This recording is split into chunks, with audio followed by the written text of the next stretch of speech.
Lights they flicker and the candles glitter like you're in a thriller. Heart goes pound, pound, pound. Ghostly figures, they can get so bitter. Sure you want to until you can turn back. You don't know where I've been. What's going on inside? Where the monsters like to come alive, come alive. Do you really wanna know me? I'm really not that cozy. It's up to you, so you decide, you decide. Would you love me at my worst till the coffins in the dirt? Try to break me like a curse, you know that will never work. I'm a little bit absurd. I like dancing on the verge. Anyone can love a pretty little mansion, but could you love a haunted, haunted house?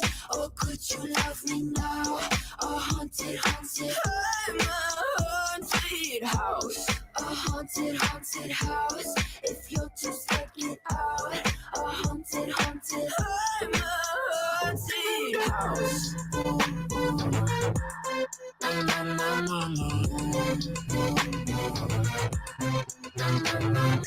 Broken windows and a warning scribbled on my wall saying that you better turn around. Wouldn't be the first man down your move, you too. Would you love me at my worst till the coffins in the dirt? Try to break me like a curse, you know that will never work. I'm a little bit absurd. I like dancing on the verge. Anyone can love a pretty little mansion, but could you love a haunted, haunted house?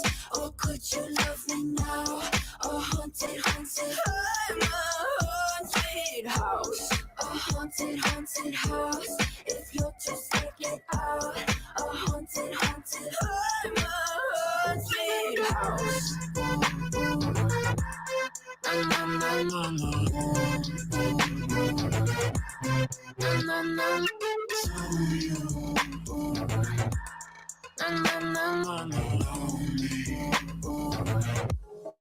Could you love a haunted, haunted house? Or could you love me now? A haunted, haunted, I'm a haunted house. A haunted, haunted house. You're just like inside. A haunted, haunted, I'm a haunted house. My words till the coffins in the dark. Anyone can love a pretty little mansion.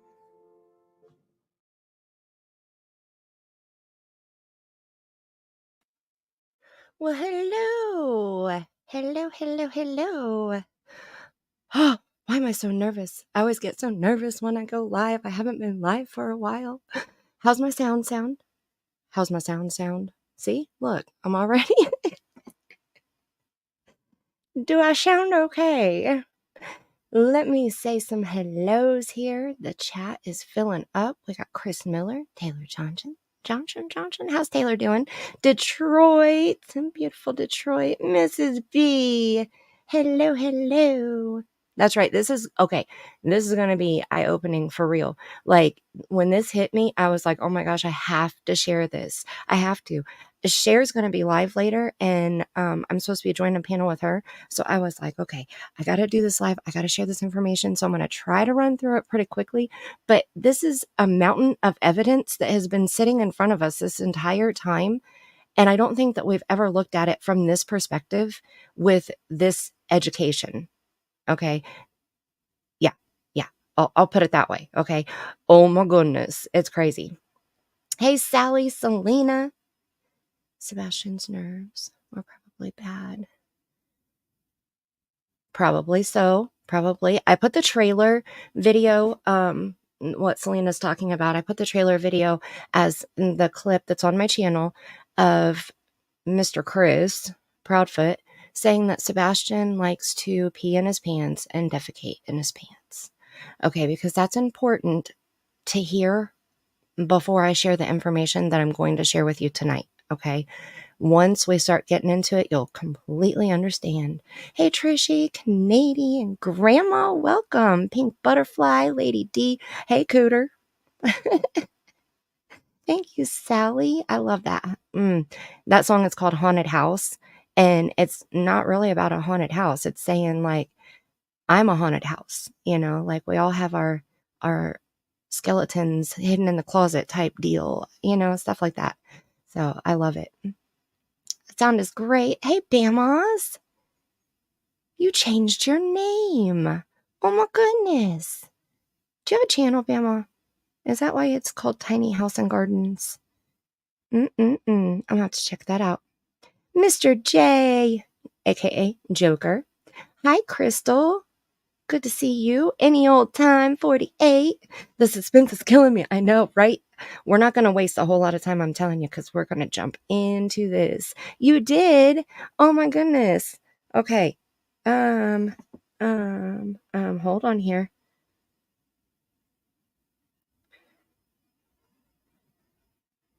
Okay, Bama, I just made you a mod, so you can drop your channel link in the chat, and everybody make sure you go subscribe. That's awesome. Congratulations. It's exciting when you first start a channel. I remember like 8 years ago when I started my first channel. Oh my goodness.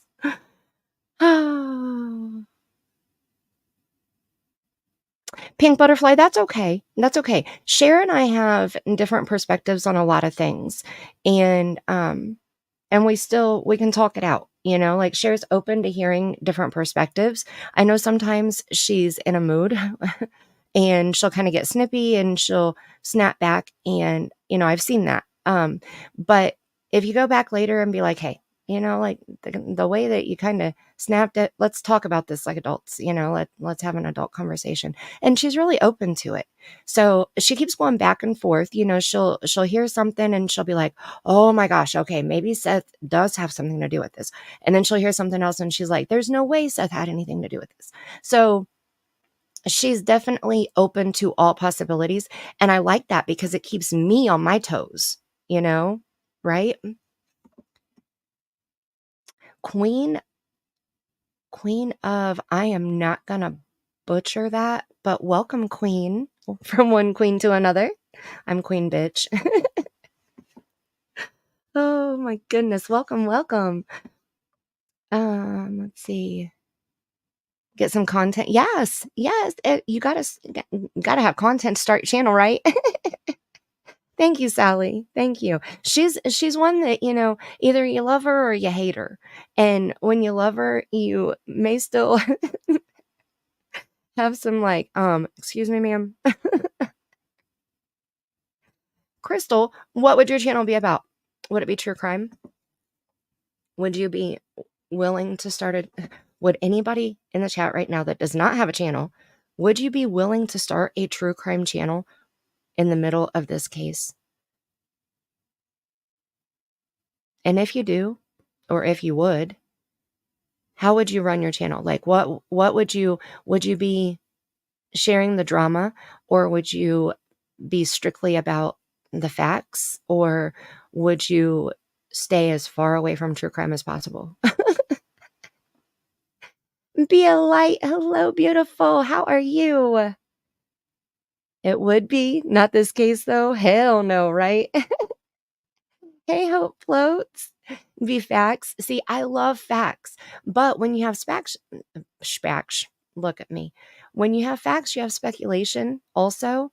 And so anybody who has followed true crime for a long time, one of the things, and I'm going to say this and then we'll get started, okay?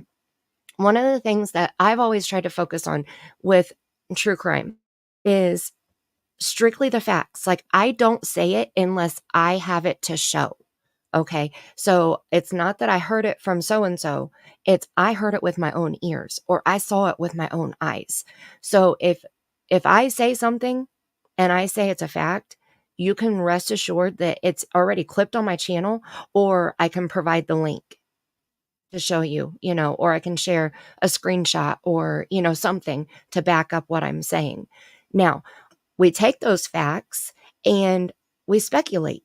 When you cover true crime, there's so many different possibilities. There's so many different perspectives. You can look at, there's Cher, look, Cher, were your ears burning? We were talking about you.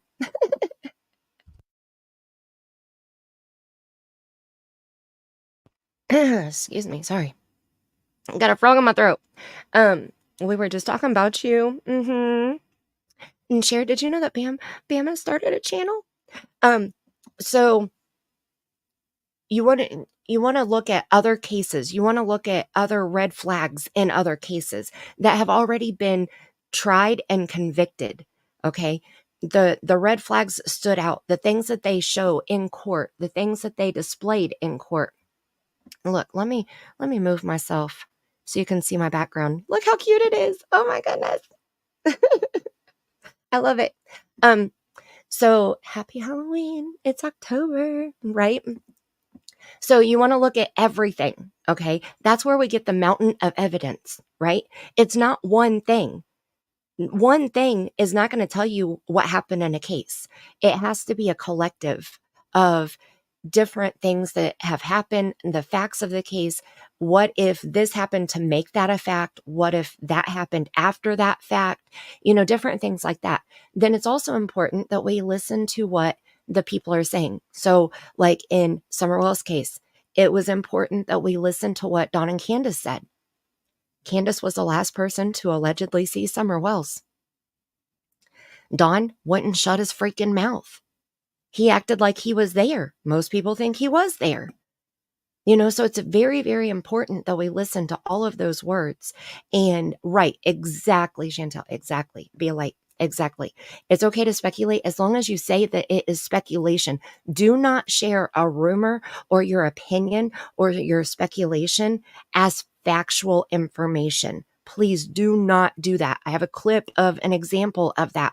Somebody heard from somebody who said that they talked to somebody that Seth got fired.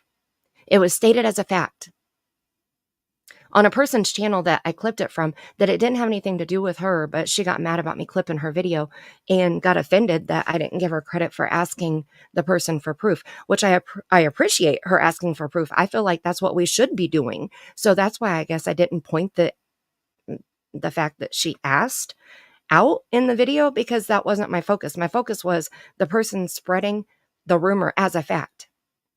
Seth has not been fired. We have not seen any factual information that can prove that. We have seen information that has shown that Seth was at work when Sebastian was reported missing. The night that Sebastian went missing, Seth was at work. He was at work the night before that, and the night before that, and the night before that. He wasn't off work for 6 months before Sebastian went missing. So that's a rumor I've heard that's been running around that I haven't seen any proof of. But people say it like it's fact. Or they'll say, and that's been proven. No, that has not been proven. If it's been proven, show it. Hi, Rock54. Oh no, Taylor, that sucks. I'm sorry. And welcome back, Chris. MTB, hey, welcome. I guess people that ain't right. And right. I'm not law enforcement and I'm not here to solve a case. Okay. That's not why I'm here. I'm here to talk about true crime cases because I enjoy the cases. I feel for the victims. I want to share the victims' stories and their faces if they're missing. I want to get that information out as far and wide as I possibly can, and I want to help. Hence why when my channel hit 10,000 subscribers, it was also my birthday, and I did a fundraiser. I didn't make a single penny that night. Not a penny. It all went to Texas EquiSearch, and we raised over $5,000 for Texas EquiSearch to help search for missing people. Period. Okay. Sorry. Let me get off my high horse. Let me get caught up here. Right. Seth is out, as far as we know. The last we heard, Seth is out for medical because of his surgery. He has been out a couple different times, or I think maybe once at least before this, for an ankle injury, possibly. I don't know it as a fact. That's what I heard. I have not seen that information for myself. I have seen where he was asked to be, or where he was asked to take short-term disability. And I heard that it was because of an ankle injury. And that's it. That's all I'm aware of right now. But it's not a fact because I haven't heard that from Seth himself. And I guess that's how I would, if Seth said, yes, that was because of my ankle, I don't want to ask people for their medical records because we don't want to violate HIPAA and all, I mean, gosh, come on now. Hey, SL, welcome, welcome, welcome. Wendy, 77, good to see you all. That's right. As long as you're clear, you just have to clarify. Hey, Joe, you just have to clarify. You don't want to say something that you feel. You don't want to give your opinion as a fact. So make sure that when you state your opinion, even in the chat, even when you're in the chats, and I know we get fired up and we get heated and we're like, that's a lie, say that's a lie in my opinion, or I think that she knows more in my opinion, just to so that other people don't see that and be like, well, so-and-so said that was, she was lying. So, does that make sense? I hope so. Okay. All right. Hi, Phoebe. Hello, beautiful. How are you? Oh my goodness. Okay, I gotta wet my whistle.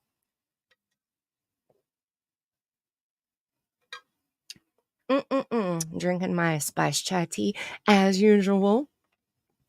All right.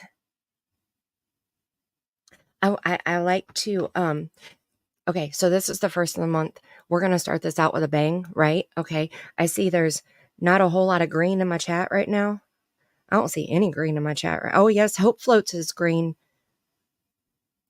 We got a little bit of green in the chat. We got a speck. We're going to add some more green to the chat here real quick. I'm going to give out, let me see if I can do it, the memberships. Yep. Okay. Here we go. 5 members. Ready? Here they come. There they are. Whoop, whoop. Bama's got it. Pink butterfly. Share. Be a light.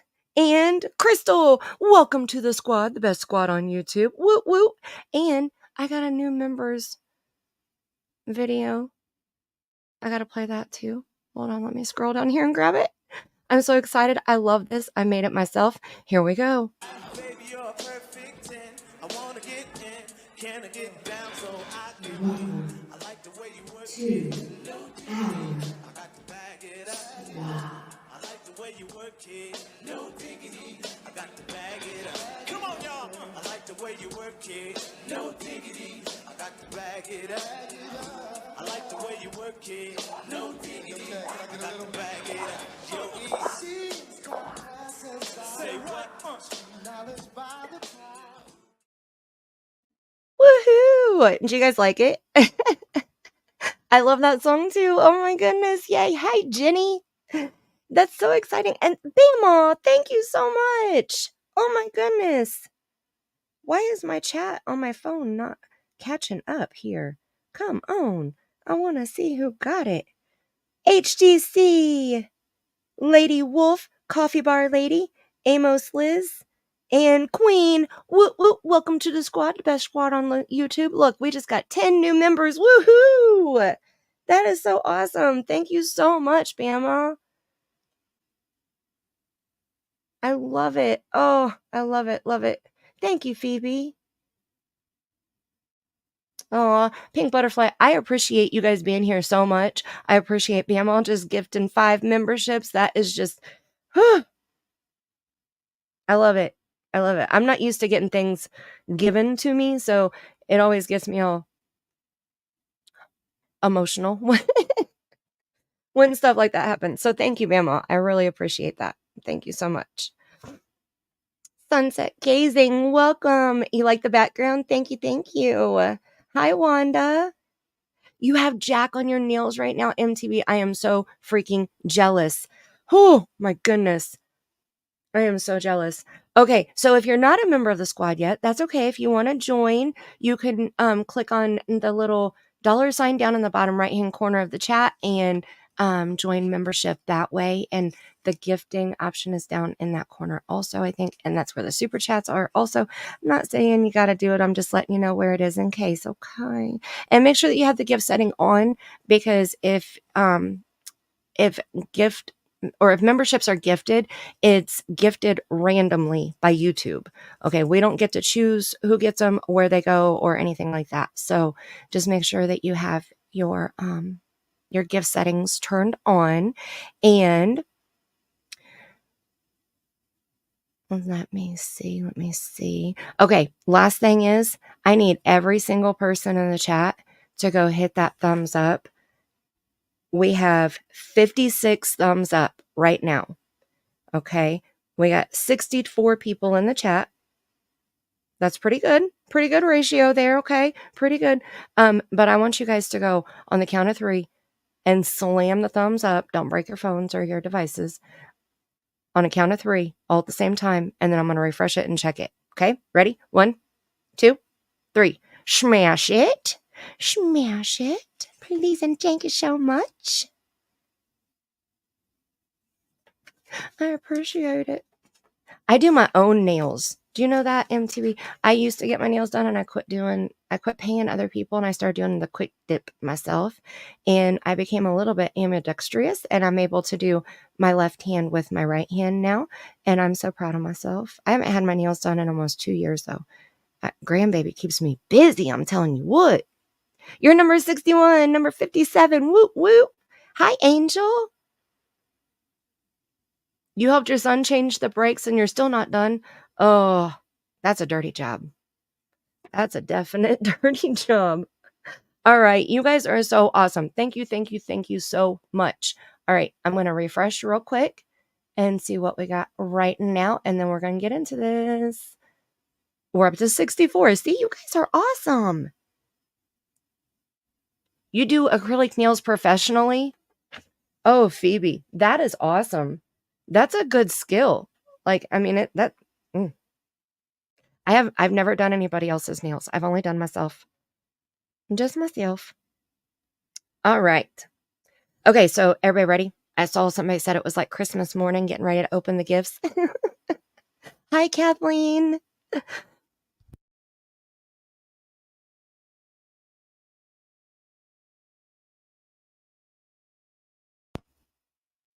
Angel. Oh my.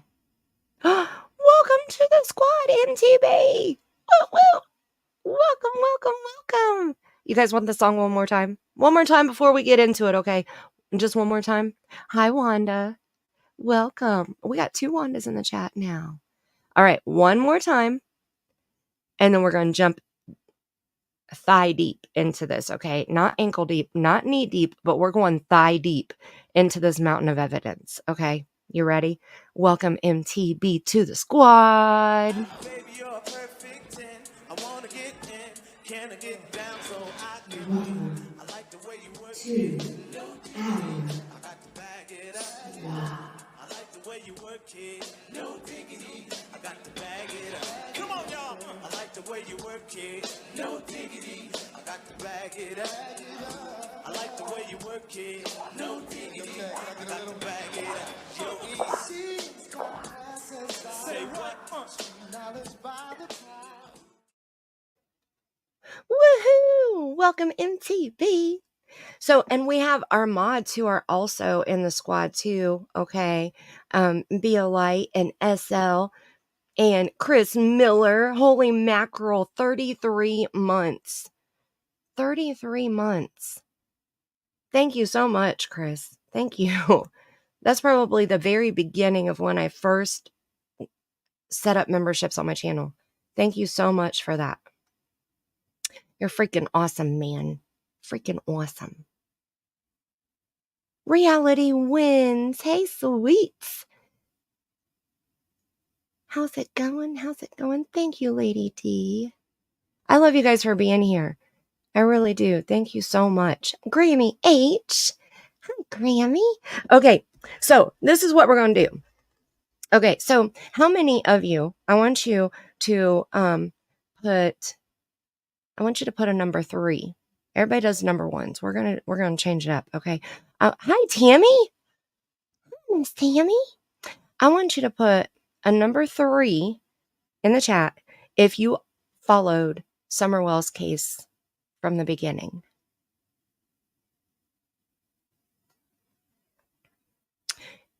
What you eating? What's for dinner tonight? Reality wins. I had takeout. I have to be honest. Oh my goodness. All right. All right. Lots of ya. Hi, Spunky. Hi, Shorty.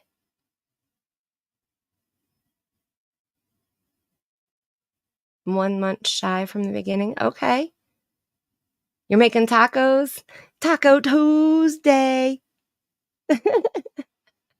Hi, Amanda.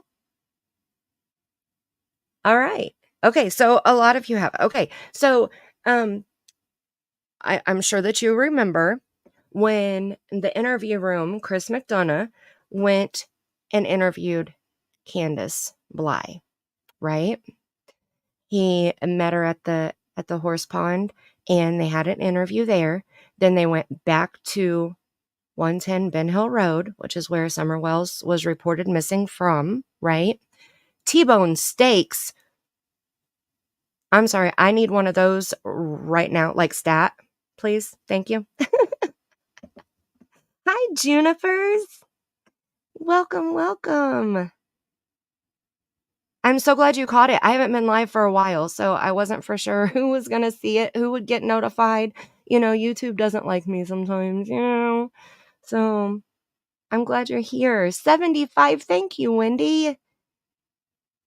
Right. Thank God he got those interviews, right?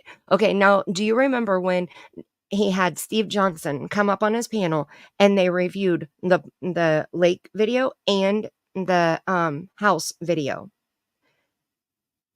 Now, if you're not for sure who Steve Johnson is, I'm gonna introduce him to you because we are going to let him teach us a little something that I have picked out specifically. So we're going to go here and let me do it this way. Okay. So Steve Johnson, this is him right here. Okay. This handsome guy here. And he was in law enforcement for 28 years. And the majority of the time it was detective capacity, right? He also got the Medal of Excellence, but he obtained several certifications during his career. Certified voice stress analysis, which is lie detection, the certified statement analysis, which is what we're going to be focusing on tonight, and certified forensic handwriting analysis. Now, that is just wild to me because my handwriting, I would hate to know what it tells about me, okay? So, it says right here, as a certified statement and analyst, I have expertise in identifying deception, latent content, which is information hiding in plain sight, and the psychological profile in verbal and written statements. Okay. It's been hiding in plain sight this whole freaking time. We've heard it and it's made our skin crawl. It has made us cringe and sick to our stomachs. We have heard it. But when you hear it like this, it's going to be completely different. Okay. Completely different. So let me see. Is there anything else in here? I think that's it. So he has the link to his website is in my description box. He does offer training courses. I've never taken any of his courses, but he also has a YouTube channel. I have watched some of those classes. Those are free and that's more in my budget. So, yeah. Hey, TJ. Hi, Guidance. Hi, Shannon. Hello. Hi, Mary. I want to make sure I say hi to everybody coming in. If I missed you, yell at me, okay? I think I said hi to everybody, but if I didn't, yell at me. Be like, hey, bitch, I'm over here. Okay, so one thing that I remember Steve saying a long time ago, and I cannot find, right? It's in my budget too. I can't find it now. I remember him talking about words that end in ly. He said when somebody uses words that end in ly, it's because they're trying to soften whatever they're saying. Okay, they're trying to make you believe it more. So it's like actually, literally, extremely, completely, like just ly words. Honestly, like when they say to be honest, okay, so does that mean that everything else you said was a lie, but now you're going to be honest? So like things like that. Those, every time I hear those, it's always a red flag to me. Now, let me get over here and share this tab instead and pop this up here. Okay, so this is the review of Inside Summerwell's Home. Okay. I have 5 timestamps that we're going to go through, and I'm going to just let it play. Okay. This video, or let's see, yes, this video is linked in my description box. This is the interview room. Please make sure you are subscribed if you have not already. This is being used under fair use, of course, and, right, the 3 and a 6 in the story, yes. Number 3, if they say 3 minutes, 3 miles, 3 hours, I look 3 times, or, the number 3 is usually something that should raise red flags, because a liar will go to the number 3 when they're using a number in their story. And not every time. These are just possibilities, okay? Steve is going to explain this to us. So we're going to start out. Now, this is a word that I had never heard. He said denigrate. Have you guys ever heard that word?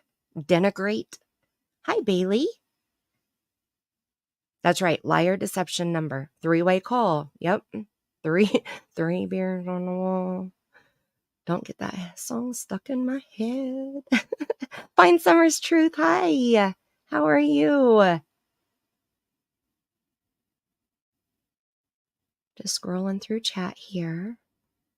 I hate StreamYard chat. I have chat pulled up on YouTube, on the computer, and on my phone, and StreamYard. So try not to miss anybody. Hi, C-Star. That's right. 3-hour phone call, 3-way call, 3 minutes, 3 hours away.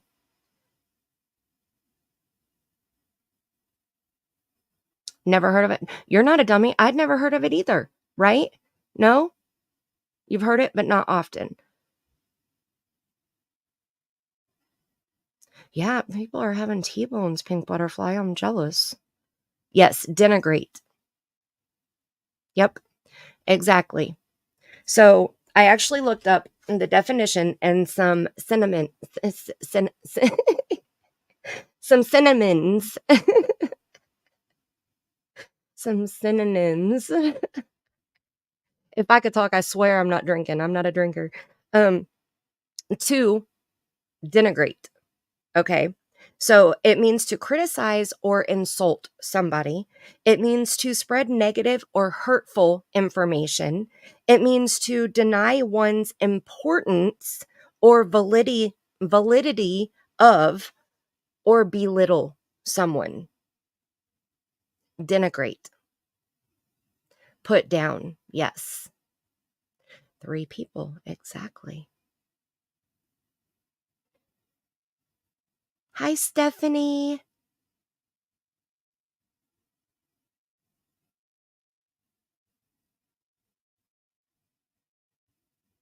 Right, TJ? I'm telling you what. Hey, Teresa. Okay. All right. Sounds familiar, right? Now, one other word that is a cinnamon. I'm just going to say that. It's easier. Some words I can't pronounce correctly, okay? I'm sorry. Is mock. Now, how many times have we used that word? Mock. Chris and Katie have mocked Sebastian so many damn times, and it pisses us off every fucking time they do it, right? So mock, the definition of mock is to laugh at or make fun of someone or something, especially by copying an action or a way of behaving or speaking. Sound familiar? just a little bit. Hi, Grace Paris. Hi, Pooh Bear. Hi, Miss Tiffany. Yep. They all the time, right? Like, they can't tell a story without mocking him. From what I have seen, what I have heard, and what we're going to review, they can't tell a story without mocking him. They can't just share sweet, kind memories about this child who is missing, who they don't know where he is, or if he's okay, or if he's being hurt, or if he's being fed, or if he's even still living. And they're mocking this boy.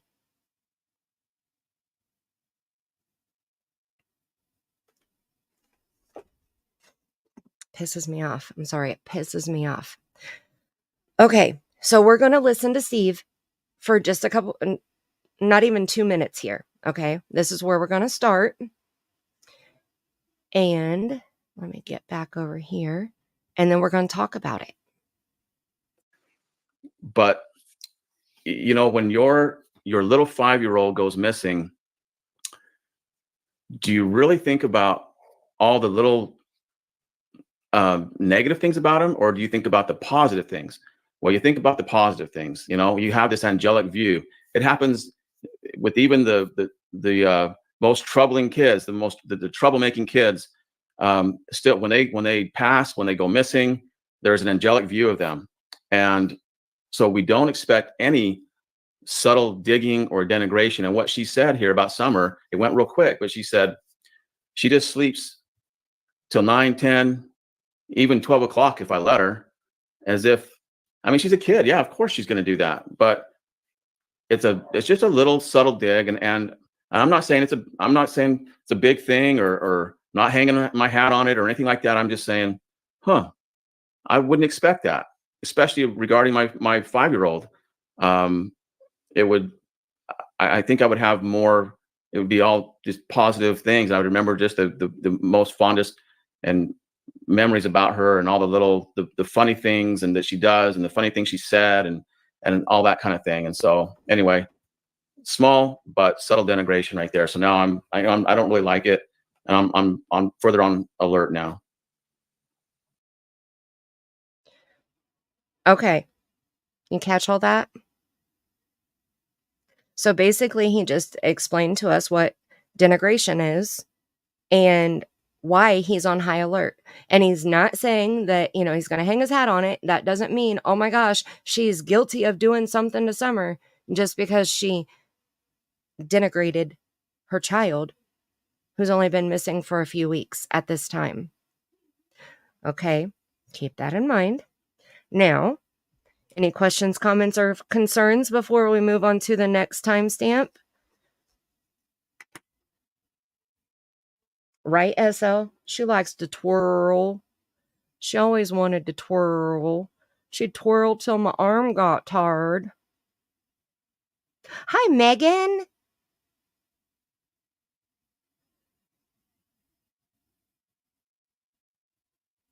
Can I use it in a sentence? Hi, Susie. So, denigrate, I'll actually give you the definition, okay? I read it a little bit ago, but I'll read it one more time. Denigrate means to criticize or insult someone. It means to spread negative or hurtful information, and it means to deny one's importance or validity or to belittle them. Denigrate. Now, I had never heard this word, so when he said this, I knew what he meant, but I didn't know what it meant. I'd never heard the word. So I immediately looked it up, and it just sparked all this crazy fireworks inside my head. And I was like, oh my gosh, I just watched a freaking video on another channel that I got to share this. I got to share this. I got to share what Steve said, and then I got to share what I watched on that other channel. I mean, it's seriously, it's a mountain of evidence.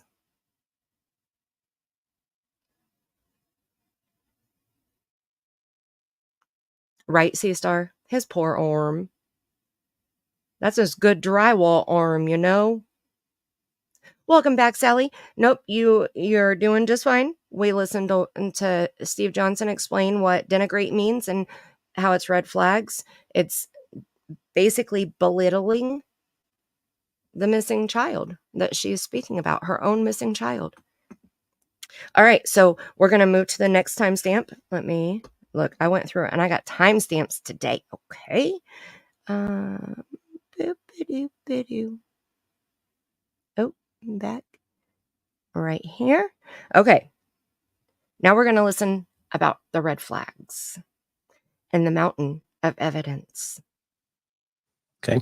And explain to everybody, I know you keep qualifying that, right? What exactly in your art, why that's necessary to start, catching these, I'll call them red flags. I know you have your own verbiage for it, but you start catching these red flags, and if your team was working on this, obviously everybody's catching something, and then there's an analysis at the conclusion.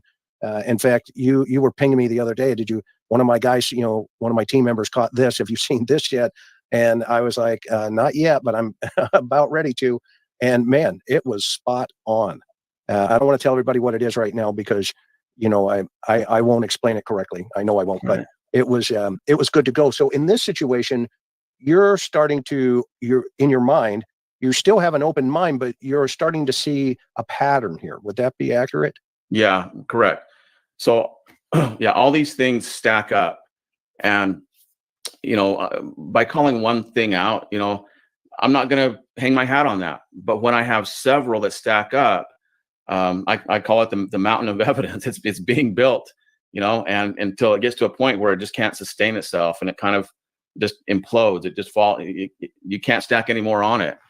And it all is based on human nature.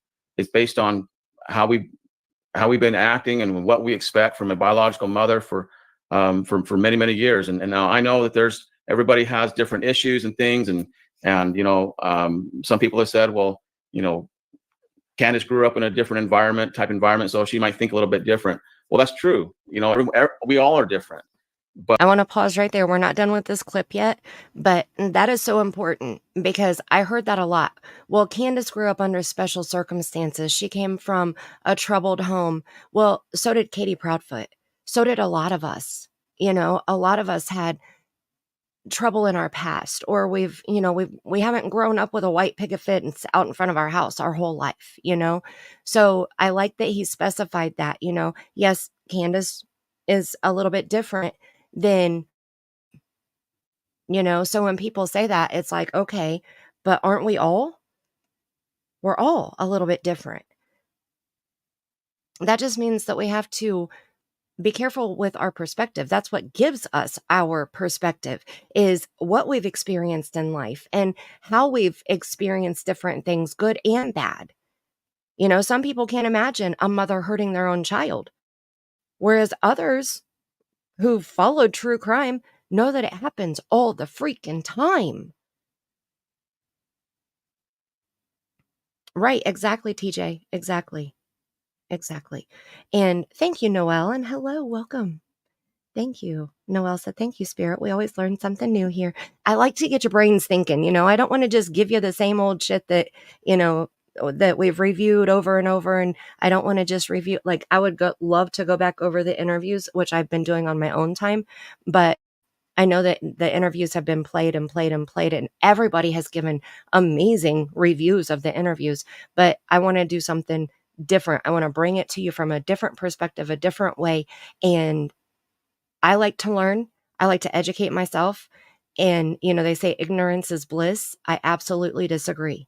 I think education is key, So I like to learn something every day. And if I can share that with you guys, that I'm going to do my best. Okay. Hi, Lady Tit for Tat. Hey, HTC, you got a membership.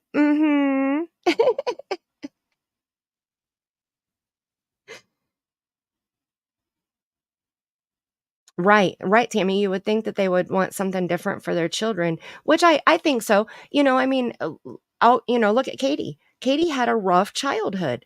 She had a horrible childhood from just a little bit that we do know, which isn't a lot. And she gave her child a better life. You know, she lives in a $650,000 home, and her husband both work. And, you know, he has his mom, he has his dad, and he has Mr. Chris. So I think that, you know, she was trying to give him a better life, right? I think that she did do that. I'll give her credit for that. I think that she's earned that. You know, she entered the Navy and bettered herself. So I definitely give her kudos for that, because children either live what they learn or they learn from what they live. Candace, I think, is living what she learned. You know, I think Katie has learned from what she lived. I hope that explains that. Okay, we're going to finish out this clip right here. But human nature dictates that, and I can tell you this, and Chris, I know you can think back on the cases that you worked. If I didn't say anything about this at all, and I just asked you about, hey, think about a case where maybe a family that had a kid in their family that was young, 12, 13 years old. He was a gang member, causing a lot of problems. The family didn't really agree with what he was doing. They didn't like it. He was tagging up the whole house in the garage. Now, this part right here is so important. Make sure you're listening to this, okay? He's talking about this kid that, he's given his family a whole bunch of shit. I'm sure the police were at their house multiple times from the story that he's telling, Lots of issues, right? Now listen to what he's saying here. Garage and everything, and had friends over they didn't like, and then suddenly the guy was killed. And whether it was a police shooting or a rival gang member or whatever, what was the family's response? What was their view of Junior now? Even though they constantly were calling the police on him before, now what's the view of Junior? And it's they spoke so highly of him, and it's like Junior. They circle the wagons. Yeah, right. Circle the wagons, and Junior was the one that held with the glue to the family, and how are they going to go on without Junior? And then suddenly this outpouring, and it's sometimes it has been feigned a little bit, but the reality of it is that they feel the pain of their missing child. As a parent, even though we might have a troubled child, we love them, and we can't get over that love. It's just. Are you guys getting this? Like, this, when he said this, I was like, oh my gosh, that is so true. And I think that that's why when we hear mocking or negative denigration, the red flags wave so high, because it's like when somebody passes away, it's like the negative stuff that they did, you usually forget about that, and because your heart hurts from the loss of that person. It doesn't matter how stressed out they made you or how mad you got at them. I mean, I'm sure that we all have somebody in our family that we can name off that they're not the greatest human, but you don't want them to die. You don't want them to go missing. And if they did, you're not going to talk shit about them or mock them while they're missing, right? I wouldn't.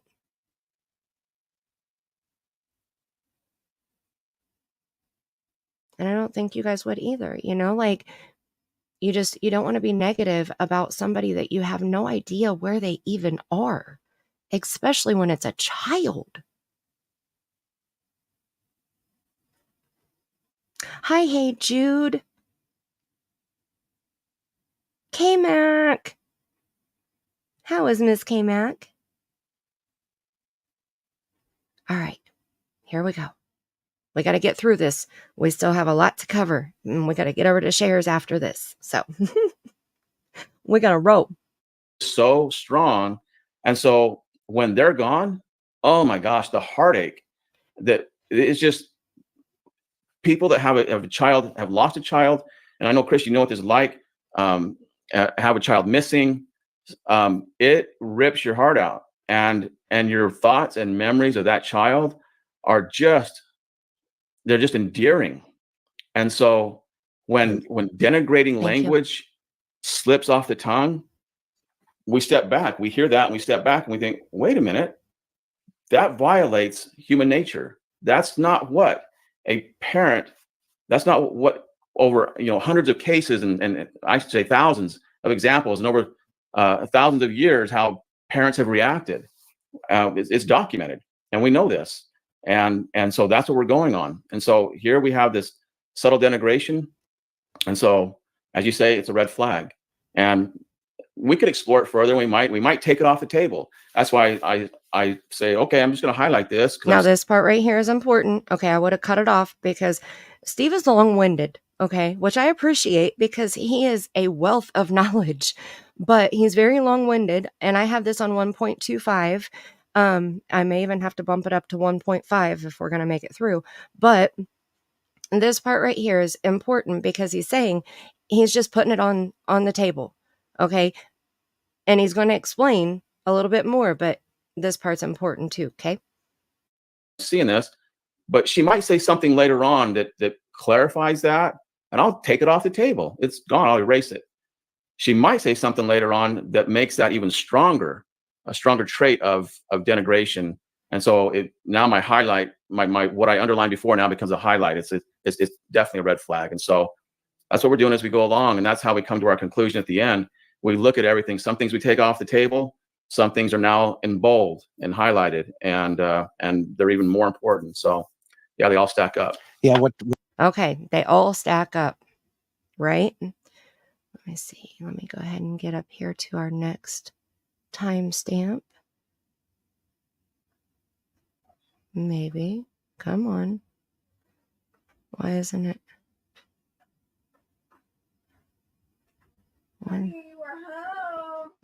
My daughter's home. Okay, here we go. Here we go. Why does it keep going to that? 129.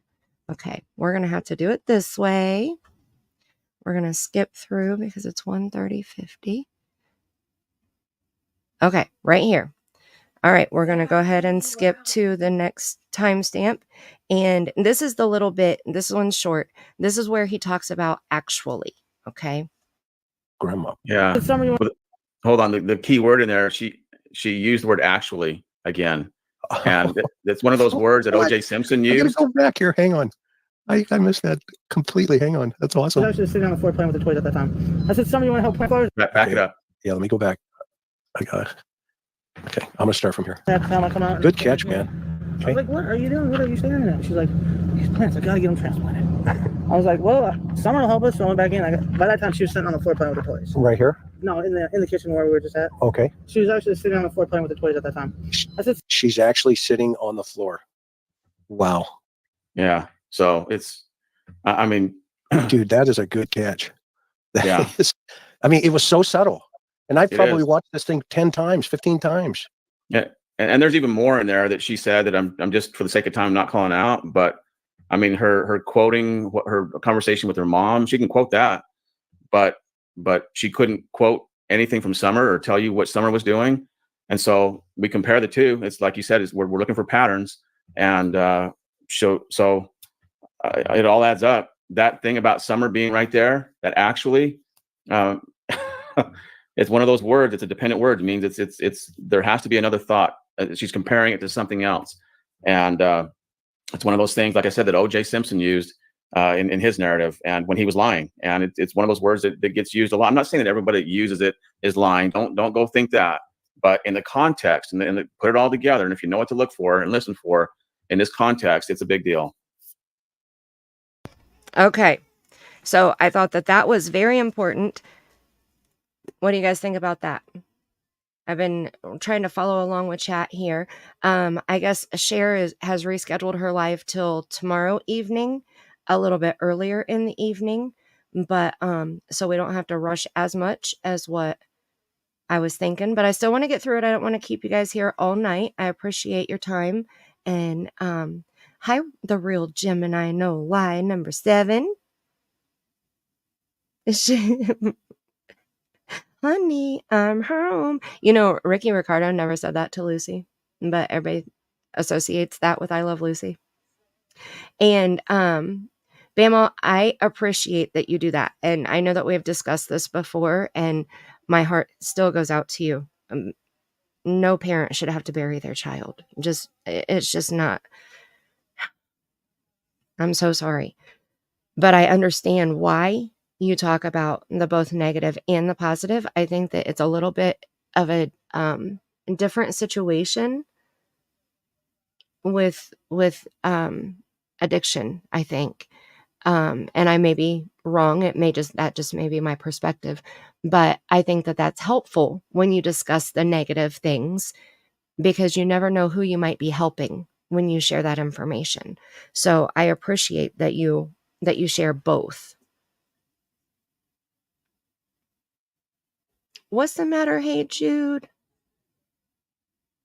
SL.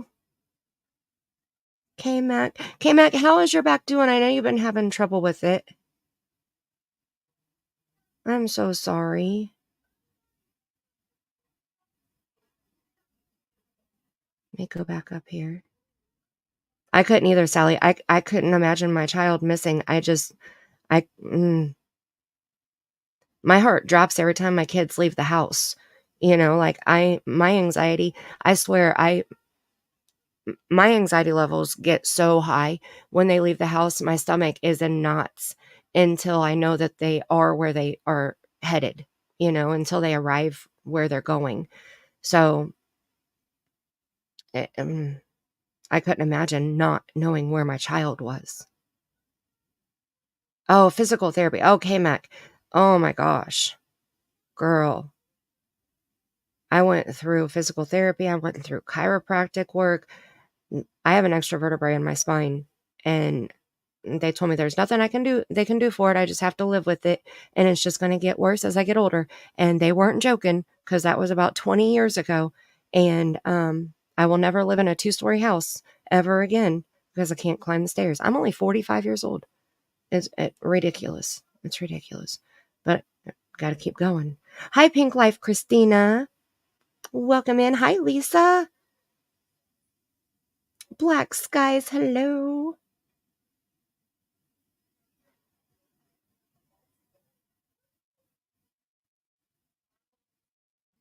And I agree, Teresa. I agree. It's frustrating, right? Little Miss Sharon, welcome. Crystal, I'm telling you what, I can't even get updates. I can't even get updates about what's happening down south right now with the hurricane, because my anxiety can't handle it.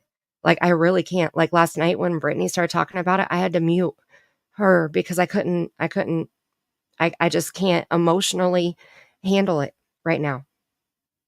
And that may sound silly, but there's just certain things that I can't hear. You have an extra vertebrae too, hey Jude? Is it an L6? That's right, Angel Girl. Our children are precious. They're irreplaceable. And yeah, I don't get on X either. Woo, buddy. The only time I get on X, it's like X knows that I can't see all that other stuff. And so it takes me straight to, usually I get on there to see what Nick the Hat is posting or what SL is posting. And those are the two like that are always right there at the top of my screen. And that's where I go. And I don't go any further because I can't handle it. Oh, thank you, Lisa. I feel silly though, you know, like talking about it, I feel silly because it's just like, I mean, it's out of my control. And I think that that's what's the hardest part, because, you know, I like to be able to help where I can. I like to be able to fix what I can. And if I can't fix it, if I can't control it, if I can't help it, then I feel helpless, and I don't like feeling helpless. So an extra okay. Hey, Jude, that's okay. So mine, they thought was an extra part of my tailbone also. They told me that my tailbone was double the size of normal. And I found out that it's not. I went to see a chiropractor, and he actually has an L6 also. So you have a quick skeleton health update here, right? So you have an L1 through 5 in your lumbar on your back, and she's out. And I have an L6, and it's partially fused to my S1, which is your sacrum. So your tailbone is made up of your sacrum and your cocox. And my sacrum, my S1, the top bone of my tailbone, is partially fused to the bottom bone in my spine that's not even supposed to be there. And so my hips are tilted, my uterus is tilted, like all my insides are tilted. And stop that. And so like they thought I was going to chip or break my tailbone when I gave birth. Hi, Dusty Garbage Girl. I actually did. I fell on it when I was little. I was going down a metal slide and there was water on the slide at the bottom, and I stood up barefoot to jump off the slide, and my foot actually touched the water, and both my feet went out from underneath me. I fell flat on my back on the slide, on the metal slide. I fell so hard it knocked the wind out of me. I couldn't breathe. My little brother was with me and he had to run home and get my mom. I was only like 8 or 9 years old. That was my first ambulance ride. But they never said what caused it. Like the chiropractor told me I was born with it. So I don't know if that fall had anything to do with it or not, but that's the only damage, I guess, that I've really had to my back. I also have severe sway back on top of that. And I just have to live with it.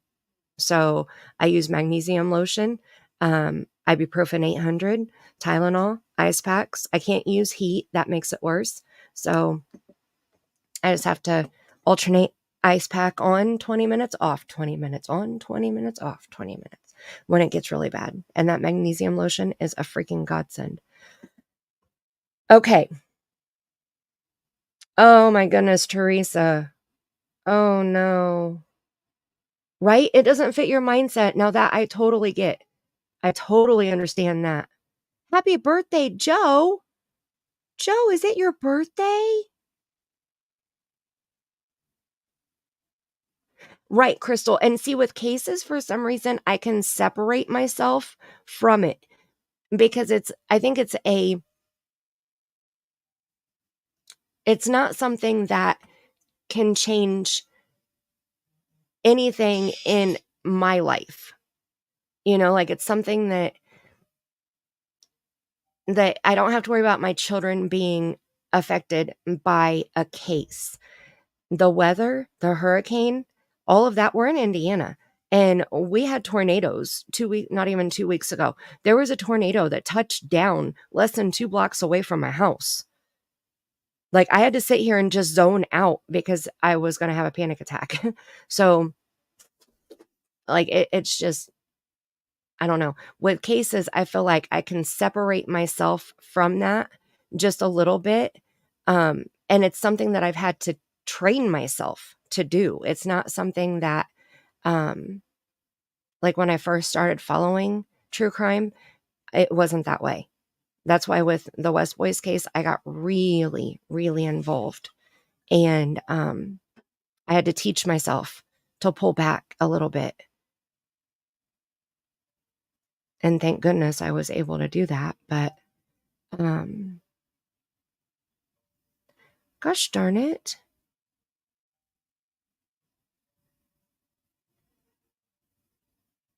I used to have a happy birthday song on here from my birthday stream, and it looks like I might have deleted it. Hold on, my background's going to change here for a second.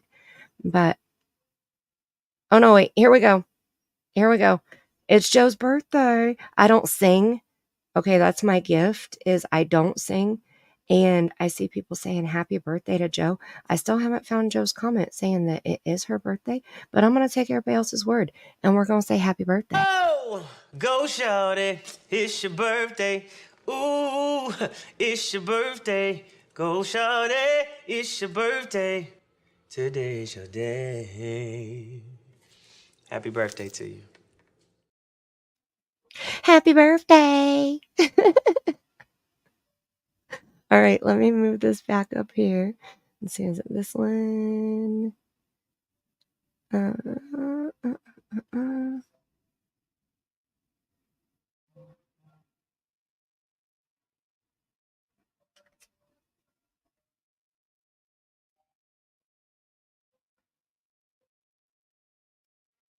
Oh, her birthday was yesterday. Thank you, Tammy.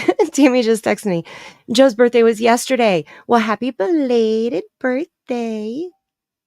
I hope you like Usher. I do. All right. Let me get back on this, and we're going to keep rolling, okay? Yes, it's this one. Okay.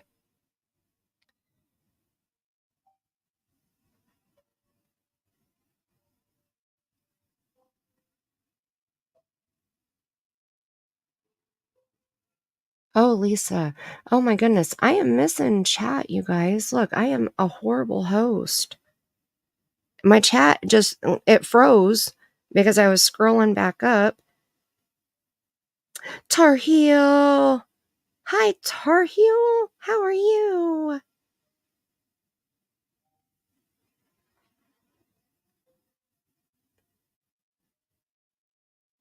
Right, TJ? Exactly. Go shorty. It's your birthday. See, I don't sing, so. September 30th. Happy birthday, Joe. Happy belated birthday. It's your twin daughter's birthday today, Be a Light. Oh, well, happy birthday to both of them also. Oh. The real Gemini. Now, I don't have a tail, but my tailbone bulges out. Like right above, I know, TMI. Okay, hold on. Plug your ears if you don't want to hear it. I'm going to talk about my butt crack, okay? At the top of my butt crack, there's a bulge. And I can, like, if you cup your hand to make, like, the letter C, I can put that cup over my tailbone and it fills up my hand.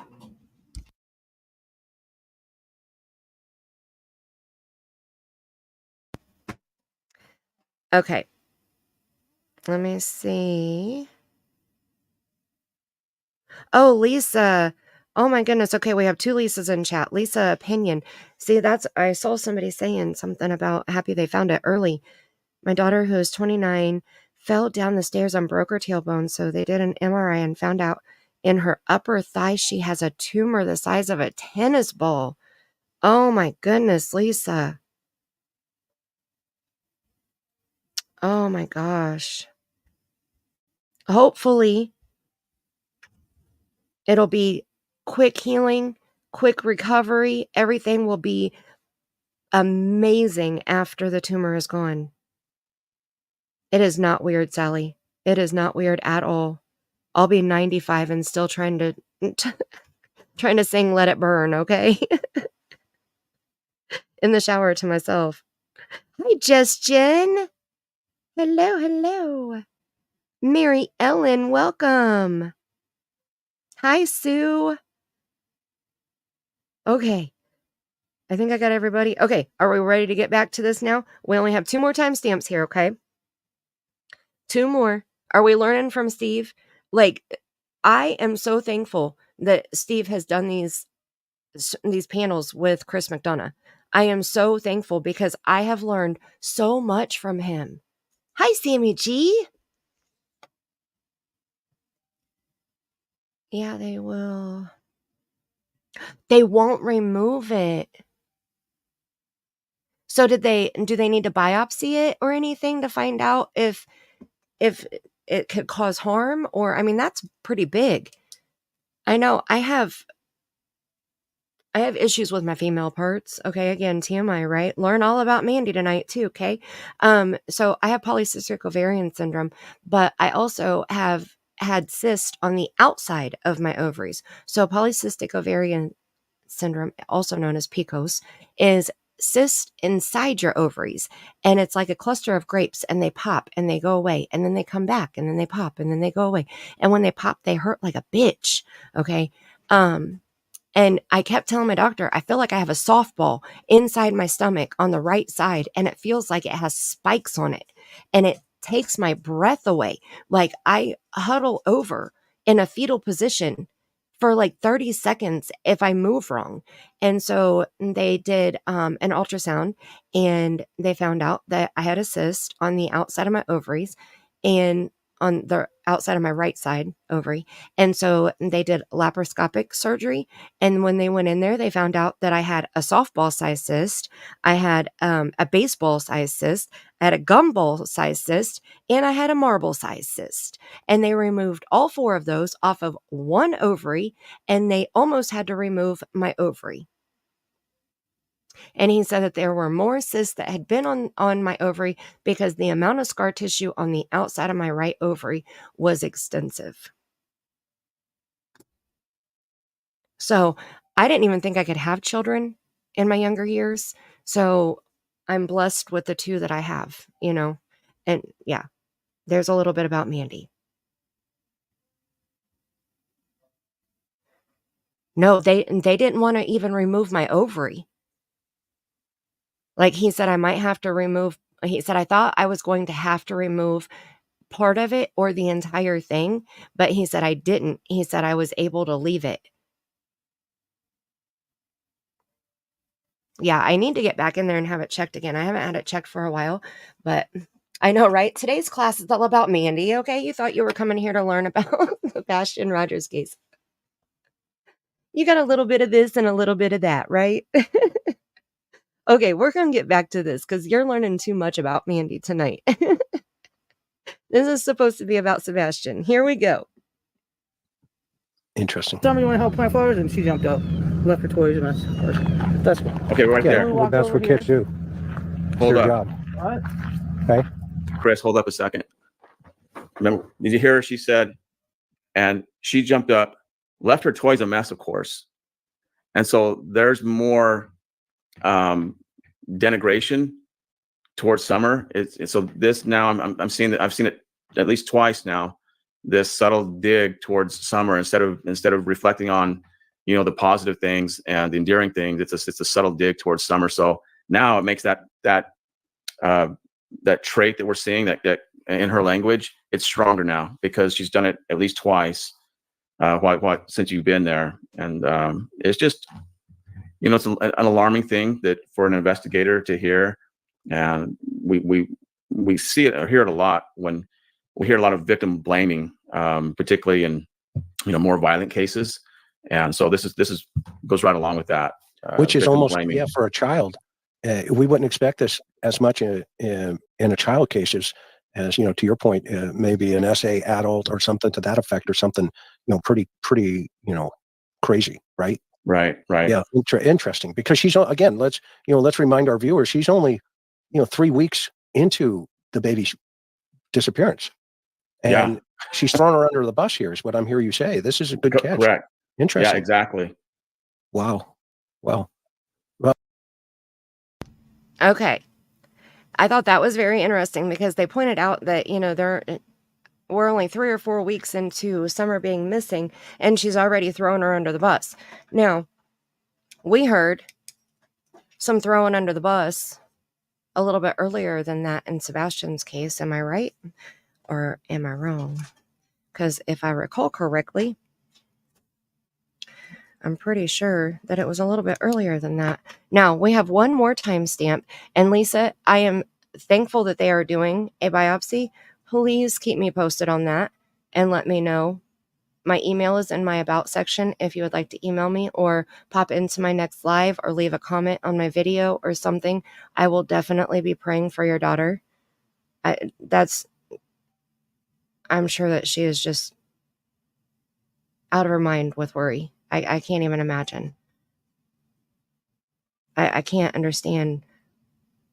I mean, doctors are intelligent, but also maybe get a second opinion, I mean, one doctor may say it'll be okay, and another doctor may say, no, let's take it out, get another opinion, a second or a third, and then just do what you feel is right, I guess. But man, I just couldn't imagine. Okay. We are trying to find this timestamp. It's hard. My mouse keeps moving over it. Back just one click. Right there. Woo, buddy. 21307. Perfect. Okay. Let me see. My chat keeps freezing. Does anybody else have an Android and having a problem with chats freezing?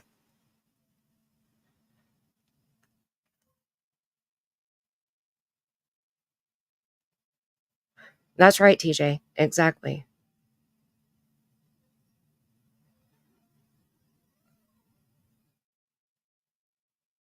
The very first interview they did.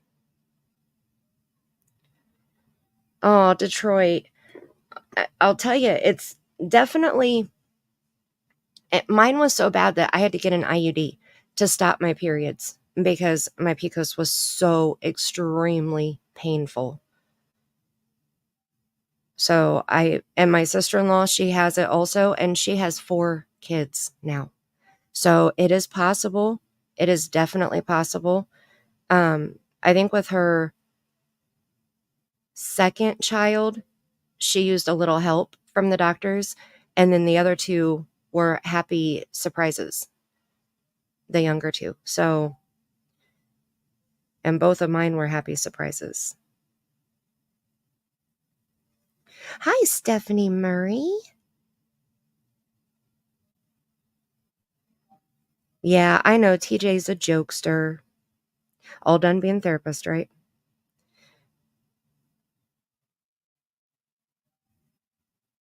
Not chat, but your keyboard has.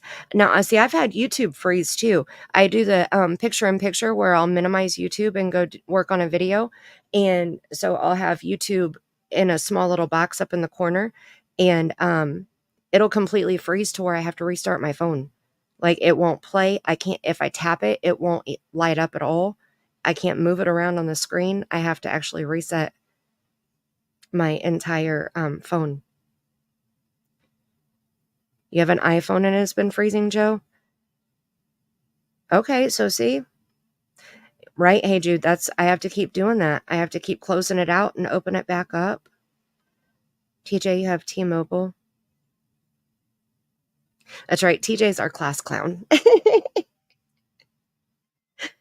Oh, my goodness. You have 3 different phones that you use, SL? I think it is YouTube, KMac. At first, I was wondering if it was my phone, but and especially my phone just did an update today, so I thought that maybe that was what was doing it. But seems that the iPhones are having to. Okay, all right. Well, I'm glad I'm not alone. Thank you, Detroit and C-Star. Shannon, thank you. It has been glitching, Grammy. Hi, Microdot. Right. The way they act and words used in front of a camera. Just think what they said face to face when this person was home. Exactly. Microdot. You nailed it right there. That, perfectly stated. Imagine what they said, how they treated the child, how they mocked the child, how they degraded or denigrated the child to their face, behind their back, to other family members.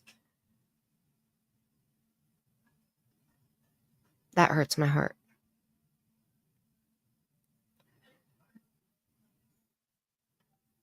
That really hurts my heart.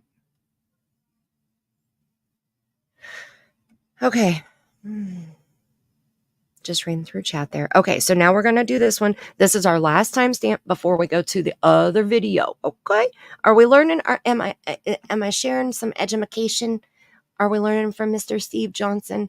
This man, I'm telling you, he is amazing. He really is. He's very long-winded, but I am too.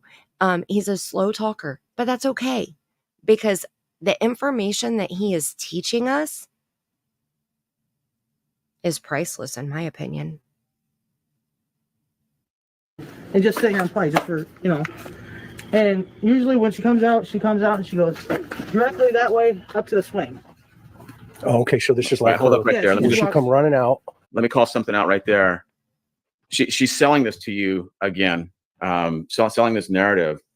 She says, I know I did come out here and I said, Summer. And she gave you a reason for saying that. She doesn't have to give you a reason for calling for Summer. This is what we expect that she would do. I expect the language to be that I was yelling at the top of my lungs for Summer, but she doesn't have to explain why she did that. The explanation is what weakens it, because it's something that any mother would do, any parent would do. They're going to be frantic and looking for their 5-year-old. Now, would that be similar? So when he was saying this, I immediately thought, well, he took out the trash because that's his chore. But she had to explain it. She says, Summer, because sometimes she'll sit right here and just sit here and play. So she qualified why she would have yelled Summer. And that's totally unexpected. And it's one of those things that it tells me that she is trying to sell this. Oh, I mean, she's trying hard to sell it.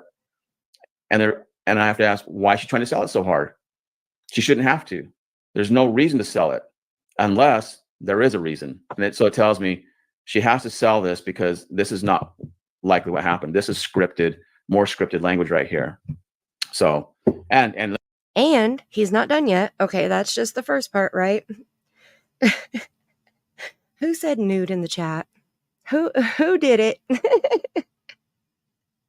Hi, Chris. Welcome.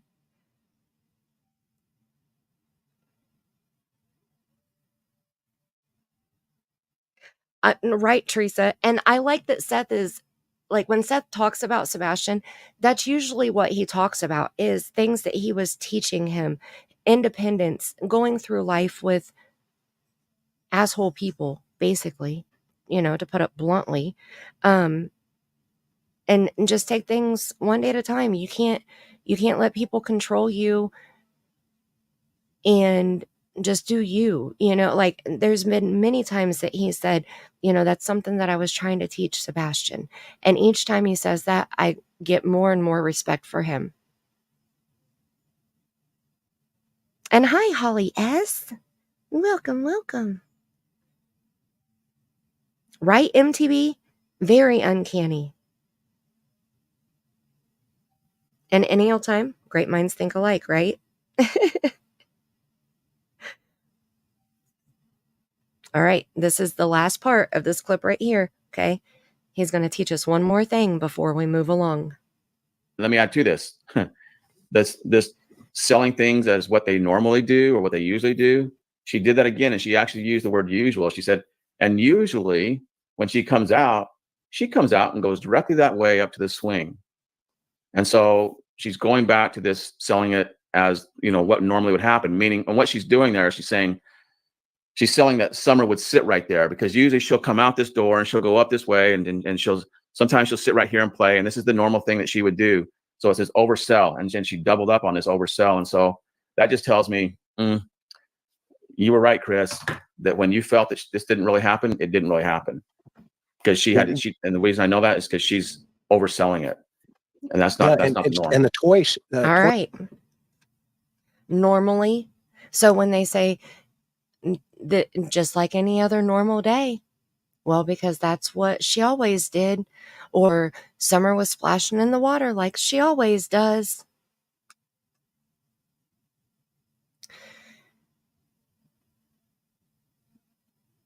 That's what stood out to me. So I am going to close out this tab. I'm hoping that it's not buffering for you guys, is it? Is it coming through okay? And Teresa, they so have. And it's so frustrating. I have heard so many things that when I hear it, like, seriously, remind me before we end this stream, okay? And War Eagle, I'm telling you, War Eagle is over there slaying it with all the clowns in the circus, okay? Every time I watch a video on War Eagles, I smack my forehead. Am I the only one? I can't be the only one. I know I can't be the only one. No buffering. Okay, good. Thank you so much. Because sometimes when I have too many tabs open, it'll buffer. And like the last time I went live, I tried to play the body cam footage of that child who was forced to walk to school that was 8 miles away from school. And he was only like 7 years old. And when I went back to put the timestamps in, I think, I noticed that it was glitching as it was playing because I had too many tabs open. Right, War Eagle is over there. Man, I'm telling you what. I'm not the only one. Thank you. Thank you. Thank you. Okay.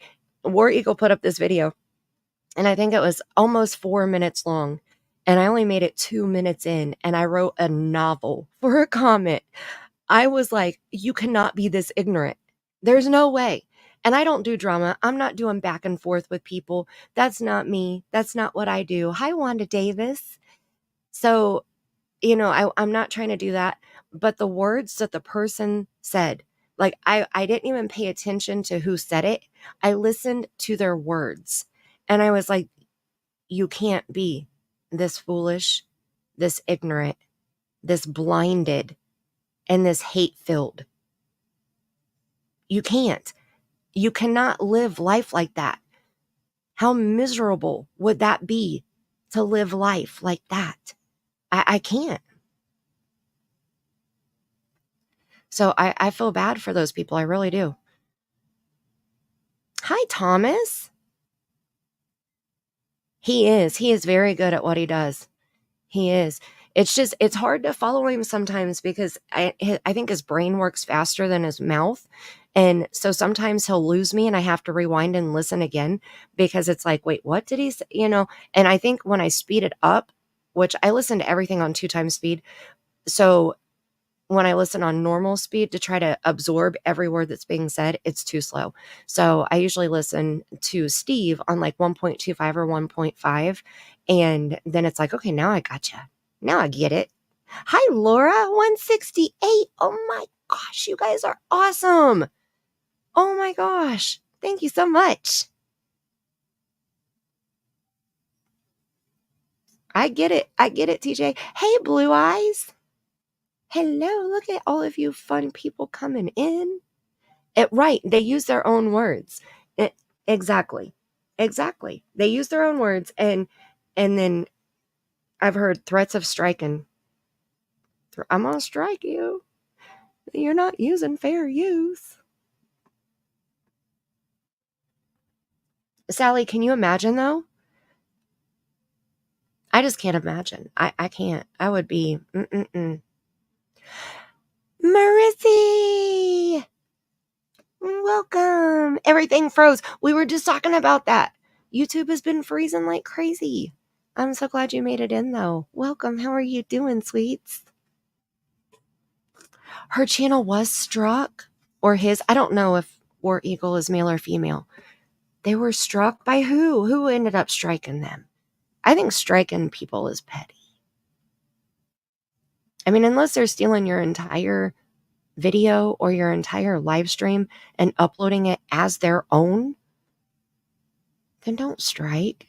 People have reviewed my channels and talked mad shit about me, lied, called me a freaking fraud, and said that I put all of my Sebastian Rogers readings, tarot card readings, which I don't read tarot cards, okay? I put all my tarot card readings behind a paywall. There's not a single tarot card reading on my channel, first of all. And there isn't any of my Sebastian Rogers stuff, reading-wise, behind a paywall. I release it to my members first because that's one of the perks. That's one of the perks of being a member. You get first early access on my new videos. And then about 24 hours later, it goes public. Oh, Thomas, we were just talking about that earlier. Many prayers. I can't even imagine. I can't even think about. Oh my goodness. Right, Detroit? Really? What? I'm not even going to go there. I'm not a war channel. I'm not a drama channel. So War Eagle is a woman. Thank you. Thank you. Hey, Jude. That's right. It'll come back around. Karma comes around.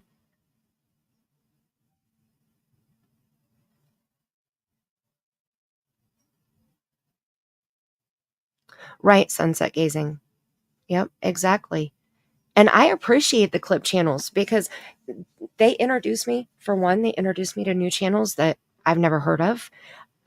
Two, they show me things that I wouldn't have seen if I wouldn't have clicked on that channel. So if you haven't seen War Eagle's channel, you should go check it out. She's over there clipping things from Sebastian's case from 6 months ago up until an hour ago. You know, like it's nonstop, video after video, and you won't get notified. YouTube will only give out each channel. For each channel, they only give out 3 notifications a day. So if War Eagle uploads 5 videos in one day, you're not going to get notified of all 5 of those. So I usually go over at the end of the day. Most of the videos are short. And so I'll go over in the evening and just run through all of the ones that don't have a red line at the bottom. Hi, Mrs. E, Mr. E, who's typing tonight. Hello to both of you. And karma's a beautiful thing. That's why I end every stream and every video. May you have the kind of day that karma feels you've earned. Okay? Okay. Yep. I don't do drama. I mean, I don't. I'll state my opinions and I'll clarify things just like I clarified that I don't have any tarot card readings on my channel. Now, Tammy has a tarot card channel. Tammy is almost to 1,000 subscribers. So you guys need to go over there and subscribe to her channel. Okay? But she reads tarot cards. I give credit to any person who can comprehend, memorize, and understand that entire deck of tarot cards because it is extensive. I do too, K-Mac. I love to see which stone she's using every time. I do too. Definitely go check out her channel. I'm sure Hey Jude is amazing. I'm sure Hey Jude can grab the link for us pretty, please. And you guys go subscribe to her. She's just under 800 subscribers. She is so close. So close. And skim through and watch some of the videos that she's done. She's good. I'm telling you what, she is good. She has missing people. She has daily readings. Check it out, okay? Smoky quartz with amethyst and labradorite. Labradorite is my jam, okay? I have 2 labradorite crystal bowls. So I really have crystal bowls. I got 2 of them. I got 2 bowls. Stop it. Okay, now we are over here and yes, sub up and leave a comment on War Eagle and on Tammy's, please. And thank you so much. What? For people making comments? See, now come on. Thank you, Cooter. Those crystal balls are fire. I'm telling you what, K-Mac. I love my bowls, okay? They're strong bowls. Oh, thank you, Blue Eyes. Thank you so much. Wanda, I usually don't either. I usually don't. It's almost like reality TV, you know, like when you want a little bit of drama, just so that you know that somebody else's life is going whack, I guess, you know, that you're not alone. You know, you watch, what was it, The Real World, when all the people moved into one house and they all fought and all that, you know, like it takes me back to those days. Or Jersey Shore, you know, something like that. That's when I'll go check out War Eagles. But on War Eagles, they're talking about Sebastian Rogers' case. It's not just about a wild, dramified life. They're talking about a true crime case that is a real life child who is real life missing. And it's nothing but trauma.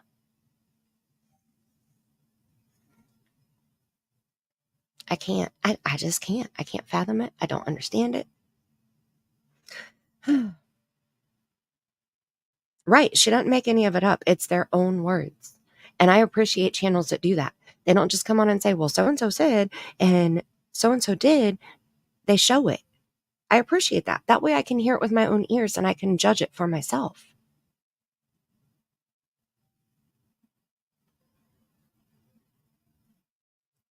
Yes, make sure that you're subscribed to Mr. and Mrs. E also, and Auntie E. They don't do drama either. I appreciate their channel so much. Man, oh man.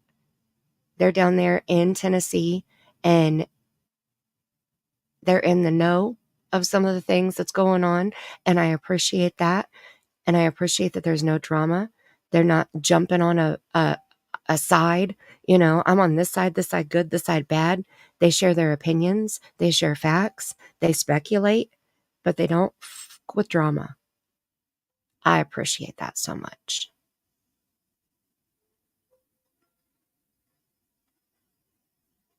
Awesome. Okay. And we got Tammy's link dropped also. If not, I can grab it. Yes. Thank you. Hey Jude. Hey Jude is awesome. Hey Jude is on it. Spooky wife. Hi Amy. Welcome to the squad. It's the best squad on YouTube. Oh my goodness. Okay. We got to take a musical break. I love my new video. I love this video. Welcome to the squad, Amy. Thank you so much for joining. Baby, you're a perfect 10. I wanna get in. Can I get down so I can? I like the way you work. I got to bag it up. I like the way you work it. No diggity. I got to bag it up. Come on, y'all. I like the way you work it. No diggity. I got to bag it up. I like the way you work it. No diggity. I got to bag it up. Yo, say what? I love that so much. Oh my goodness. I love it right there at the end. She's got class and style because I feel like that's what our squad has, class and style. So I made sure to clip the perfect parts of that song. At the beginning, it says, baby, you're a perfect 10, because I think you're a perfect 10. I think every single one of you are a perfect 10. You know, like it just, I love it. Hi, Rockin' Rhonda. Welcome, welcome, welcome. How are you? And welcome again, Amy. Thank you so much for your support. I cannot explain to you. You know what? Before we start this next video here, the next video that we're going to watch, this is on, it's Lady Freedom's Raw Narratives. I think I put Lady Freeze, not Lady Freedoms, in my description box. I'm going to have to go back and correct that. But this channel is Lady Freedom's Raw Narratives. Okay. And the link to this video is in the description box. So you guys can go over and check it out. Make sure you subscribe to her channel. And, but before we jump into this amazing video that she has made here, we need to play it before it gets struck too. Because it's, I guess, who struck War Eagles channel. I'm going to throw out 5 more memberships. How about that? Here we go. 5 more free squad memberships coming right now. Woo woo. Teresa, Shannon, Kathleen, Michelle, and Kat. Welcome to the squad. Oh my goodness, I'm so excited. Welcome, welcome, welcome. Hi, Rita. Welcome, welcome, welcome. Hi, Kim. Welcome to the squad. It's the best squad on YouTube. Any other squad is just imitation. Welcome to all the new members. Thank you, Butterfly Kisses, and hello. Oh, thank you, Wanda. I hate the sound of my own voice. Thank you so much. Thank you, Black Skies. You're welcome, Teresa. Welcome to the squad. I'm so excited. I'm so excited. Building the squad, one perfect 10 at a time, right? Woo woo. Okay. We're going to play the squad song one more time just because we just got 5 new members, okay? And then we're going to start this video. Here we go. Baby, you're a perfect 10. I wanna get in. Can I Welcome to our squad. I like the way you work it, no diggity. I got to bag it up. Come on, y'all. I like the way you work it, no diggity. I got to bag it up. I like the way you work it, no diggity. I got to bag it up. Yo, say what? Woohoo! Welcome to the squad. Hi, Don B. Kim French over there dancing. Okay, be honest. Who was dancing? Who was bobbing your head? Who was singing along? I'm guilty. Fixing to have to go. Nothing about the video. Oh, okay, Sally. Go educate yourself. Come back and watch the replay over here and educate the rest of the stuff we just learned from Steve here, okay? Hi, Cindy. Cindy put the 3 in the chat. I do too. I love that song. No diggity. No doubt. Thank you, Hey Jude. There's the link. Definitely check out this channel. That's how you dance. I don't dance in public. Don't worry. Oh my goodness. Black Skies, I hope that you're doing okay. That was you? You? Guilty? Yep. I do. I upload. Okay. Shameless plug here. Okay. Every morning I upload a short video and I record a video or a song off of my XM Sirius radio thing that's in my truck. It's from either the 90s or the early 2000s. Most of the time it's the 90s and every morning. So if you want to shake your booty, I haven't got all of the shorts in a playlist. So if you want to listen to them all back to back, yep, this is how we do it, okay? I'm pretty sure that song's in there too. This is how we do it. You're shoving. Hey, that's okay. That's all right. Grammy has moves. Whoop, whoop. Oh, thank you, Crystal. Thank you. And I try to put them out early in the morning. I try to do 9 a.m. Eastern time. So that way you can start the day with a good throwback, right? Okay. So now on Lady Freedoms, she has this video here and it says that it's courtesy of Queen Bee. The people on panel are B. Tim, Cheesy Weezy, Voices, Clue, and Dago. And she made this video because she wanted to demonstrate what Katie's last words to the public were about her son, Sebastian Rogers, who at the time of this interview had been missing for 88 days. Okay. She cut out most of the commentary from the panel so we can focus on Katie's words alone.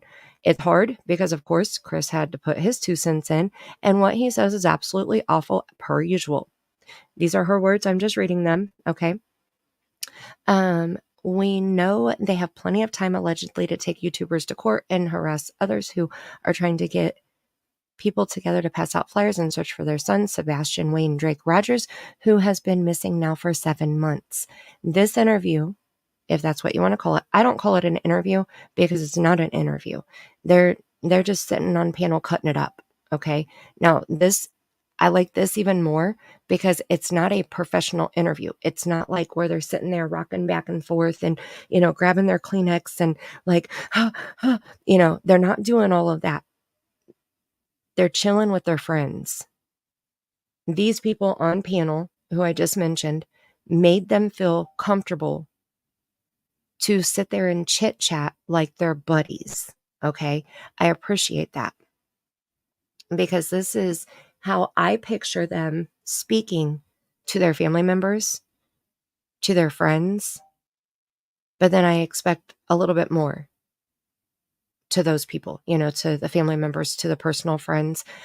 So what we hear here, they know it's being publicized to the world, but they're a little bit more relaxed than a news interview. And this interview panel, I'm going to call it a panel, okay? This panel took place on May 23rd, 2024, 88 days after Sebastian was reported missing. And I skipped over the intro because it is a song, and I just want to jump right into it. So we're going to start right around 35 seconds. I think Chris is talking already. Okay, so my chat froze again. Oh my goodness. Grr. Try it. Come over in the morning, shake your booty, start your day off right. And here we go. Things like, yeah, I understand people got upset with me because I was pretty pissed off that night. Yeah, I got it. Was it necessarily the Right, best but I thing in mean, the world? I feel No, like it you had wasn't. every right to be that upset. You had every right to Right. be angry and upset. Right. And I understand that I had that right. I understand everybody's personal feelings that I should not have been as aggressive. All right, cool. I respect that. Maybe, you know, but at the same time, I am a person. So is my wife, and so is Seth. We're all grieving our own ways. Trust me, it's They're all grieving in their own ways, and we're going to hear this is an hour and 32 minutes long. And she tried to cut out all of the other conversation. So it's just Chris and Katie. Just Chris and Katie talking.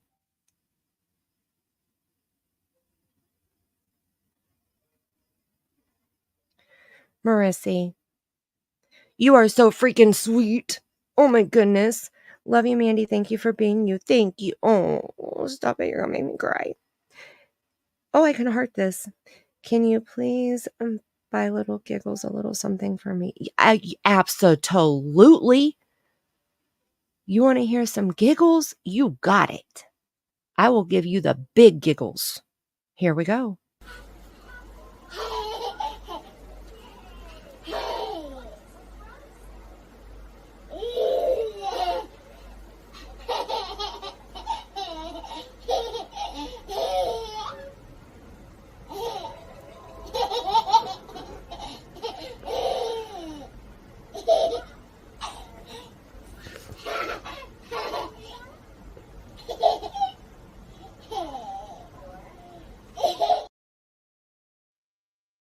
I love it. I love it. And we'll do this one also. I mean, one more giggle before we jump back into a whole lot of grrr. Okay, we're about to be grinding our teeth here in just a second.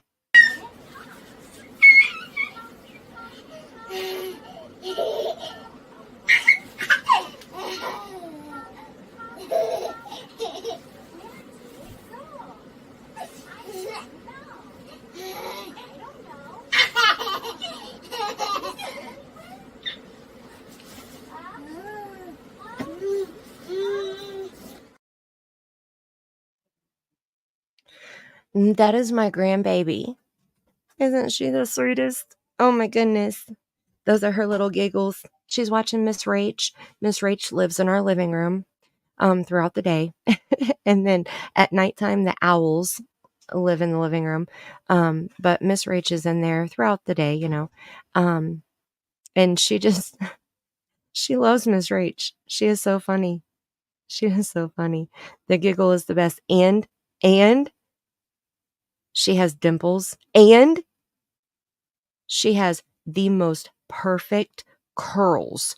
OMG. If you did not see my community post earlier, you have to go check it out because I got a picture and you can see like 3 or 4 curls that are hanging down and they are the most perfect freaking curls. Okay. I'm telling you, my grandbaby is the most perfect. She's rotten as all get out, but she is perfect. Oh my goodness. Right? Miss Rach is the queen. Did you know they have Miss Rach dolls at Walmart? They're like stuffed animal dolls and they talk. Oh my goodness. Congratulations, Black Skies. Oh my goodness, that's so exciting. Congratulations. Me too, Marissy. Thank you so much again. Thank you. Seriously, thank you. Thank you, thank you, thank you. You can have giggles anytime you want them. You just let me know. TJ, I'm telling you what, I didn't let my daughter watch Barney. Is that bad of me? We watched Blue's Clues instead. Oh my goodness. Oh, K-Mac. Okay, have a good night, sweetie. I hope your back feels better. Oh my goodness. I hope your back feels better. Healing energy sent your way. Okay.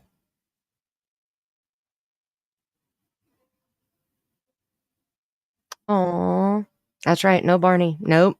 Nope. Ain't happening. Okay. Let's why does this I want you guys to be able to see my background. And I thought, hold on, let me edit this just I need to edit this just a little bit, okay? Because there's nothing really to see here. So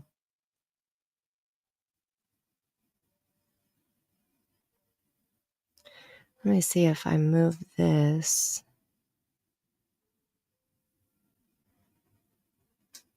Like,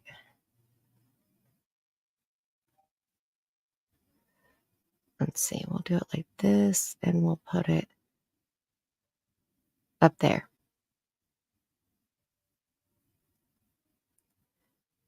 How's that look? Is that good? There's nothing to see because there's just a bunch of circles like mine that are just moving around, right? Is that okay with everybody? You have 10 of them, Lisa? Oh my gosh. Aww.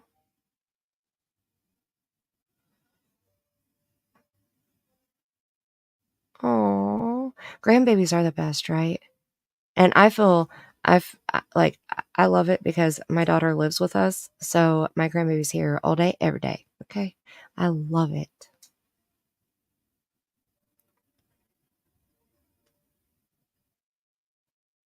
You didn't know about Barney 20 years ago? Oh my goodness. My daughter didn't know about Barney 20 years ago. I did, but she didn't. Good? All right. Thank you, Teresa. Okay. Here we go. We're going to listen some more, okay? Remember, they're grieving in their own ways, okay? They're all three grieving in their own ways. And remember, everything we just learned from Mr. Steve Johnson. Every day is a struggle. You wake up. Yeah.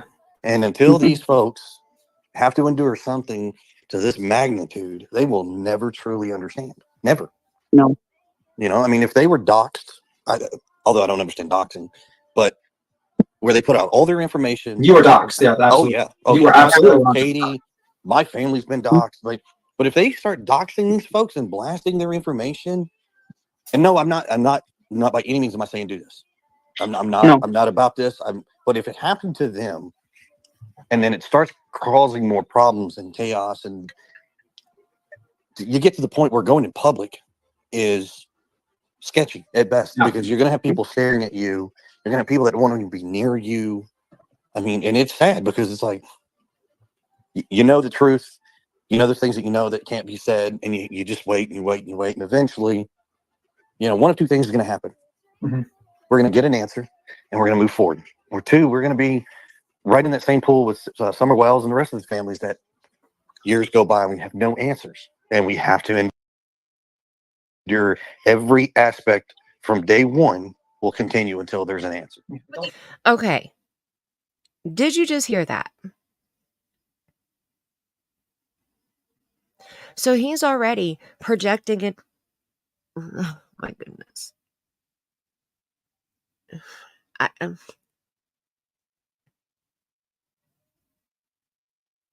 I'm trying to comprehend that. Hi, Pickles. The good Pickles is here. Hi, Pickles.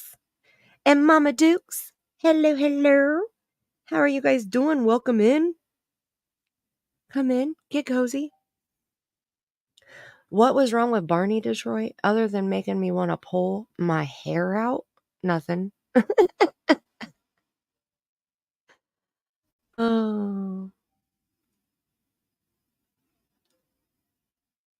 Right. I've never, thank God, right? Thank God.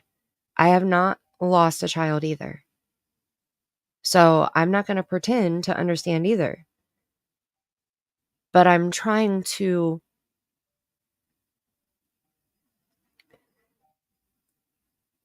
relate, I guess. I'm trying to,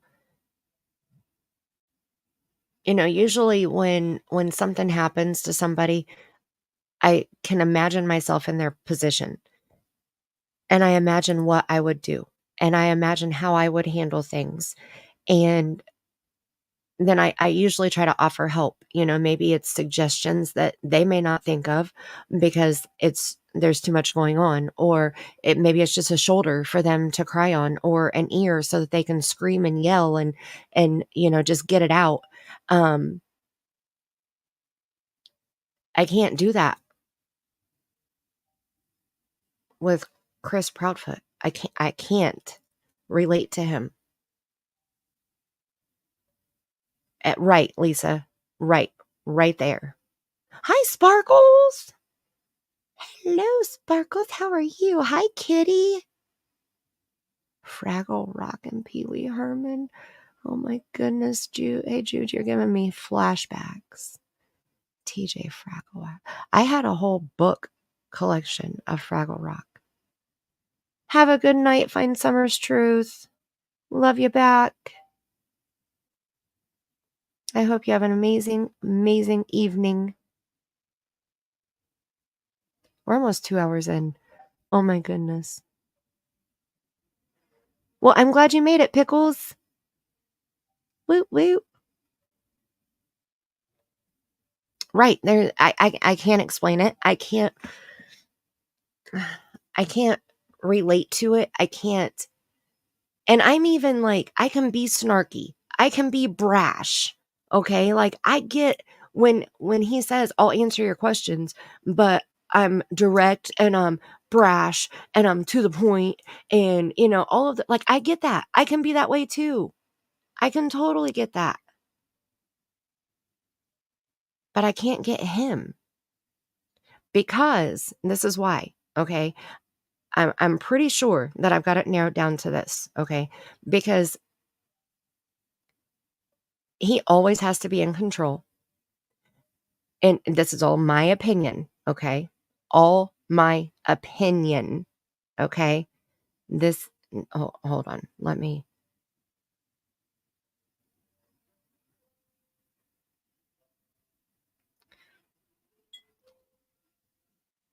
He always has to be in control. I think that he uses his words to manipulate people. I think that listening to his call with Terry Lynn, I heard multiple different ways that he uses control and manipulation. When Terry Lynn would push back, at first he tried to be shitty and snap back at her and try to put her, air quotes, in her place. And when that wasn't working, then it was like, well, I'll try this way then. I'll try hitting on her. Well, maybe we should do this in person. This would be much better if it was in person. So I feel like he manipulates people. He twists things. And another thing, okay? How many of you saw when I was on Emma's panel, Crime Stories Obsessed? I've only been on her panel, I think, one time. Do you remember that? Put a 3 in the chat if you were in Emma's chat when I was on her panel. Right, secretive, Lisa, right? I can't disclose. Right, Juniper? She stood her ground. Gaslighting, yes. Exactly, Tammy.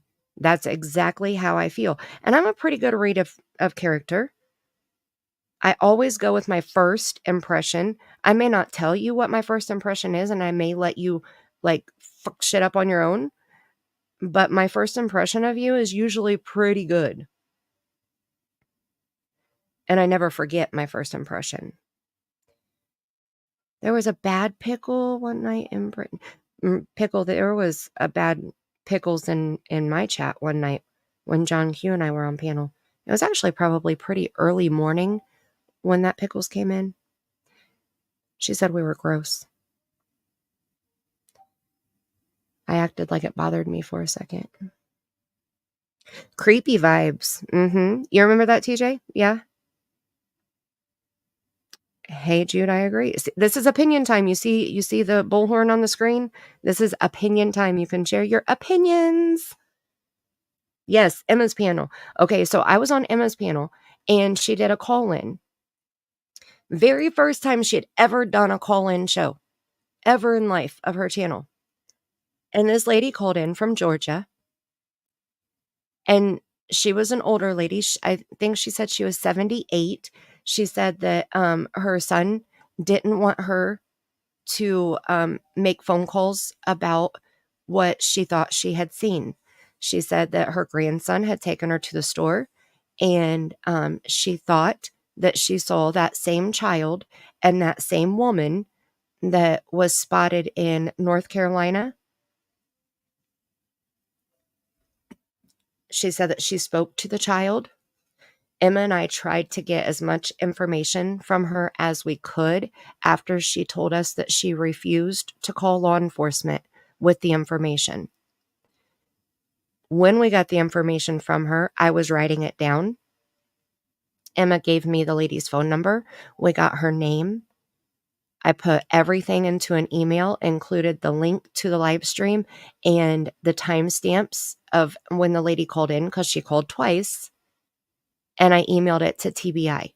As soon as the live ended and I was able to get the timestamps, that finalized my email, and I put the timestamps in and sent it over immediately. Okay, so she called in once. Emma did a great job talking to her. She let her go. The lady called back in again to clarify something, and then she hung up. The very next call was a male, and he tried to play it off like it wasn't him at first. But a lot of you in chat caught it, and so did I. We said, that sounds like Chris. Sure shittin', it was Chris. He reamed Emma's ass. He talked shit about the woman that had just called in. Well, how dare her call in and share this information on a panel that has 40,000 subscribers, but not call law enforcement. I mean, Emma tried to explain something to him, and then he would twist things and say, well, what about, why didn't she do this? Or why did she say that? And so Emma would give an answer, and then he'd go on to the next dig. You know, it was twisting, manipulation, gaslighting.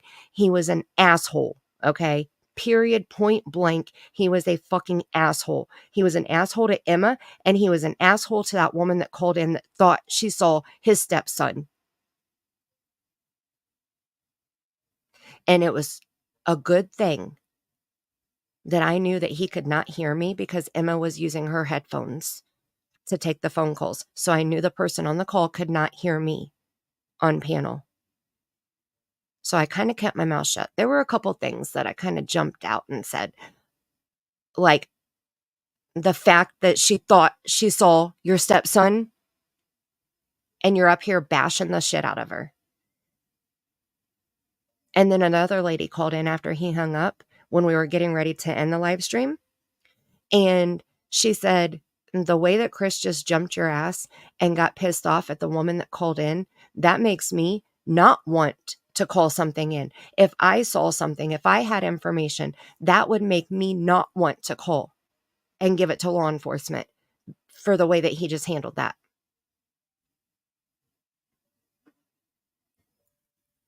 If you haven't heard that, we can definitely review it. I've been wanting to review it. I've only listened to it twice since it happened, and it happened, goodness, months ago, 4 to 6 months ago. We got her information, Crystal. One of the things that he said was, well, would she be willing to give her phone number if law enforcement wanted it to reach out to her? And Emma said, Yes, we asked her that, and we have her phone number, and we told her that we were going to send her phone number along with her name to law enforcement so that they could contact her if they need to. Oh, okay. Well, why didn't she, and then he just started going off. I mean, it was like, no matter what Emma said, we even talked about maybe there's a possibility of some dementia or something going on, because the way she was talking about her son not wanting her to be on the phone, not making phone calls, not getting involved in Sebastian's case. She swore that it was the exact same lady and the exact same child that she saw that had been shared. That picture of that lady that people were trying to say it was Bullhorn Betty, and they were trying to say it was Katie's sister or Katie's mom, or and it was Sebastian, and they were outside of the nature center and all of that. She swore up and down that she saw those exact same people in Georgia. So we still took it seriously. Obviously, nothing checked out because we haven't had any updates from law enforcement from it, but which I didn't expect anything, I guess, from it. I had hopes that maybe something would come of it because it was a tip. But he didn't see it that way. Hi, Connie. Hi, Kimberly. I agree, Grammy. I agree. Right, Shannon? Can you imagine Don Wells on panel with Chris Proudfoot? Holy shit balls. Oh my goodness. Hi, Crafting and True Crime.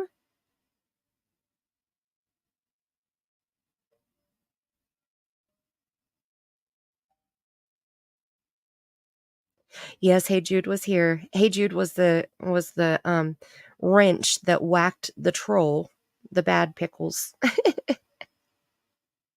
I'm just scrolling back up here. And see that I agree. Okay. Juniper said, think how he talks to women. That's exactly how he would talk to a child. And imagine if that child with autism is trying to deal with all the double talk, the gaslighting. That would be detrimental for Sebastian. I absolutely agree with that. You guys know I've talked about this before. My son is on the spectrum. My son just turned 15. There are many, many traits that I have heard Sebastian has that my son also has. Like, there's a lot of similarities. And I know they're not the same child, totally different children, but there's a lot of the same traits, okay? Things that they have said about Sebastian remind me of my own son. I cannot imagine letting my son be around Mr. Chris. I can't imagine. I would want to step in and speak for my son because I know that he would try to manipulate him. I know that he would try to talk down to him. I know that he would mock him. I know that he would make fun of him because he does all of that in this interview, in this panel, not interview, in this panel that we're trying to listen to, but I won't shut up. Damn me, put a plug in my mouth. Oh. I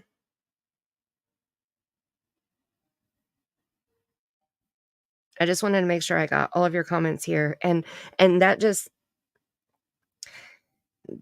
struck that memory of being on Emma's panel, like him gaslighting, him twisting things. 183, Connie, seriously, you guys are so awesome.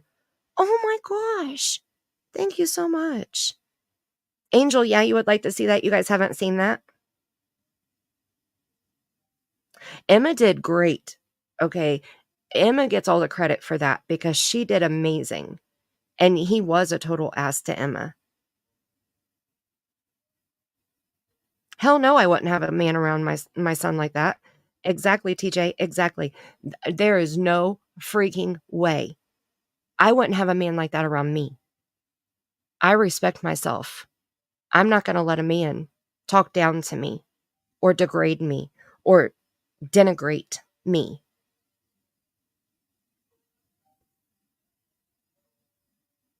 And in my opinion, that's exactly who Chris Proudfoot is.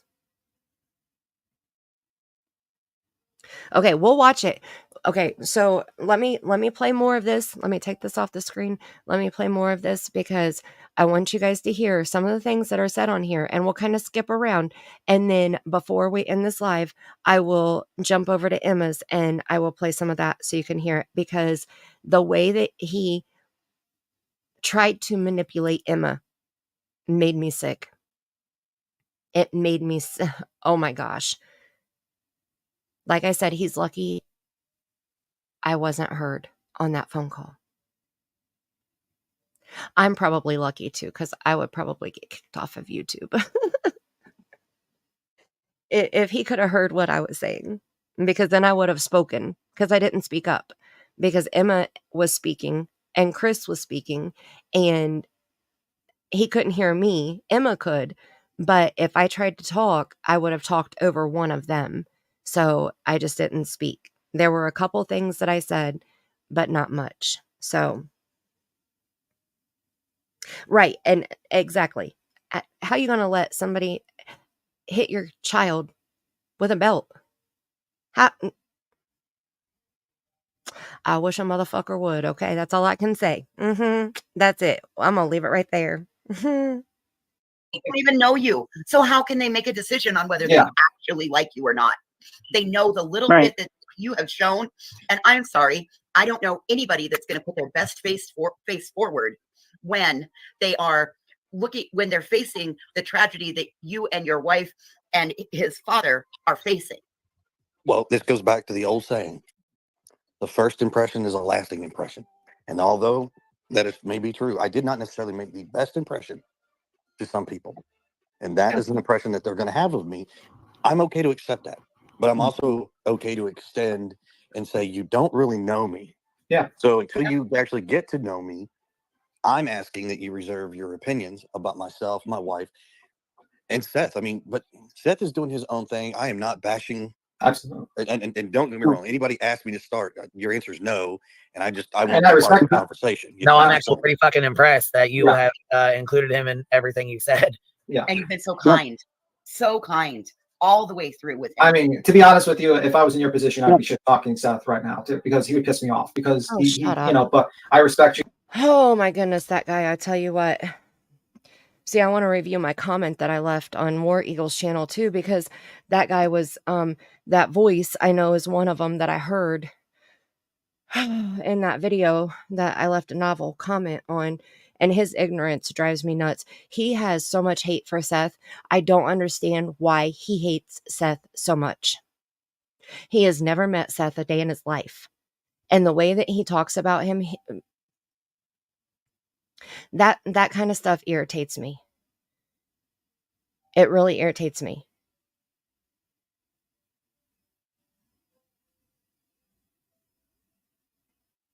And it's like he goes below the belt.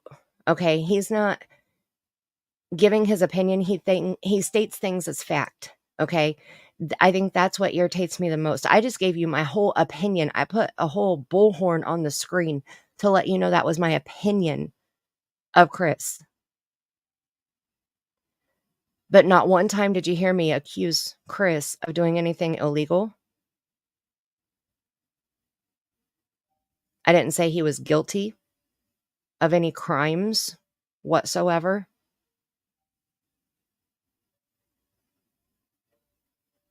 Yeah, I want to get to that little clip because it's a short clip. So we'll do that before we do the phone call. But the way that I'm sorry, he pissed me off.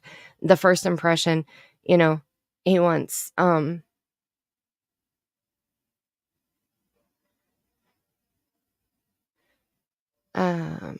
let me see. Sorry. I'm reading chat too here. Let's see. They are, I'm telling you what, it's scary, right? HTC. So he doesn't want you to go with the first impression, right? And I didn't. Have any of you decided on your first impression and stop there? You know, the very first time that you heard Chris talk, did you decide I'm done?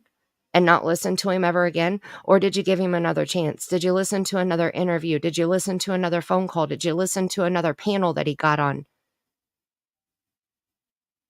And did your opinions change from your first impression? Or is it still the same?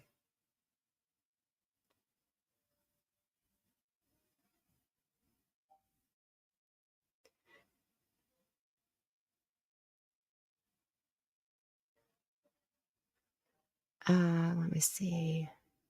I had tried to ask Brett about this, but she never saw it. It's about Sebastian. Team website.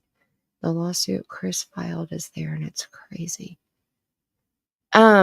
Britt T, can you email me the link to that? I haven't seen that or heard anything about it.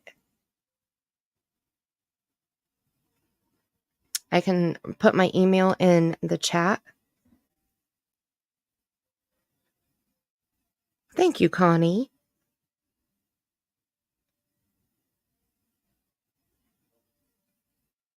Oh, it's just Sebastian and then .team. Okay, I will write it down and I'll look into it for sure.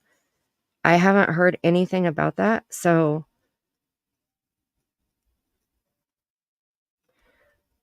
I am taking note of it right now.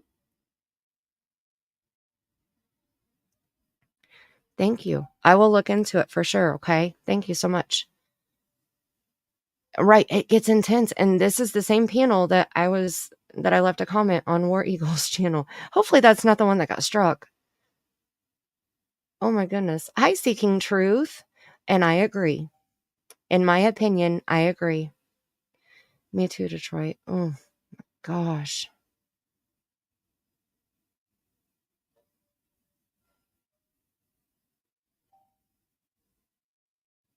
Exactly, Pickles. No, that's B Tim, I believe. Yeah, that's what chat's saying. I don't watch QB. I mean, nothing against her. I can't do it with so many people on the panel, and those super long live streams like that. And I mean, bottom line, the Seth bashing. I don't want to be anywhere where somebody's being bashed with that much hate.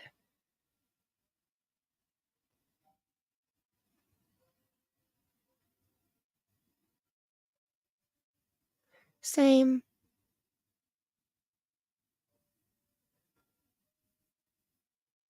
Right. Right.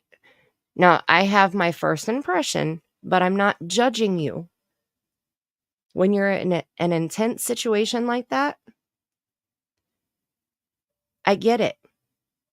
I always think about Brandy and Tyler and how a bunch of people went after them and said that they were guilty of Monkey's disappearance, and the blame game and the attacks and the downright hatred that came out.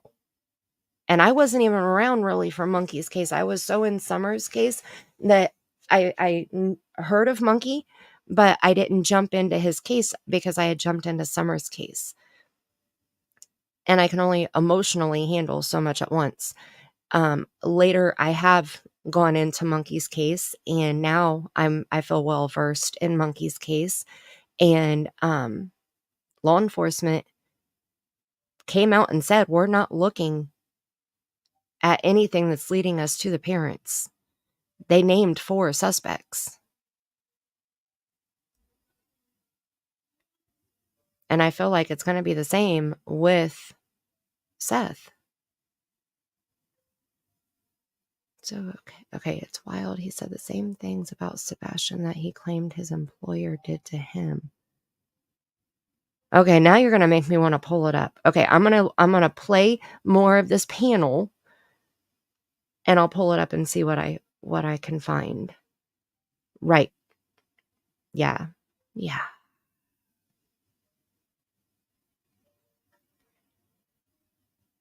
But your opinion hasn't changed. Yep. That they were using Sebastian's army to raise money for Seth. Okay, no, wait. I heard a little something. Didn't Brittany talk about something about that last night?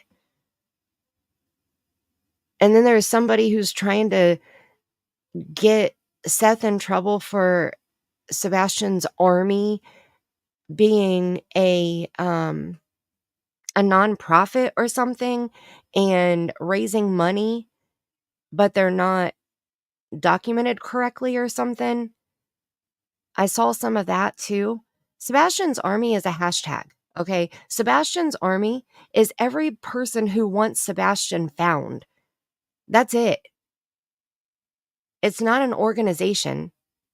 It's like a movement type thing. You know, it's a hashtag. Just like, okay, wait, why is chat freaking out? Black skies, I subbed a War Eagle. Your Wi-Fi is wacky. He just typed, I subbed a War Eagle like 15 times in the chat. Hi, just me. It's the second link on the top of the page. Okay. Brittany got struck? What is up with people striking people? Brittany tried to call me earlier, but it was when I was live. That was one of the musics that played. It was her calling me. Goodness. Well, okay. So, I'll explain this real quick, and then I'm going to hit play. So, there's two ways that a creator can get struck. Okay. One is like right now I'm using Lady Freedom's video. If I played it without doing commentary, without pausing, like if I just took the whole video, put it on my page and acted like it was my own, she could strike me for fair use because I stole her content. I legit stole her content. Now, if I put it on my channel and like right now, if I let it play for a half hour and I never paused it or spoke a word or altered it in any way, shape, or form, she could strike me for that also. A fair use. So you can do creator to creator for fair use content striking. The other way you can get struck is if it's a community guidelines strike. And that falls into a couple different positions. So one, if like I'll use Tammy, for example, okay, because the Looking Glass Tarot, we know her name is Tammy Barnes. She has both accounts that she comes into chats with. We know her full name because she puts it out there. Now, if she did not have the Tammy Barnes account and she only came into chat under the Looking Glass Tarot, and never once did she say her full name on YouTube anywhere. Maybe we knew her first name was Tammy, but we didn't know her last name was Barnes. I went behind the scenes and I looked up Tammy. Somebody told me her last name, and I go behind the scenes and I pull up her entire life history.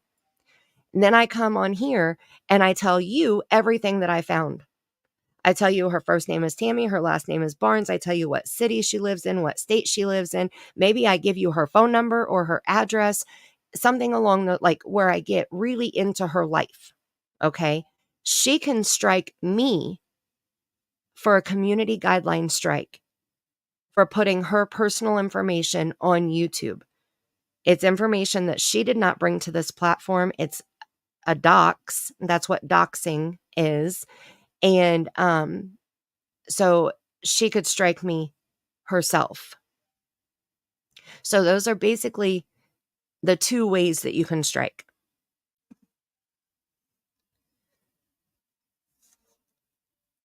You can also get struck other ways, but those are just two examples. If you community guidelines, the terms of service, there's a whole big long list. Like you can't attack for race, religion, any of those things. You can get struck for that. You can get struck for nudity or sexual content, brandishing a weapon. Like there's lots of different things. If you violate terms of service, you can get struck for those things. So if Brittany got struck, I don't know how, why, by who, for what reason. I don't know any of that. Now, here's the kicker, right? So right now, I'm sharing Lady Freedom's channel. Lady Freedom clipped Queen Bee's channel. Queen Bee can't strike me because I'm not using her content. I'm using Lady Freedom's content. So if Queen Bee wanted to strike, she would have to strike Lady Freedom's channel because she's the one who clipped her content, but she altered it. She didn't leave it original. She altered it. She added to it. She made the screen look different. So it has been altered. It's being used for educational purposes, which is part of the fair use, copyright fair use. So yeah, I hope that clears that up. So if Brittany played something from War Eagle's channel, whoever the clip was from, that person can't strike her. War Eagle would have to strike her. If they wanted to strike for their content being used, they would have to strike War Eagle's channel, which I guess has been done. So does that clear it up? Hopefully I'm not making things more confusing than they already are. Yeah, it's silly. I don't get it. Oh wait, Brittany got struck when she posted the Batman off of CP's Facebook. Someone's name was underneath it that made a comment on it. And are you serious? So that's a privacy strike. So that's a community guideline strike. So she went on Facebook where somebody's full name is public and shared it on YouTube. And she can fight it. And then YouTube will decide if it's legit or not. It's a public platform that she shared it from, but she shared it from a public platform that is not YouTube. So it could go either way. I would think that YouTube would say, no, sorry, that you're on a public platform with your full name. And it was just your first and last name. It wasn't your address, your phone number, your city, your state, any of that. That's what I would think that they would say. And I think that Brittany would win her counter strike, because when you get struck, you can counter it. And then YouTube decides, are we going to keep it or are we going to drop it? If they keep it, then it goes back to the person who struck. So like with War Eagle, QB struck War Eagle. War Eagle can counter strike QB and say, I used your content under fair use. Then YouTube is going to say, okay, QB, War Eagle said they used it under fair use. Now you have 10 days to file paperwork in the court system that you're going to take them to, I believe it's federal court for copyright, or the video is going back up in 10 days. So you got 10 days, balls in your court. And in 10 days, if QB doesn't file the lawsuit, then War Eagle's video will go back up on their channel. Right. I agree, Britt. I agree. So does that help Detroit?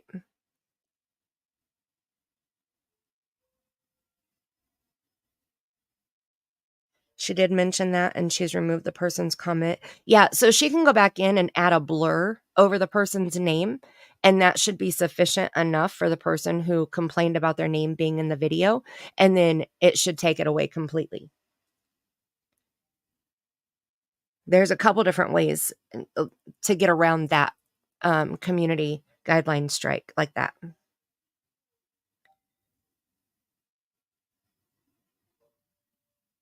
Oh, okay. Okay.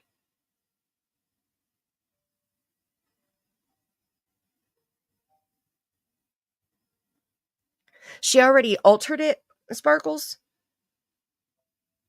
She altered the video. She blurred the name out, and then the person struck her after that?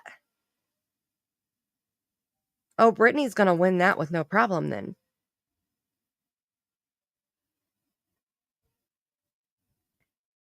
Yeah, if it was already blurred, then they don't have a case. YouTube's going to be like, where's your name? I don't see your name. Your name is gone. What are you talking about? And they're going to dismiss it. Yeah, it sounds like they're just trying to cause trouble. Yeah, because when you get struck, sometimes if you get struck, then you can't go live for so many days. So like there's like the 7-day strike, or I mean the 7-day punishment basically for the strike, where you can't stream for 7 days, 10 days, 30 days. It just depends on what the strike is, what it's for.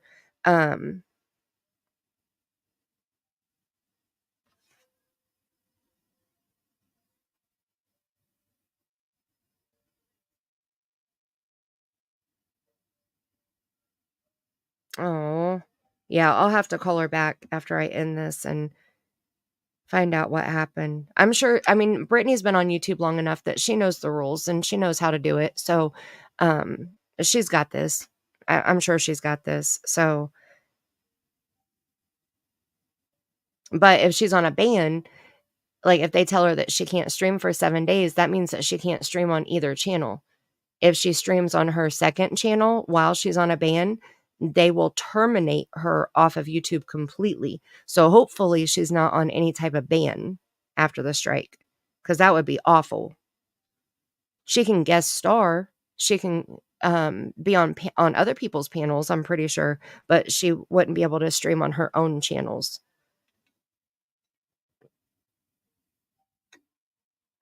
Right, Marissa, exactly. Don't post in public and then think that it should be private. Like, especially if it's not her real name. I saw somebody said that they didn't even think that it was her real name. Hi, Tracy Dolan. If it's not her real name, they definitely. And if it's already blurred, then there's that doesn't make any sense. Okay, let me play some more. I'm going to play some more and run out and fill my teacup up because my tea is getting low. But I can hear it in my earbuds, so I will hear everything that you're hearing. So when I come back, we'll be able to catch up. Can I reach out to War Eagle? I don't have War Eagle's contact, but War Eagle, they can still like comment and chat and go in live streams and stuff. So if I see them, I will definitely try to reach out to them. If are they needing help or something, you think?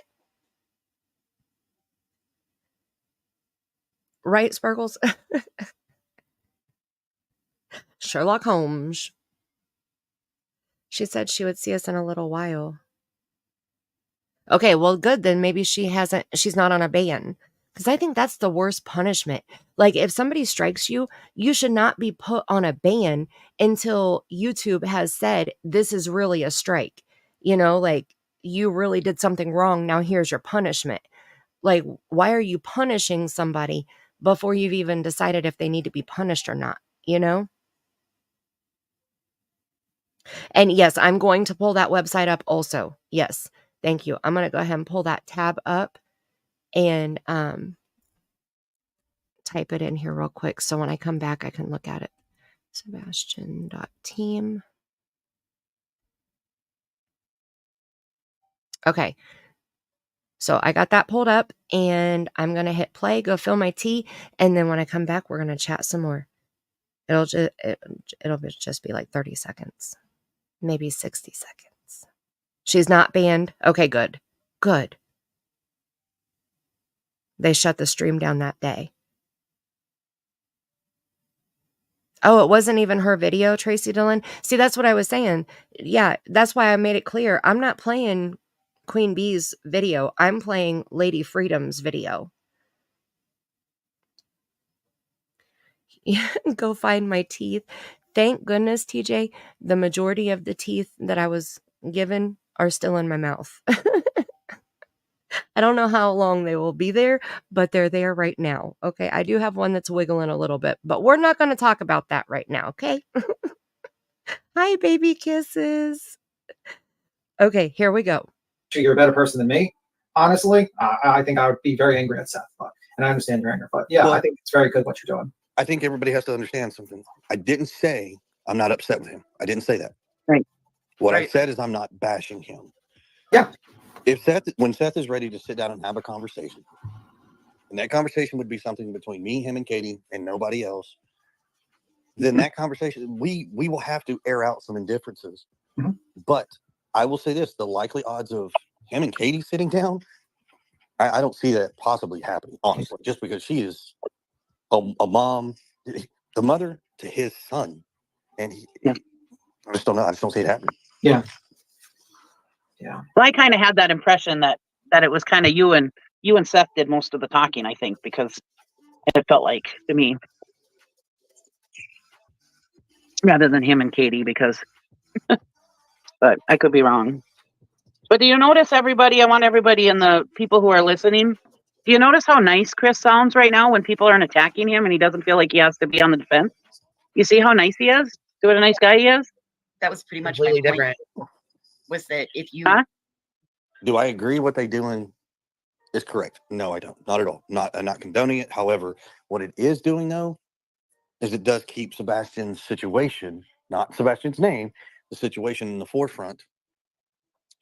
So it's not necessarily allowing the case to go completely cold, but yes, a lot of people have pulled back from what I've heard. A lot of the drama, they've said it's a lot of mental stress, honestly. And I understand that. Mhm. But I'm begging and I encourage people to please take the drama. Okay, wait. Hold on here. Hold on.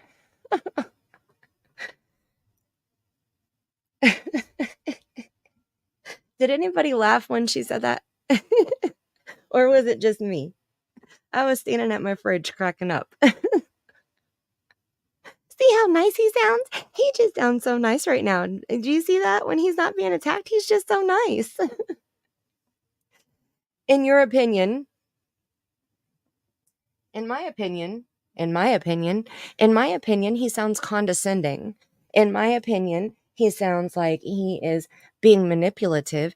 In my opinion, he's being nice because you're kissing his ass. In my opinion, you're being very, very kind. You're not asking any questions that are difficult or that might ruffle his feathers. You're being very polite. And I appreciate that you're being polite to him because it made him feel comfortable enough to talk. So I do appreciate that. I'm not saying anything bad about the people that are talking to him whatsoever. I appreciate that they spoke to him with respect and kindness and pampered him, I guess. But you know, everybody always says he'll answer the hard questions. Really? With we're not privy to that, or we're not allowed to discuss that because law enforcement doesn't want us talking about that, and those are his answers to the harder questions, right? Right. Okay. Sorry, I was almost out of breath on that one. Right, they're kind of stroking his ego, which I'm glad they did. Okay, I'm glad they did, because if they didn't, we wouldn't have this entire video of their words. Now, the beginning part here is mainly Chris.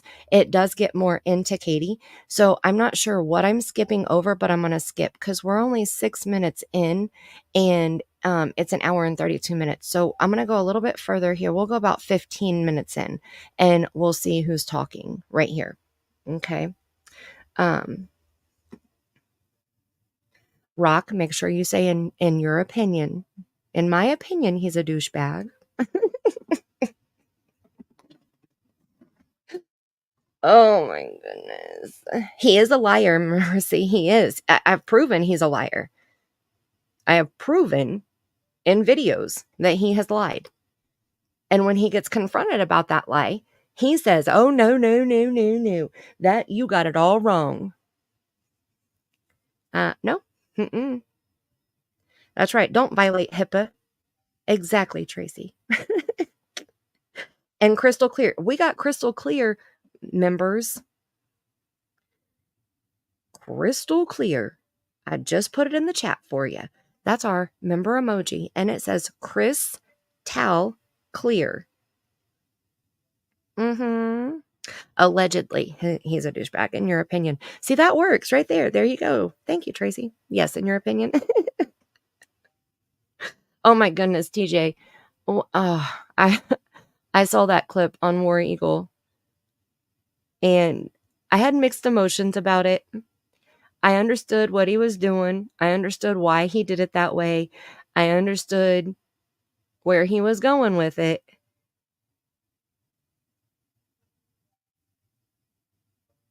And yeah. He made me giggle a little, okay? He did. He made me giggle. And I know people have their feelings about Dolly. That's okay.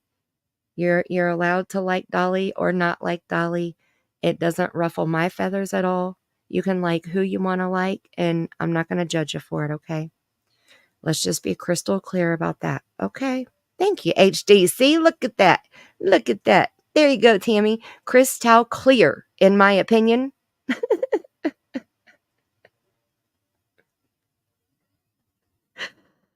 Oh, he really wanted to make everything crystal clear when he was doing the interviews and the phone calls and the panels. I want to make this clear, crystal clear, okay? Oh my gosh, his semantics, Marissy. Oh my goodness. I can't even. His word salad. If you guys haven't seen it, I clipped every single time that when he was on Duchess and he was asked about a poly. Every single time. All in one video. All in one nice little package with a bow on it for you. Okay?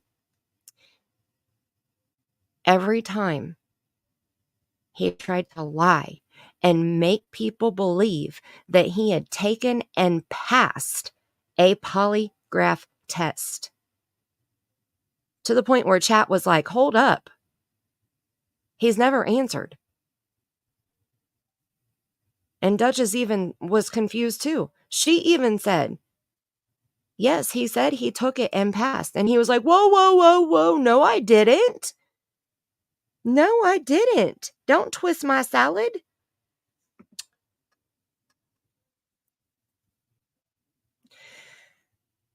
If you haven't watched some of my videos, definitely head over and check them out. I think we should do a live stream where I just go through and play all the videos so that we can go back and like reminisce about some of the things that have happened. He did lie to Nancy Grace. Yes, he did, Crystal.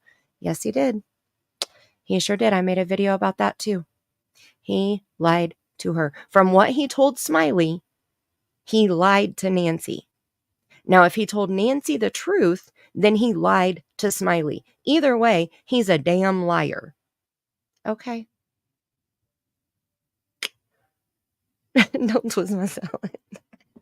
You like that? Exactly, right? Isn't it ironic? He lied about the lie detector. Tell me you're a liar without saying I'm a liar. Okay. In my opinion, allegedly. I love you guys. That's right. No words in my salad. Don't add words in my salad. This is my salad, okay? Let me play with my word salad all on my own, okay? Oh Lord, don't add the snacks in there. Oh, don't do that. Snacks and salad. Woo, buddy. Wonder what he tops his salad with. Did I say that? I wonder, like, if can she do some actual good without having to do all the things that she's done in the past? I don't know. So I guess I don't know. In a way, you kind of almost, some of these creators should probably go take a few classes in law before they start doing some things. Well, she knows. They might be able to know what they're doing. She knows.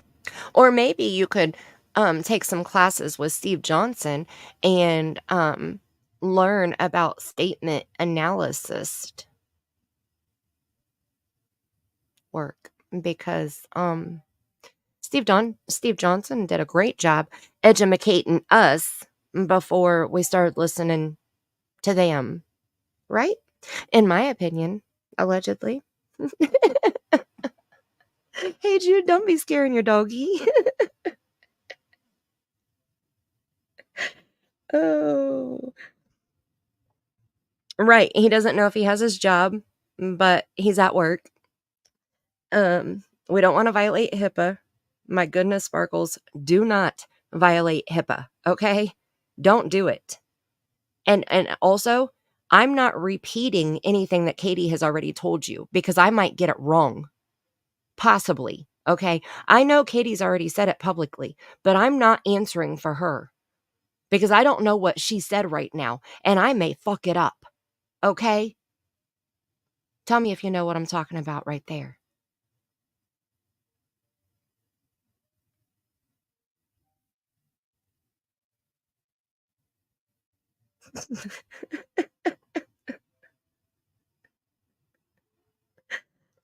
Oh my goodness. Knows what she's doing in Florida. But No. all right, so here's a funny little thing. People can look this up. It's great. Tennessee, a couple years ago, back when there was all this rioting, people stepping in front of the interstates, blocking traffic. There were several states across the country that passed a law. If you're impeding traffic and you get ran over, that's on you. Okay, hold on. So, hi Aries.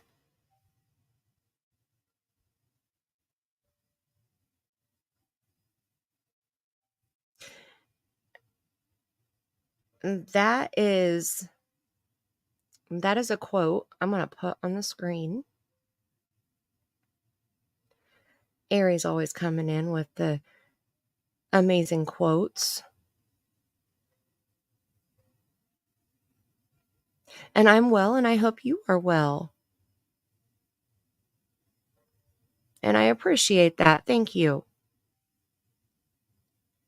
Thank you very much. Your cheeks hurt. Thud. Right. The thud. The thud. That's what I was talking about. When he was asked about the thud, what time did the thud happen? He refused to say, even though allegedly he was on the phone with Katie when Katie allegedly heard a thud, he wouldn't say what time it happened. Even though Katie has already told us around 10 p.m., he wasn't going to speak for Katie. If she wants to tell you, she can. She already has. Oh, well, but she is not here right now, and I'm not speaking for her. I don't remember what interview that was on.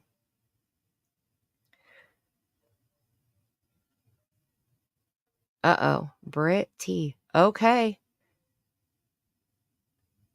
Exactly, Marissy. Exactly. I worked in the medical field for 7 years. I knew HIPAA forwards and backwards, and I could read it in my sleep. I worked at a front desk at a doctor's office when HIPAA first became, like when we first got like the HIPAA policy, and every patient had to fill out the HIPAA form and put the people that we were allowed to speak to about their medical information on a list, and they had to sign it and date it. And I had to explain to them what the form said and what they needed to do. And I worked for 8 doctors. So I read that HIPAA form in my sleep. I dreamt about that HIPAA form for a couple weeks. Okay.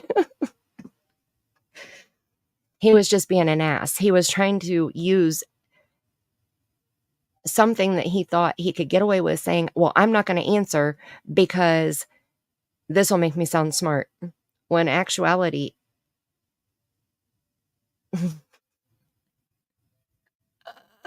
I know, Sparkles. I know. Yes, the 3-hour phone call that wasn't really 3 hours. Yes. Yep. They got on the phone just before 10 o'clock at 9:46, I believe he said. And they hung up when Katie was falling asleep on him at midnight. She went to bed at midnight. Yeah, midnight. She interrupted Duchess to say midnight a couple different times. She was very adamant about her going to bed at midnight after she put the dogs up in their kennel pen thing. Even though she said that when Chris said when he's not there, the dogs sleep with Katie. But he wasn't there that night. But she put the dogs in the pen and went to bed without the dogs when they got off the phone at midnight.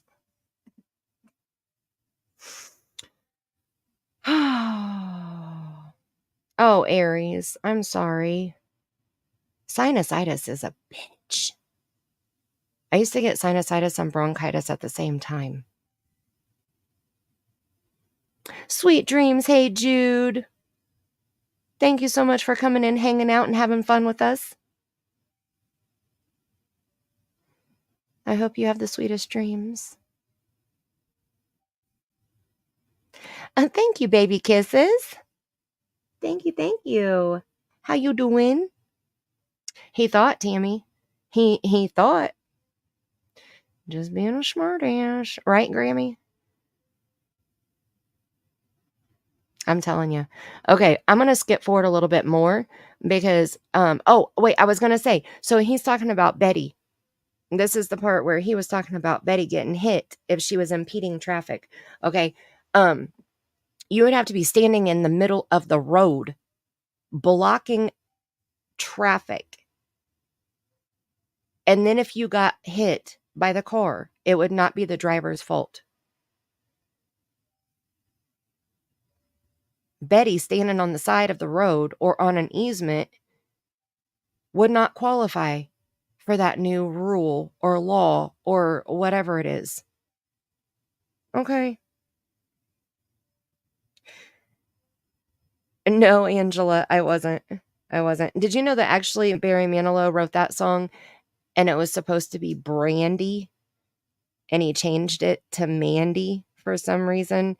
And I said this the other day, I've never met a Brandy that I've ever gotten along with, ever in my life. And then there was a Brandy in the chat and she was like, I'm a pretty cool chick. And I was like, well, hey, I'm still on the hunt for a Brandy that I like, okay?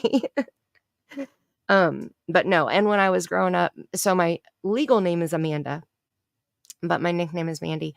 But my mom used to sing the Boston song to me when I was growing up. She still does occasionally, but that song is Amanda. I'm gonna take you by surprise and make you realize Amanda. I love that song. You didn't know that? Yep. That's all I know about it, but I know that much.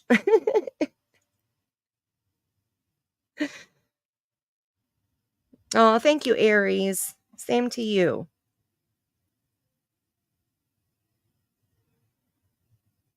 Saline nose spray helps? For what, Tracy? What'd I miss?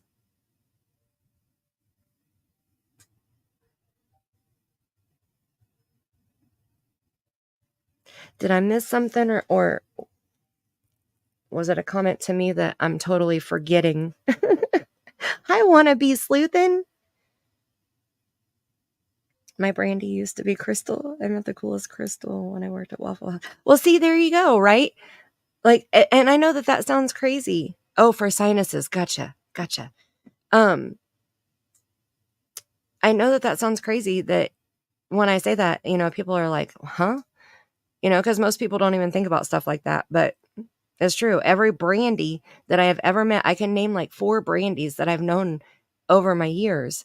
And every single one of them was either a psychotic bitch or just a bitch. But I don't hold it against the name. I know that there's Brandies out there that are amazing people. I just haven't met them yet.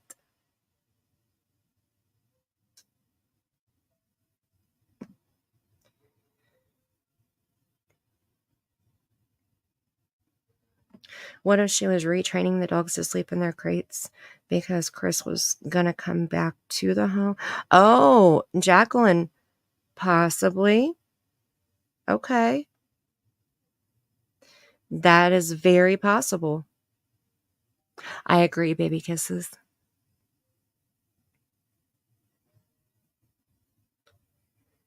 Seriously, Sparkles?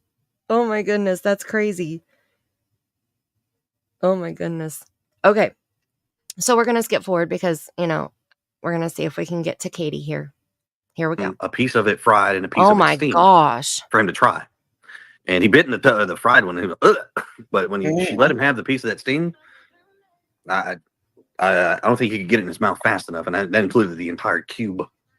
It was ridiculous. But ever since then, he's been strung on tofu. Oh yeah, he loves fish.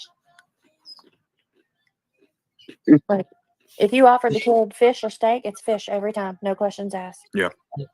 He eats pretty healthy. He likes his vegetables. He loves the little sweet peppers and bell peppers, and he eats Oh, that's good for him then. like squash and zucchini. I mean, Brussels sprouts. Oh my God! Every single time we go to the store, Mom, will you make Brussels sprouts? Yeah. Okay, now remember the things that we learned. Okay, now I explained denigrate. The definition is to criticize or insult someone, to spread negative or hurtful information about someone, or to deny one's importance or validity, or to belittle them. And then the synonyms, okay, I can't say, I can, synonym, but it's easier for me just to say cinnamon. Mock is one of those synonym words. And it means to laugh at or make fun of someone or something, especially by copying an action or a way of behaving or speaking. And some of the other synonym words are mimic, negative, ridicule, undervalue, deflate, depreciate, critical or criticize, badmouth, insult, run down, speak badly of, diminish, or disparage. So we just heard Katie mock Sebastian.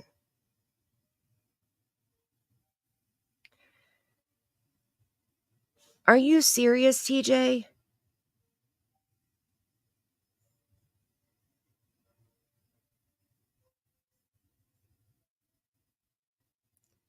Did they post about it, or how do you know that? That's ridiculous. She has it up. Man. War Eagle posted it. Let me see. Let me go look here. Let's see what it says.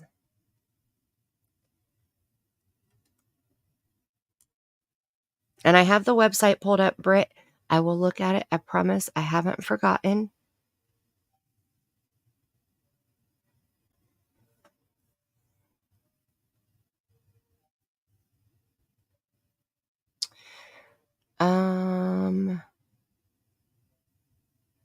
Okay, I don't see, the last post I see is from 7 hours ago, and they shared Bullhorn Betty's video 11 hours ago. It says, hold on, or hold please, come on Queen Bee, help a brother out. See, that's why I thought War Eagle was a male. Remove those strikes, girl. Don't you know that imitation is the highest form of flattery? Is my little old channel hurting your little feelings? Oh my. Subs, never fear. I'm working on editing my videos with some commentary. Well, they want it. They're gonna get it. Be careful what you ask for. Be right back, girl. And then they shared a screenshot.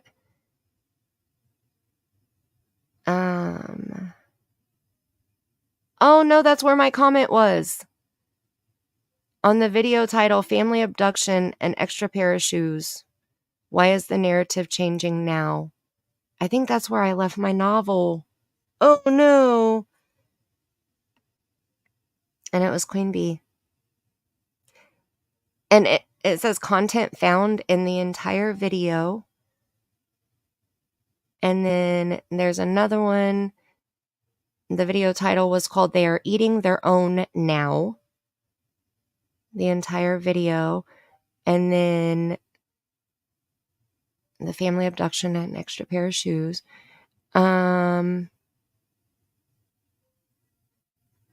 So it looks like they got 2 strikes. Or the same video was struck twice.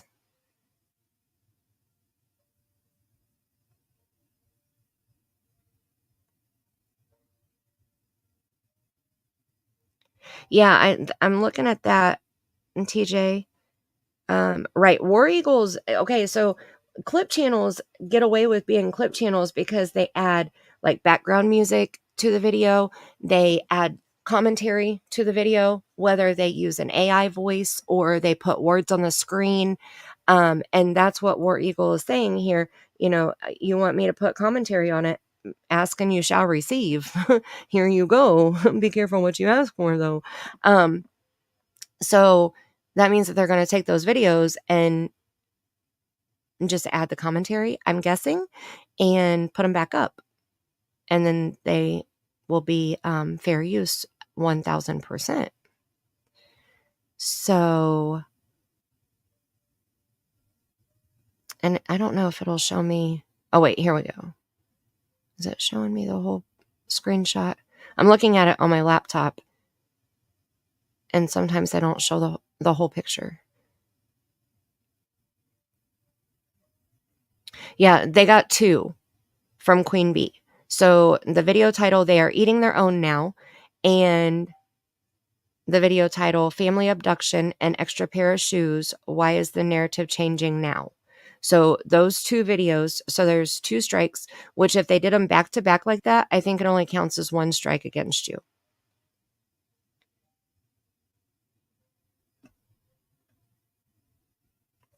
I think.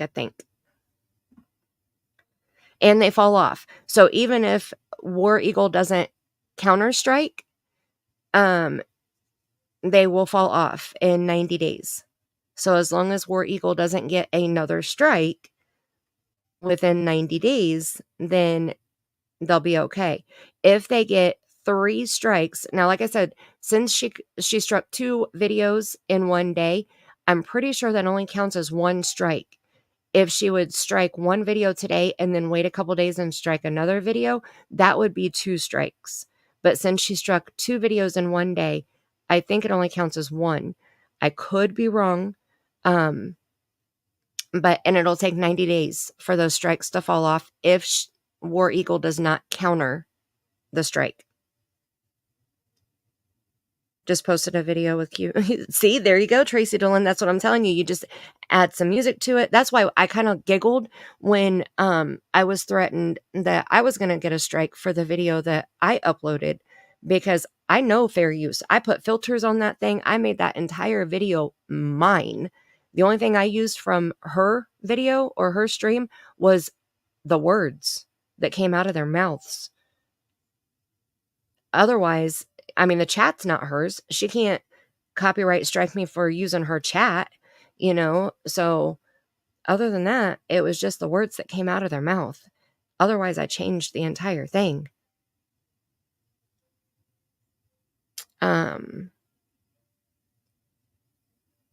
Let me see.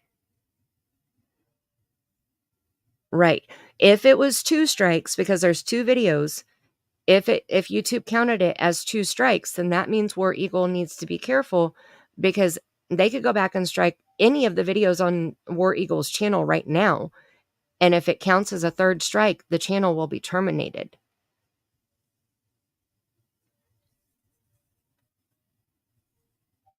It is a headache sometimes, Angela. It is. But it's for your protection. I mean, I get it. I don't fully understand striking somebody who uses clips of your video, though. Like I said, if somebody took my whole live stream or my whole video that I worked 2 weeks on and put it on their channel and acted like it was their video, you know, just uploaded it without changing it, without adding to it or commentary or altering it in any way, I would strike them, because you're stealing my work. You know, like, that's mine. But if you take a clip of it, okay, I'm not going to be mad about you taking a clip of my content. If you take a clip of my content and add commentary to it, depending on what your commentary is, I probably won't be mad about that either. You know, no, I'm just teasing. I mean, everybody's entitled to their opinion. So if they take, people have, like I said earlier, the one channel said that I have all of my Sebastian tarot card readings behind a paywall. I mean, there's so many wrong things in that false statement. I don't read tarot card reading, or I don't read tarot cards. I don't do tarot card readings, and I don't have any Sebastian stuff behind a paywall. So, you know.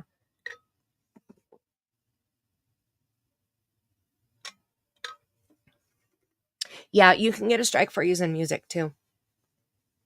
That's why, like, my intro video, I have the license to that. Like, I paid for the license to that, so I don't have to worry about getting in trouble for using that music. And the shorts, they have a music policy, so you're allowed to do that. TikTok, I don't know shit about TikTok. I have a TikTok, but I don't know shit about it.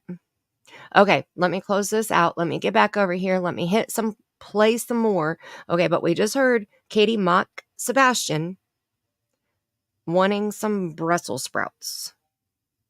Okay. That's awesome. It's really hard to get kids to eat like that. So that's awesome. What's worse is I'm sitting here cutting them up, trying to prep them to cook them, and he's eating them raw fast as I can cut them. What's his favorite junk food?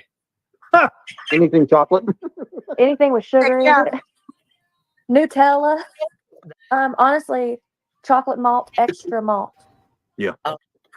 So him and my stepdad went out, and we'll skip this part. I quit buying Nesquik because the last time I got Nesquik powder, he just ate it with a spoon. He did that with the malt powder. Dude, you can't do that. I don't blame him. It's good. Just I mean, it is, but daggone, like straight to the spoon, just no milk, just ate it. I went to bed one night. I woke up the next morning, and I was like, "What the hell? Why is this container empty? What are you doing?"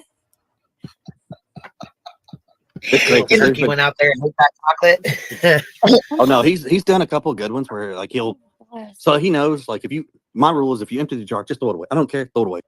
Okay, wait a minute. Her accent just totally disappeared. Let me go back. I mean, it is, but daggone, like straight to the spoon, just no milk, just ate it.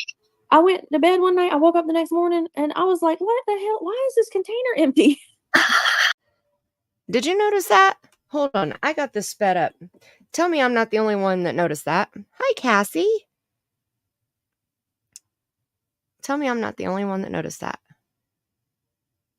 After the comma, she had no accent at all.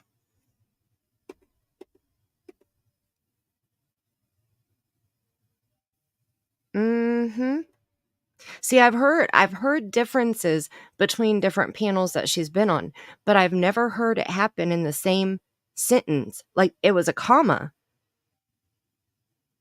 There was a comma. And she lost her accent when she bumped into the comma. Right. Hi, Steph. 212. Are you serious? We have 212 thumbs up. Oh my goodness, you guys are going to make me cry. She tripped on the comma. Listen. With the malt powder. Dude, you can't do that. I don't blame him. It's good. Just I mean, it is, but daggone, like straight to the spoon, just no milk, just ate it. I went to bed one night. I woke up the next morning, and I was like, "What the hell? Why is this container empty?" Why is this container empty?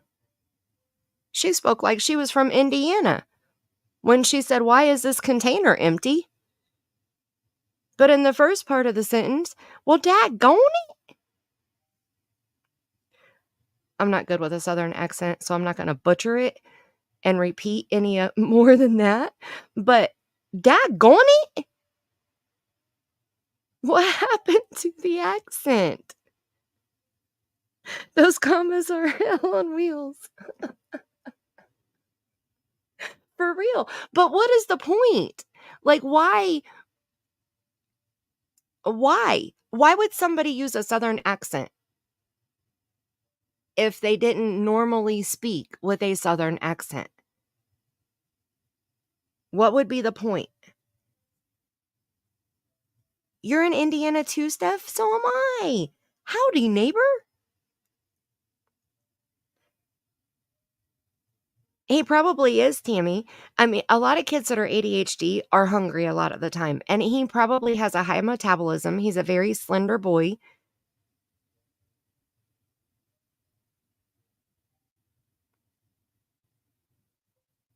I think she is from Georgia. I'm pretty sure. And then, to be fair, she's lived in Kansas, California, Tennessee, that we know of. Rock 54, you're in Indiana too? Look at all you Indianers.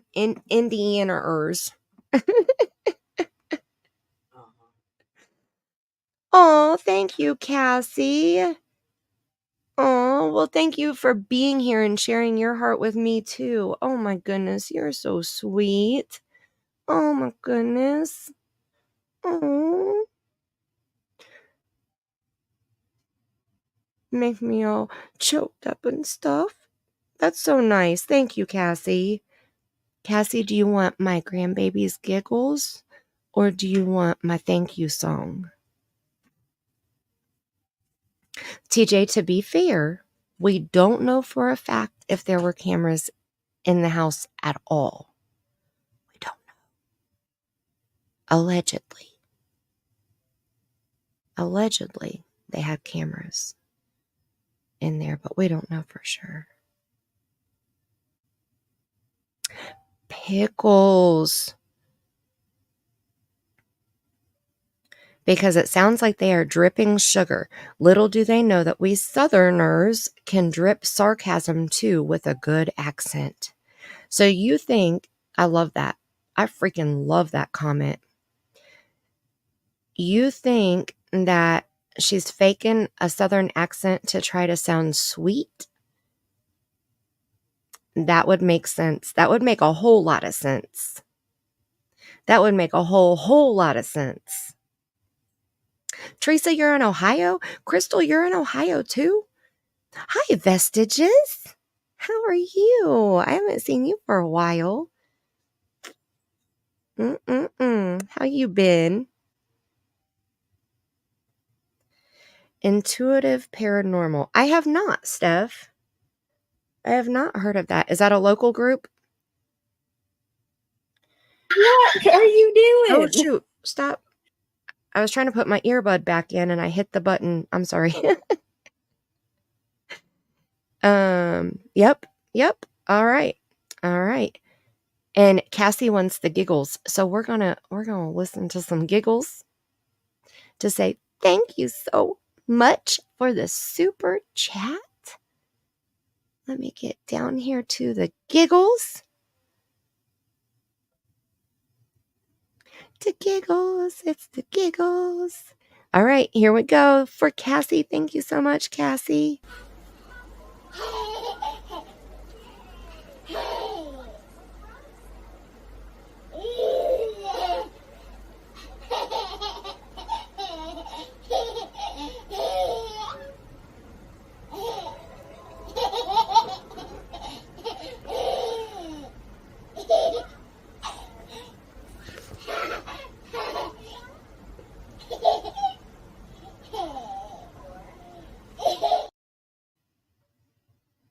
Thank you so much, Cassie. Thank you. It means go away. You are too cute to be seen. Get out of my sight. Is that when you lose your Southern accent too? You hit that comma? You are too cute to be seen, comma. Now get out of my sight. Because I swear this chick just lost her full accent. She done tripped over the comma and landed in Indiana with no accent. Oh my gosh. And I get it. I get it. Okay. Look into her eyes. Don't look into Medusa's eyes. You're out of Fort Wayne, Steph? Okay, I don't say where I am, but let's just say we're not too far apart. Okay? Working on Layla. Oh my goodness, you're still working on Layla? I check out your channel every now and then, Vestiges, just to check in and make sure everything's still going. Just, still going. I'm glad you popped in. But CP did say that they recorded him getting snacks in the middle of the night. No, and hi, Karen. I don't think that he said that they recorded him. I think that a neighbor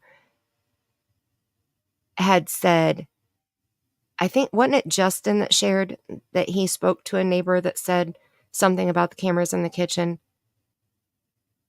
So I know that Chris and Katie talked about finding snack wrappers under his bed or hidden in his bedroom or something along those lines. And I think that, we've had so much information that I think that those two things mesh together. Really? Okay, wannabe sleuthin'. Work at a call center and people are nicer to me when I speak more Southern. I'm in Mississippi, so it comes naturally, but it is a tactic I use because it calms down the irate people. That is very interesting information. Thank you. Okay, where did they say it, TJ? Can you tell me which interview or which panel it was on? Because I don't remember Chris and Katie saying I don't think that I've ever heard them admit to having cameras in or on their house themselves. But I haven't listened to like this Queen Bee panel. I haven't listened to this whole thing. And this is the only one that I have listened to. I think that they were on her panel twice. So I know that there are some interviews or panels that I have missed. Right. Bless your heart. Air hugs right back to you. In Oklahoma.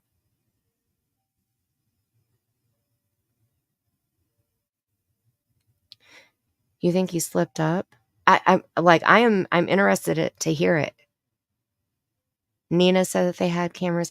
I remember that part, Karen, because didn't she say, well, did you check the cameras? Or I forget exactly how she worded it. Oh my goodness, TJ. My daughter used to hide them. She had the drawers under her bed, and she used to pull the drawer out and put stuff behind the drawer and then push the drawer in. And we didn't know that for the longest time. Can I tell you the disaster that we found when we realized what she was doing? Holy shitballs. I had forgotten all about that wonderful memory. Thanks for bringing that back up, TJ. I'll have to remind my daughter of that later. Oh, that's okay, Shannon. Welcome back. Oh, to kitties. Yes, please do, TJ. Please do. Thank you. I would love to hear that because I don't remember hearing them say that. So if they have said it, I definitely want to hear it. You swear that you heard KP say that they had cameras in the kitchen in one of the first 3 interviews. Well, if anybody finds it, email it to me. Send me the link, the timestamp, or the name of the video, the channel that it's on, something so I can go hear it because I would love to hear that. That would be because right now I've just heard of it as a rumor. So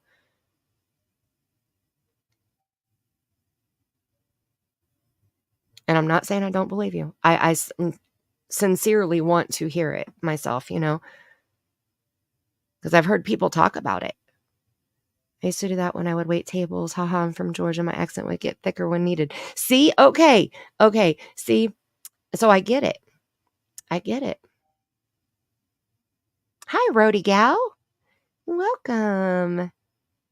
It's very close to the beginning. They had a camera right on the snacks in Oklahoma, but apparently, in my opinion, they were all over the house. Okay. Okay, Rody Gal, did you just come in? Because if you did, I'm about to knock your socks off. Right. I remember that part, Detroit. I remember they said that he would. Oh, I don't remember them saying that they would watch him sneak snacks, but I remember them saying that he would sneak snacks. It just like right here, she's talking about going to bed and waking up and the jar would be empty. So he would sneak snacks. But yes, please send it to me. Please, please, please. I appreciate it. Thank you, TJ. Thank you so much. I pulled Katie and it doesn't say anything about her living in Oklahoma. Oh, maybe not. Okay. The whole 411. I mean, you can be crystal clear if you want. I don't have any of Katie's information other than what has been shared on YouTube. So, I don't dig like that. But I know other people do, and I watch them when they do. So,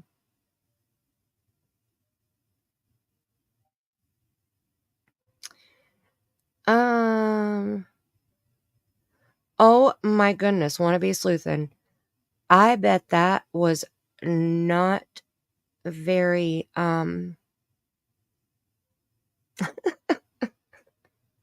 I can just imagine. Oh my goodness. I can only I can picture it right now. My son had a doll with an oddly large butt compartment because it poops. He hid a pickle in there once, and it was ghastly and hilarious. The laugh gag isn't fun. How long was the pickle in there before you found it?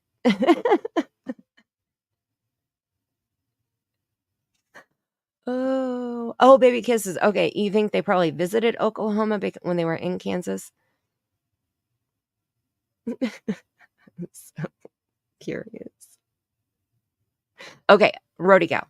We're gonna go back and we're gonna listen to this because okay, Vestiges.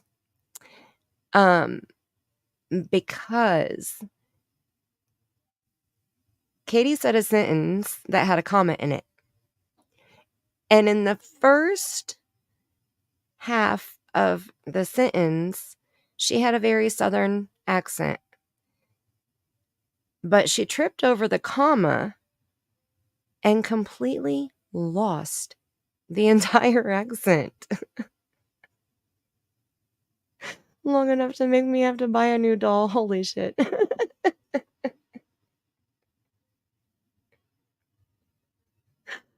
Oh no. Oh my goodness.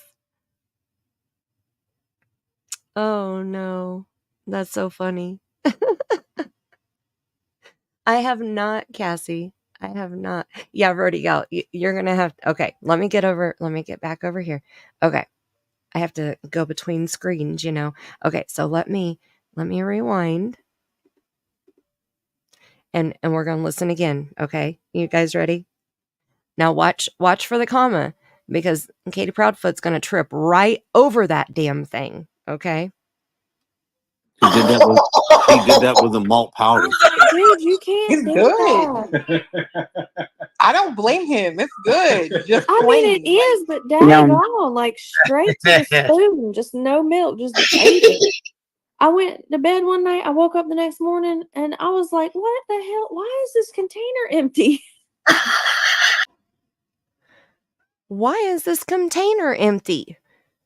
Did you hear any Southern anything in why is this container empty? I think I said it more Southern than she did, and I don't have a Southern accent. Oh. I don't know. I don't know. I know being around other people that have different accents, their accents can rub off on you. Is she on panel with people who don't have accents? So it just dropped off right there at the comma? I don't I don't get it. I don't understand it. Hi, Holly Sharp. How are you, sweets? Oh, I'm glad you stopped in. Cassie, I have not watched Silver's for a couple days. I have not. I will definitely check it out though. The song Searching for You. Does Silver sing it himself? Well, Karen, if somebody sends me a link to where they say it, I'll clip it and share it. So, because I think that is important because like I said, so far I've only heard it as a rumor. So, if they said it, I'll clip it and share it so we can say it's a fact.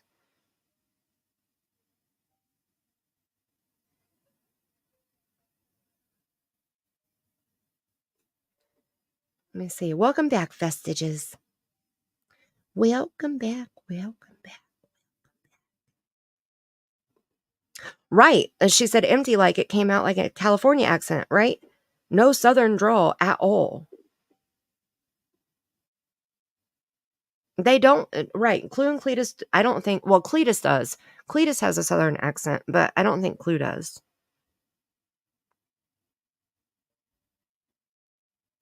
Right, 77. Exactly. Why did he go out that door? Yep. There wasn't any accent in that sentence, question, statement, whatever you want to call it, assumption. A subscriber made the song. Aw. I will definitely check it out, Cassie. Thank you.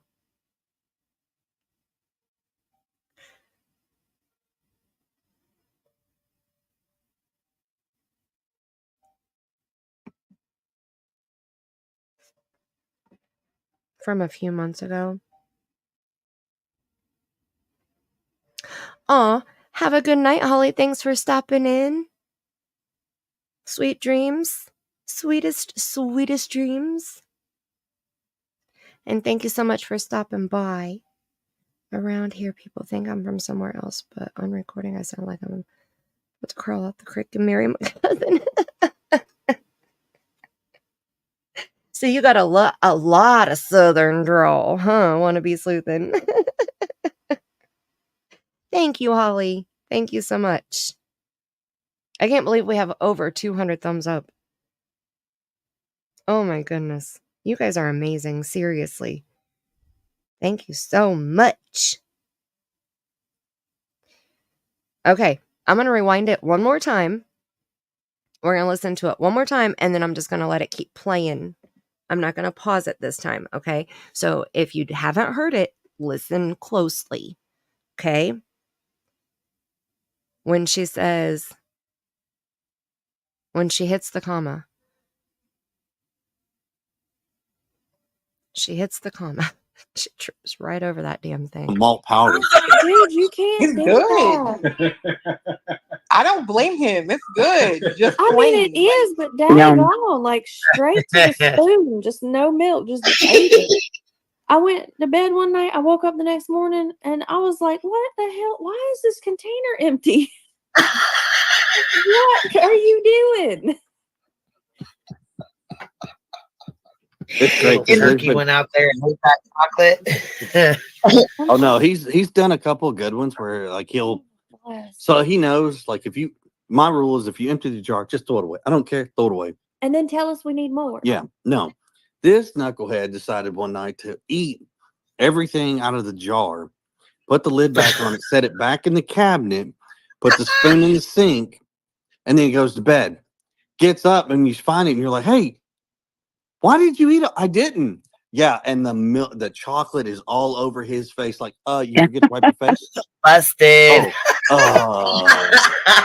Man, like, yeah. Watch you. Dude, you're allowed to get a snack, but don't eat all the sugar in the world. You already can't sleep. Sounds like a typical teenager. And the accent came right back after the period. It was like, comma, 0 accent. Period. Accent returns. I can't be the only one that finds this crazy odd. Okay, so I've heard people talk about her accent being stronger on certain interviews or certain panels. And then on others, it's like she doesn't have the accent. And I guess I've never heard it all in one sentence like that, though. Like, that's crazy. And then we go back to the stuff that we learned from Steve. Okay. So the stuff that we're listening to right now, remember the denigration, the pattern of red flags, all of this becomes a mountain of evidence saying actually, and I need to find that clip of Steve talking about words that end in ly, because I forget exactly how he worded it, and I don't want to tell you guys wrong, but I know that it's something that has to do with words that end in ly. And there's one part where when Chris was on Dutch's panel, you know, they've done the two interviews, the one on March 3rd and the one on March 17th. And I don't remember which one it was on, but I have it clipped. But he was talking about how they're cleared, right? Because that's, you know, the narrative that he's been pushing the entire time. They have been vetted and cleared, right? So he said, all the parents have been completely and extremely cooperative. We have been vetted. I can't remember the exact wording, but there were like 3 or 4 words that ended in ly. And I was like, red flag, red flag, red flag. You know, like ding, ding, ding, 3 in a row right there. When you're trying to make people believe that you've been cleared. Nobody's been cleared. Vetted and cleared are 2 totally different things. Saying that you've been extremely cooperative, so is Stephen Stearns. Okay? That don't impress me much. But I'm going to find that. Then we have normalizing a situation, an action, or a day. And then sounding scripted. Okay? All of those things we learned at the beginning of this live stream from Steve Johnson, right? Why is it when they are sharing these memories, I'm not giggling along with them? That don't impress me much. I do like that song, Shannon. Little Shania Twain. She has an accent, okay? Yes, completely, extremely, I can't remember the other words, but there were like multiple ly words in a row. And it was my hair stood up on the back of my neck, okay?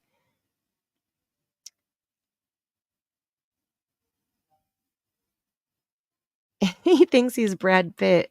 Holy shit. And Tammy just nailed it. There are a lot of qualities that are similar to a narcissist. And Jennifer's, I absolutely agree. In my opinion, absolutely.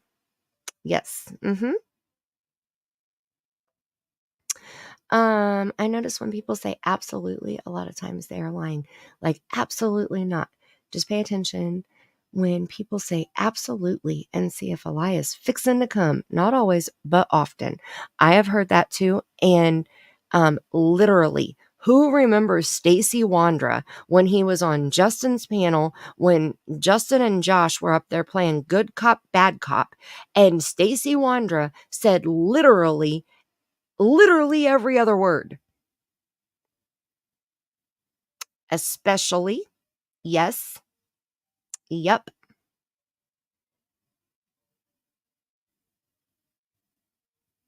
The orange. That was my pumpkin picture that I made with that orange shirt. Baby kisses. Looks like we made it. Oh, I love that song.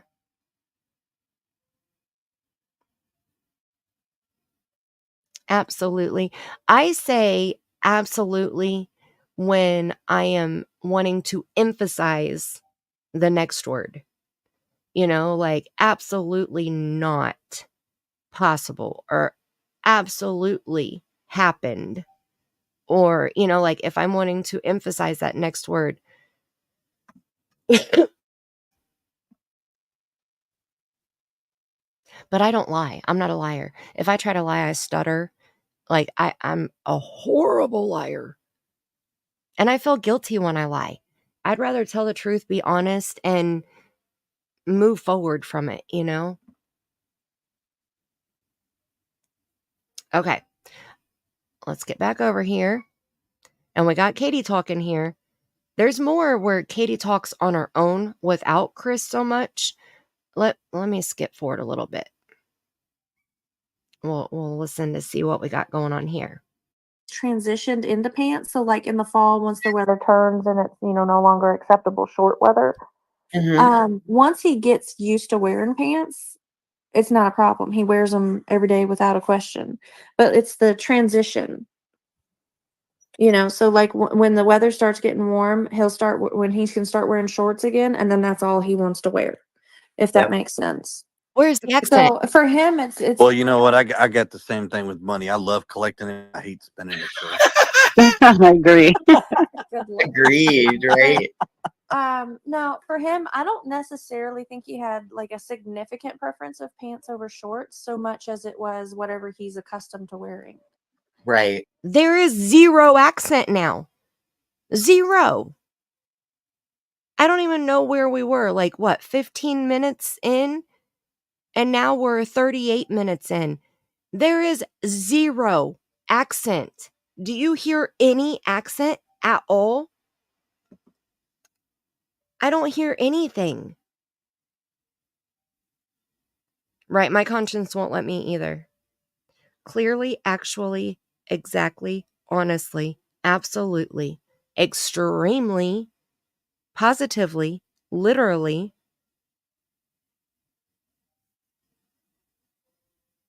Yes, I'm still here, Sally. Don't be so shocked. Welcome back. Hi, Christina. Hi, beautiful sunflower. Welcome in. How are you guys doing?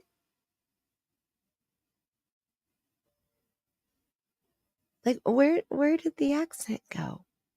Seriously, we're at 38 minutes. Watch. Let me go back. You think that you're entitled to, or that you think that you get. Shut up. Well, Don't like her. no, I don't. And that stays outside. She's very quick, but she's never conversation. Let me find Katie again. So I mean, is it really that? There's a lot of people. Big hearts. This in our for you and Katie. Like I'm like this. We have quick to when these come together. That's amazing. Sorry, Katie. Where'd Katie I'm go? hoping it's gonna work on finding Bubba. And Bubba. I think that's cute. Oh yeah. What the sweetest. We love his little sweet tea. What was Green it? The green tea. tea video. Yeah. Oh, green tea. Yeah. He said, "Hey, Mama," and I said, "Oh, this is gonna be good. Hold on." And I pulled out my phone, and he went, "Green tea," and then I stopped recording. But right after that, he was like, he just thought he was the funniest person on planet Earth. I mean, he just started over laughing. Okay, now she's got an accent, right? We're 19 minutes in, and she has an accent. We skipped to 38 minutes, and there is no accent. Why is this baffling me so much? Something about this is a ginormous red flag. So, okay, somebody said earlier, don't look in her eyes. And then somebody else said, you don't look in Medusa's eyes. Okay, when I look at Katie, I see something that I don't think a lot of people see. I see that she is very headstrong. I see somebody who is controlling, that likes to be in charge. But she and Chris take turns. Like and this is my opinion. I need to put the bullhorn back on the screen. This is my opinion. Okay. Let me find it. I got I got right here. This is the member emoji, in my opinion. Okay. I feel like they take turns on who's in control. I feel like he'll step up when she doesn't want to, or when she's wants to play sweet little Southern innocent. I don't see what everybody else sees, who thinks that she's just this sweet person, if that makes sense. I don't think that she's an innocent person. And I don't mean that she's guilty of some crime. I just don't see her as this perfect, innocent, sweet, kind. I'm sure she has all of those traits, but that's not her personality, in my views, in my perception. Right, she's not a wallflower. That's a good way of saying it, sunset gazing. Yeah, you guys agree? Right. I think that she has more than, and I think that this panel is showing us a lot. I think that she's opening up, and we get to see more of who Katie Proudfoot is. Exactly, Sally. Yes, she is not as meek as she acts. And she's a redhead, right, Angela? Right?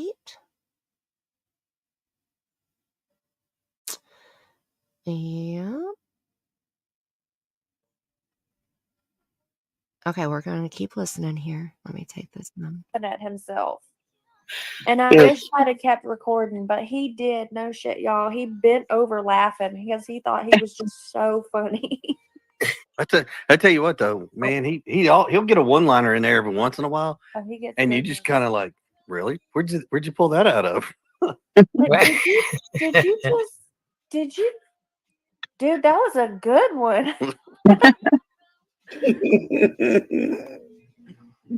And they come out of nowhere too when you're not expecting it, and you just like lose your place, and you're like, did you just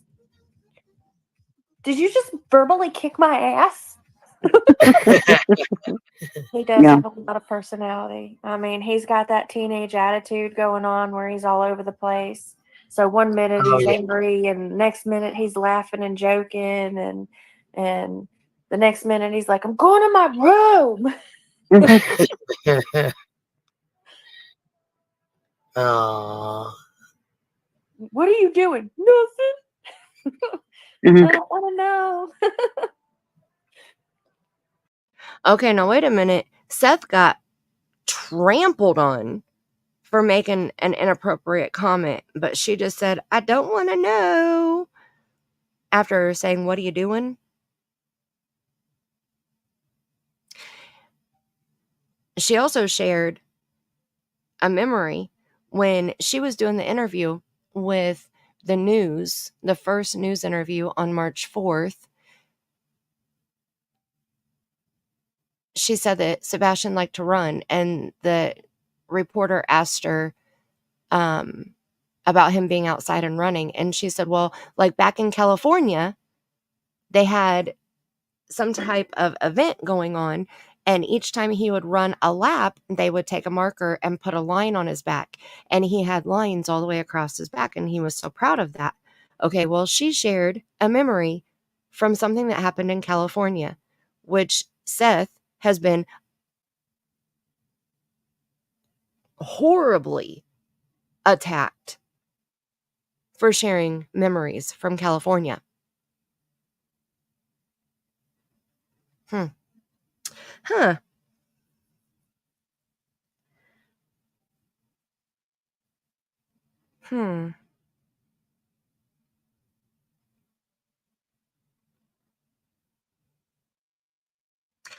I'm trying to think, like, as I'm listening to her talk about these things, I'm like, are these happy memories? Because a lot of them just sound negative. Are you guys hearing more negativity or more positivity in these memories?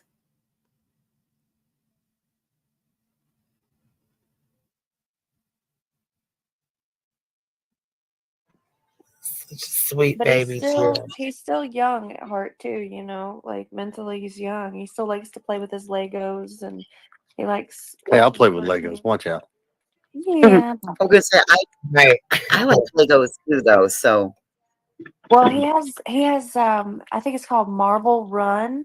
It's where you can build, it's like a puzzle, but you build like little tracks and it's got marbles and they race down the tracks. It's super fun. But that's been one of his latest things that he'd been playing with was he was all about making his marble runs. Well, everybody in the world knows his favorite video game. Minecraft. But I don't know. He loves to play Mario Kart. He's got all the Mario games, Mario 8, Mario, all the Mario racing games. I can't remember all of them. The Superstars. Now the accent was coming and going in that one during the game talk, the Minecraft, the Marios. The accent was kind of coming and going during there. And I agree, Angela. It's like very subtle cut downs. Like it seems negative in my opinion. Right. Every once in a while. Right. I'm just not hearing like, I'm hearing fun, but it seems like they're fun. And I'm trying not to be too critical either. You know, like I'm trying to think about different things different memories that I would share of my son. You know, if somebody were to ask me about things that have happened or incidents or memories or situations or celebrations or parties or events or, you know, like I'm just trying to think about different things that I would share about my son now, you know, like currently right now.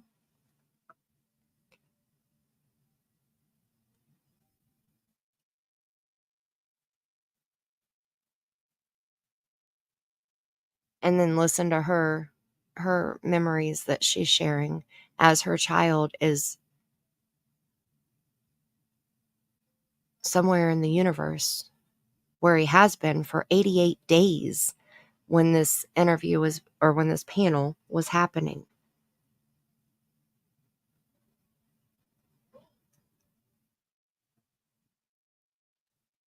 Like Southern backhanded comments. Okay.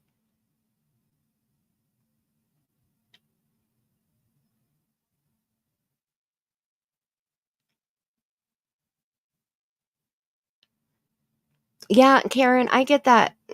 I get that too. And I try to keep in mind too, I'm in the same position. You know, my son, I have one son. He's 15. He's going through his changes also, but it's not something that I would share with everybody.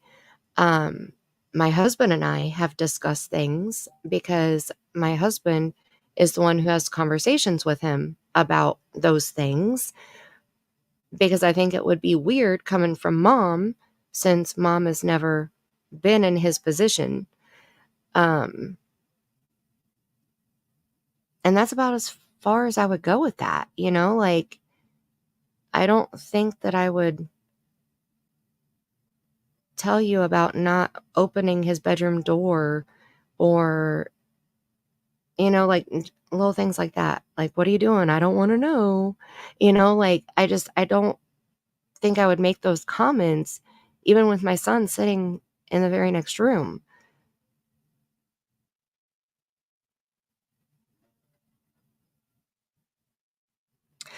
Right, TJ, right. It's like there's no emotion, like it's all, which I'm glad that they seem like they're in good spirits, right? I don't expect them to be 24/7 crying, but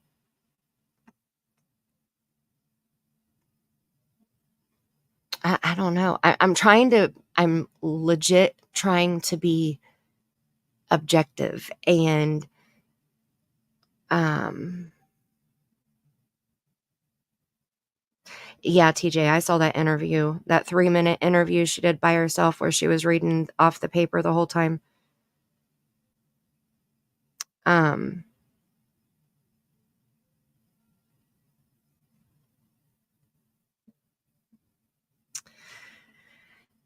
You guys are making great points.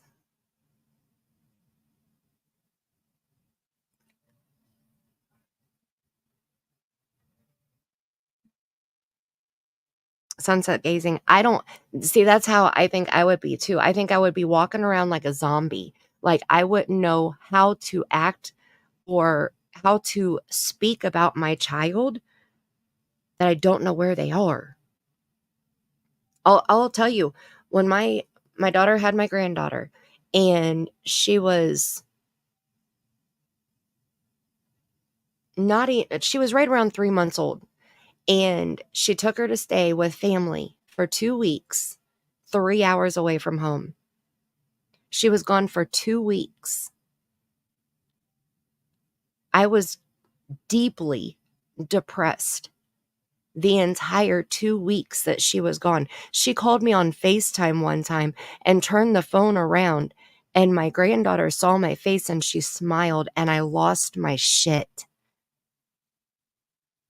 I instantly started crying because she smiled at me. And that was like a week and a half. I think she came home a couple days after that. But I knew where they were. And it was just like my heart was hurting so bad because she wasn't here.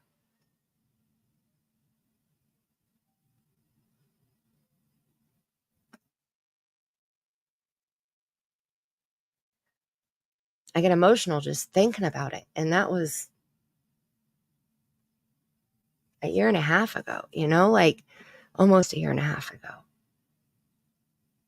It was hard. And that's the only thing that I can compare from an incident in my life to trying to comprehend what a parent of a missing child is going through. I knew where they were, though. They weren't missing. They were just far away from me. I couldn't hug them. I couldn't kiss them. I couldn't hold my grandbaby. Like it was through the phone, and that was totally different. So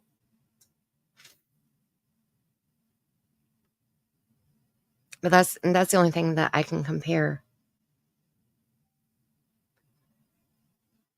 So to hear the laughs and the giggles and all of that, almost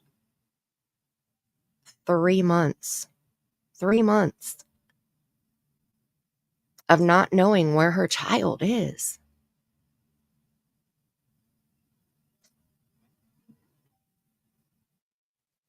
See, Detroit, and I don't think, I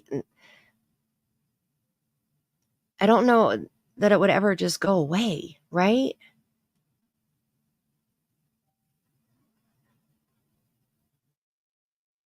Welcome back, Bama.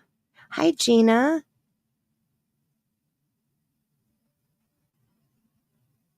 Right, TJ, right. I'm used to them being here all the time. And that's what I'm saying, though. So is Katie, right? That's her baby. She only has the one child. Sebastian, the boy on the screen, is her only baby. And he's been gone for almost 3 months. And I think it would be hard. It would be so hard to share memories and not get emotional about him. And even mocking him.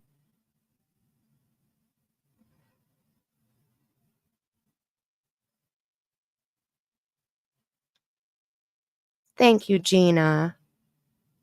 Thank you so much. Brittany and I are definitely going to be doing some more panels together. You guys need to tell her that she needs to get on the ball and get our part 2 of the Dylan Redwine case scheduled, because part 2 is supposed to be happening on her channel. She's got that new mic, okay? Now we can get up there together with great sound. I like her mic. Her sound is awesome now. My goodness. I got myself all emotional there. See, I mean, I'm just talking about it. Like, my grandbaby's in the other room. My daughter's in the room. My son is in the room. Like, I know where everybody is. And I'm just talking about something that happened over a year ago. And I got emotional just talking about it.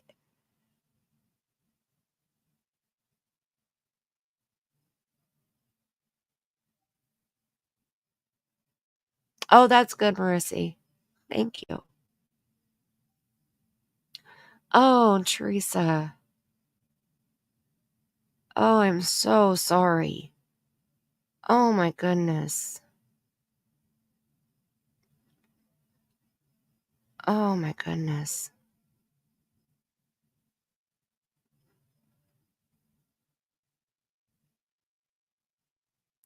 You guys, see, we got an amazing chat right now full of strong humans.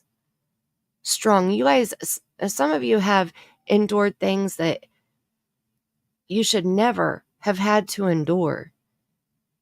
Period. And you guys are just amazing.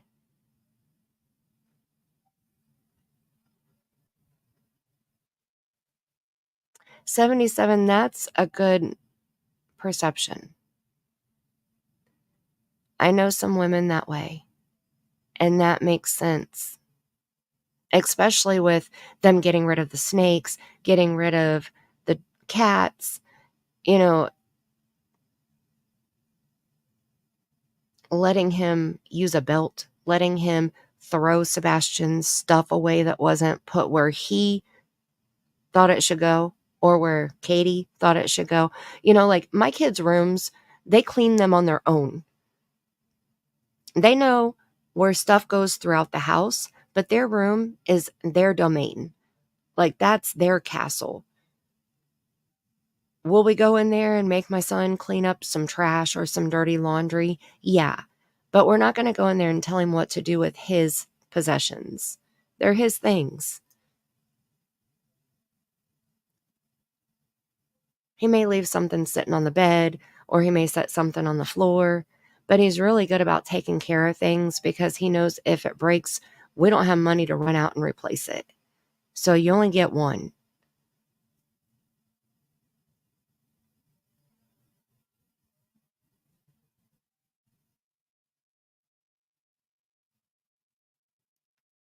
Right, Angela? I mean, amazing people in this chat.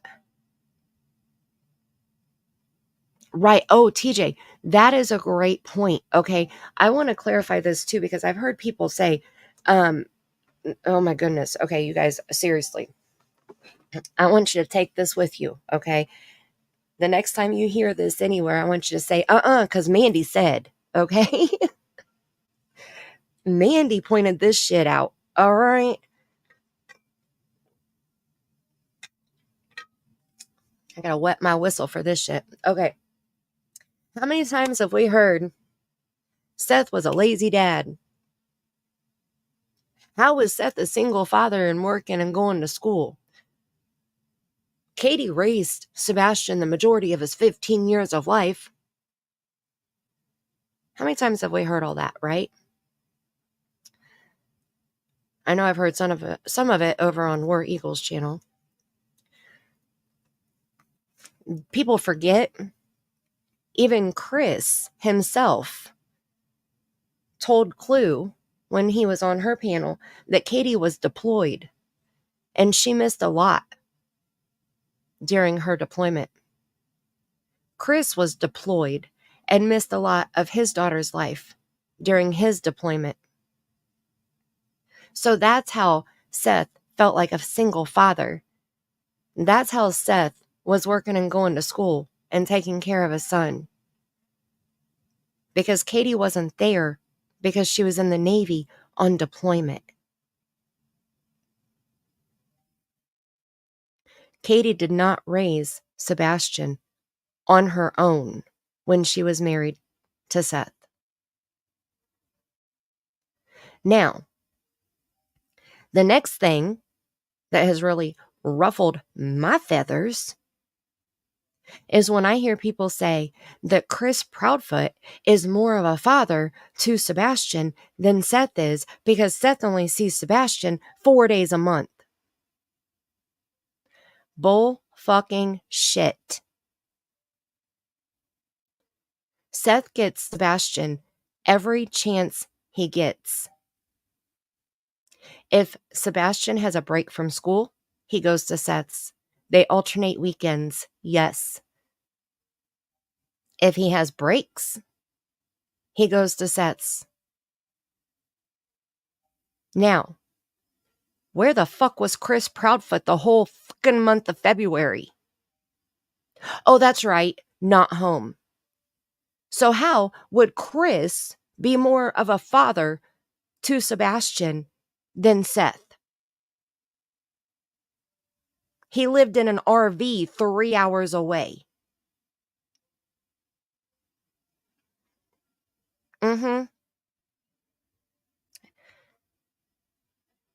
So anybody who might review this live stream later,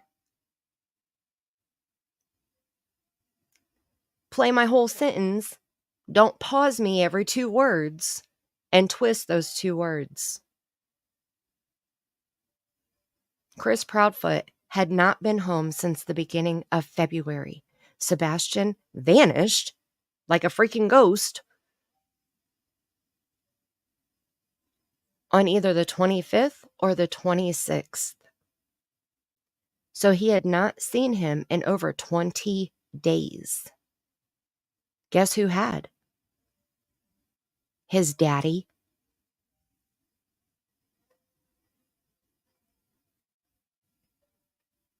And another thing.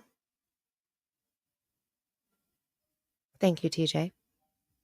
Good night, Crystal. Sweetest dreams. Thank you so much for coming in and hanging out tonight. Another thing.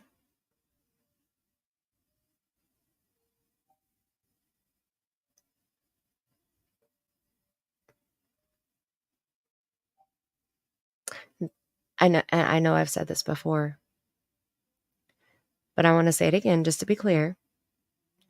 The allegations that Katie filed in court during the divorce and custody battle in 2016 were unfounded or false.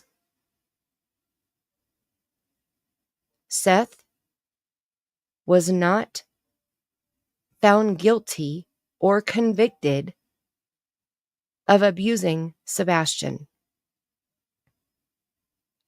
Katie filed that paperwork and put the domestic violence information into the paperwork because she knew Seth would have to leave the house. If you go to the courthouse right now and file for a temporary protective order and say that your spouse is abusing you, the judge will grant it a temporary protective order immediately. And your spouse will have to leave your home. Guilty or not, your spouse will have to leave the home because you will have a temporary protective order. Then you go to court in 2 weeks, 30 days, whatever it is. And that's when you have to present your evidence to prove that your spouse was abusive. That's when the judge will look at your evidence and say, you're right or you're wrong. They went to court and the judge said, you're wrong. And Katie was not issued a permanent protective order. The judge also told Katie she was wrong. Now, I'm paraphrasing here, right? About Sebastian being abused by Seth because the judge gave Seth joint custody. They got 50-50 custody. all while Seth was homeless because he was kicked out of his own home because Katie said that he was violent.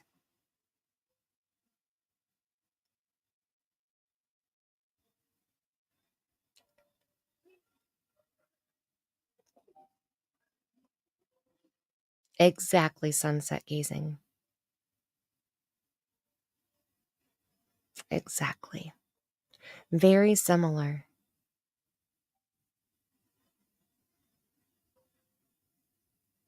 I'm interested about court on the 10th also. There was one other thing that I had heard multiple times, and I wanted to clear it up too, but I lost it when I was talking about the court papers. I know it'll come back to me. Hi, Rin.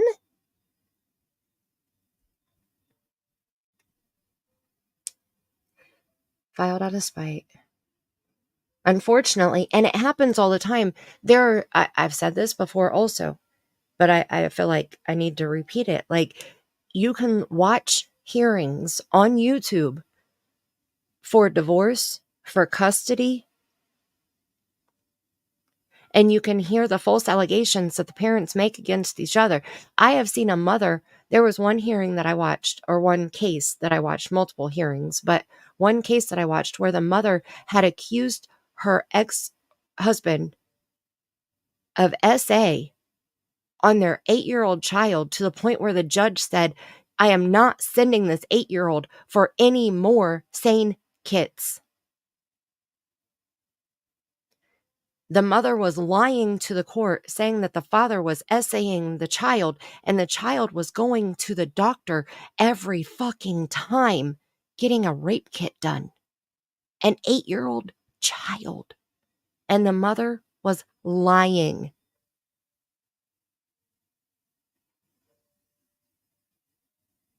Because she didn't want the father to get the children.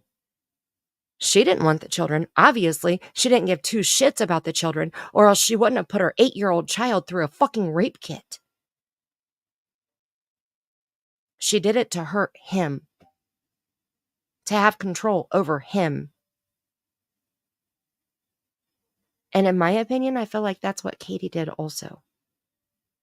She put those allegations in that court document to hurt Seth, to get him out of her house. Oh, one of the other things is Seth said he met Katie when she was 12. He was 22. He said that they started dating when she was 18. He never said that they had a fucking relationship from the time that they were 12, or from the time that Katie was 12 when they met, until the time that Katie was 18 when he said they got into a relationship. I'm so sick of hearing people boldly state that Seth is a pedo or a groomer or a predator. And if you got proof, put it out there. You got a lot of bulls making the accusation. Have the balls to put the proof out. He works in a jail. How bad do you think it's going to be when he goes back to work and the whole town is talking about him being a groomer or a pedo? What do you think is going to happen to him when he walks into that jail? What do you think is going to happen with all those inmates in there? If one of them believes that, what happens to people in jail or in prison that hurt children? That's what you're putting Seth at risk for by making those accusations. So please, kindly, shut the fuck up. Now, I'm done. Thank you for listening. My rant is over. Did I miss anything? Sunset gazing, the judge almost did. The judge was so pissed off with that mother. I'll try to go back and see if I can if I can, my face is all hot right now. I'll see if I can find that I think that it was multiple hearings in one video because it was all one case. And usually the channels that I watch, they try to keep all of the cases together, or all of the hearings together, like one case in one video. Sometimes they'll have like part 2 or part 3. But I'll see if I can find that and I'll try to share it so you guys can watch. Because I was pissed. I can't even imagine what that father was going through. I think that's complete bullshit. You don't call somebody those names if you don't have proof of it. Like, especially a correctional officer who works in a freaking jail. Me too, Regina. And hi, Regina. The real Gemini, I'm wondering also if maybe there's I've seen some traits in him. I've seen some traits in him that kind of remind me of one of my cousins. And I can't remember what my cousin's diagnosis was, but I've seen some traits where I've kind of wondered if he was on the spectrum also, but he's never been diagnosed, I don't think. And if he hasn't shared it with us. So, and he cracks jokes. Like, I saw him get attacked because when he was talking to Pascal said, they were talking about the incident that happened in California. And Pascal said, well, I don't live in California, so I don't know the laws there.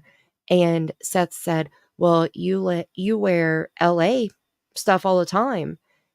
And Pascal kind of, chuckled and laughed. And, the person that was reviewing it was like, how could he make a joke at a time like this?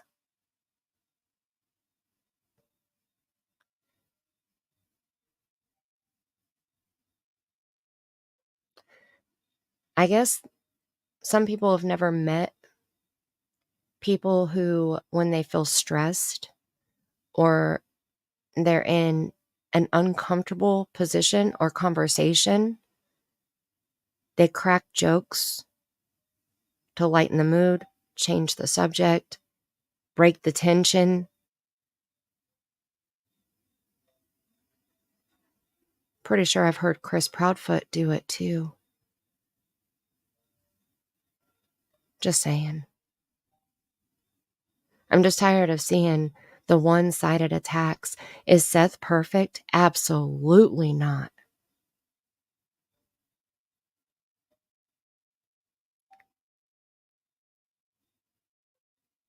Did he hurt his son? In my opinion, hell no. And people don't necessarily have an issue with Seth, but they do have an issue with Seth leaving him at home for 12 hours at night while he goes to work. But see, here's the cool part. Katie, Sebastian's mother, obviously didn't have an issue with him being left alone while Seth went to work. And here's, I mean, this may be a newsflash for some people, I guess, maybe. But Sebastian didn't vanish from Seth's house when Seth was at work. He vanished from Katie's house when Katie was allegedly in bed. She was there. He wasn't home alone, and he wasn't at Seth's. I mean, I guess some people might have missed the memo. I better quit talking or I'm going to have to delete this live stream. It's probably being clipped anyway. I'm sure I'll be on every freaking channel being torn to shreds. It's just, I've heard this stuff for so long and I'm like, seriously, stop. You're not even talking about possibilities or speculation anymore. You are downright spreading hate.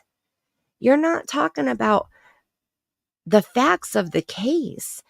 You're not talking, like, the fact is, Sebastian was allegedly in his home with his mother when he vanished.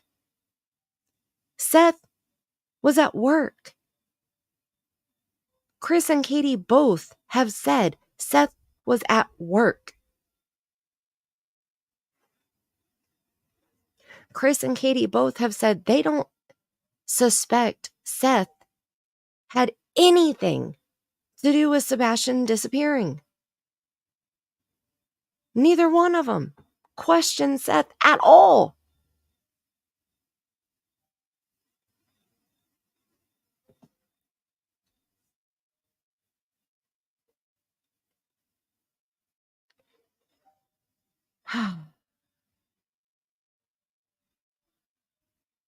Okay, I've missed a lot of chat here.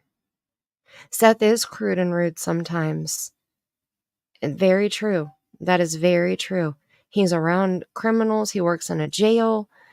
You know, I've met guys like Seth before, and it seems like other people have too, and they're holding Seth accountable for whatever those people did to them in their past. You know, it's like, I've heard people even say that. Well, I know somebody like Seth. Okay, well, that's not Seth. You don't know Seth. And seeing him do a few panels here and there or interviews here and there, you don't know him. Just like I don't know Katie Proudfoot. I don't know her. So I'm not going to say anything about her as fact, other than she lost her accent when she tripped over the comma. I will say that because we heard all of that with our own ears. But I don't know her. I don't know who she is. That's why I stated, in my opinion, I don't think that she's as weak and sweet and innocent as she portrays herself to be. But that's just my opinion. I don't hate her. I don't want to see her attacked or hurt or harmed or people knocking on her door or getting death threats. None of that shit should be happening to any of them. So stop making it seem like Seth should have all of that happening to him. Just because you've met a Seth in your past. Somebody who reminds you of Seth Rogers.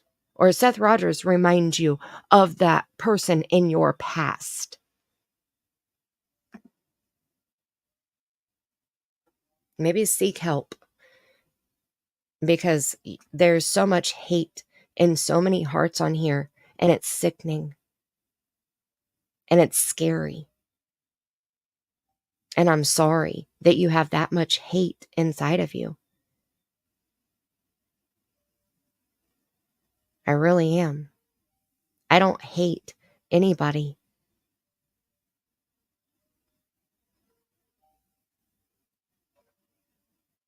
Anybody. I mean, anybody. That I would carry it over to any of the parents of a missing child.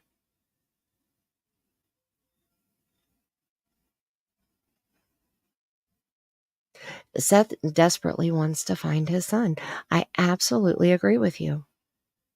We don't know who Seth is, but we see his tears when he's doing interviews. Yeah, has he done some inappropriate shit on panels? Yeah. Yeah, he has. And it's gross. I think it's gross.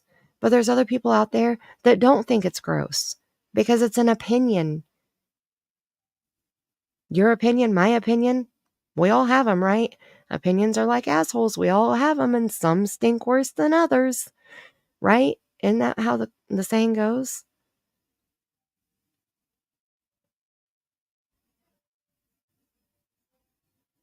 Have a good day, Marissy. Thank you so much for coming in and hanging out. Thank you so much. And tell your beautiful mother I said hello. And I hope you ladies enjoy lunch.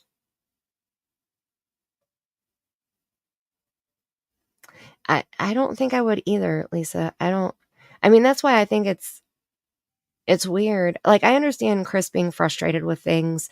He wants to control things, in my opinion. He tells us what is relevant to Sebastian's case and what isn't. And the only way that he would be able to do that is if he knows what happened to Sebastian or knows where Sebastian is right now. He can't tell us what is relevant and not relevant to Sebastian's case. He can't. He can sit there and say the custody battle with Nina isn't relevant to Sebastian. But of course, any guilty person would say that. Now, I'm not saying Chris is guilty, but if he was guilty of doing something, he would be telling us that it's not relevant to Sebastian's case, right? So whether he's telling the truth or not, we're not going to believe him because history has shown us not to believe people.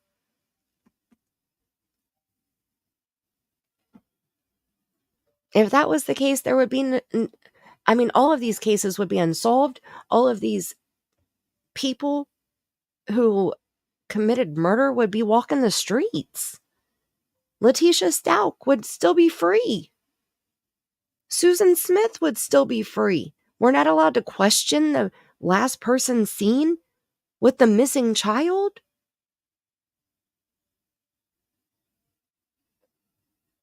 We're not allowed to question those who are close to these people. That's why I don't even get upset when people question Seth. I've questioned Seth. Because if you cover true crime, that's what you should do. You should question everybody in the case. I mean, not like go to them and question them, but we should question everything about them. We should look into whatever they have said during their interviews. Where were they? What is their alibi? Do they have a violent history that we know of? Public stuff that has been shared. I'm not saying go beat down their door and dig through their underwear drawer or anything. What do we know publicly about the people involved in the case?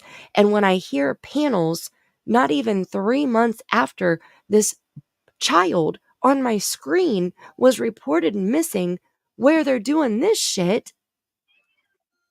Every time he hears of a new Mario game coming out, he's like, I gotta have that one. And we sit up with we've even got the little, like wheels, the racing wheels. Steering wheel. Yeah. Oh yeah, yeah, yeah. That you put the little switch controller in and turn it into a steering wheel. Yeah. Oh, it gets serious. He'll be like, you're going down. That's too funny. Well, the worst part is he kicks my butt half the time in it, too. So that's it, Mom. You're going down. Mm-hmm. Kicking your butt. Well, it's like the picture with him in front of the big trophy. That was a thing that we took him to for his birthday. And we let him pick his team. And I'll be darned if they didn't win. Well, it's one of those game show experience things. So you go in and it's like you're on a game show because he loves watching game shows on the Game Show Network. He's obsessed with Family Feud. Get after my own heart. Mm-hmm. Loves Family Feud. Hell, he watches Wheel of Fortune with me. He don't never guess the puzzles. When I hear that, not even 3 months in to her child's disappearance, it makes me question shit. He don't never guess the puzzles.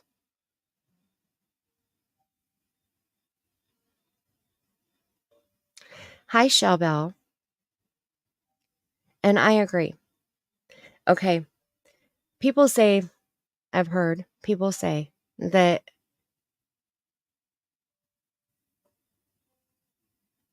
the family of a missing child are victims too. I disagree. When a child is missing, the only victim is the child.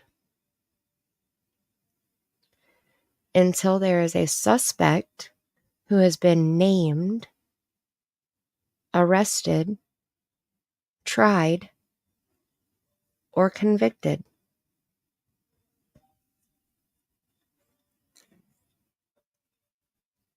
When the family becomes a victim, I guess is when they have been receiving death threats,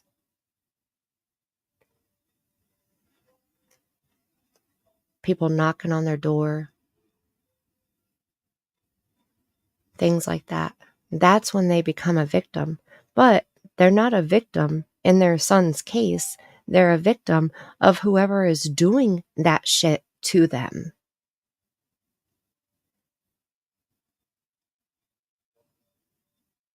But we still have to be open to every possibility that the family members could be the criminal.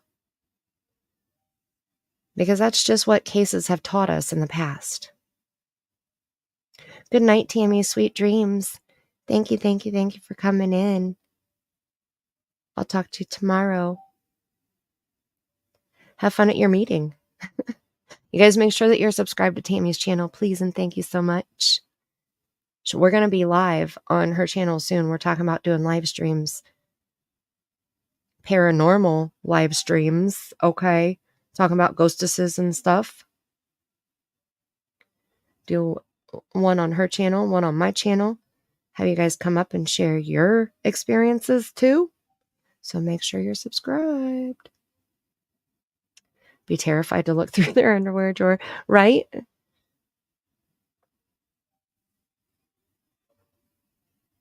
And then, you know, like I watched Bullhorn Betty talk about her live stream today. I hardly ever watch Betty, okay? I don't dislike her. I don't, you know, I'm not a fan of hers. Like, I nothing her, okay? I nothing her. I don't have feelings either way. But, and I don't watch her a lot. I respect when she's gone out and searched, and that's kind of where I'll stop there. But she was live today, and she talked about the drone picture that we got showing that Chris and Katie are out searching with SF. Did you guys see that? I have to go use the bathroom. Hold on. I'm going to play this for a couple, and I got to go use the bathroom. I'll be right back.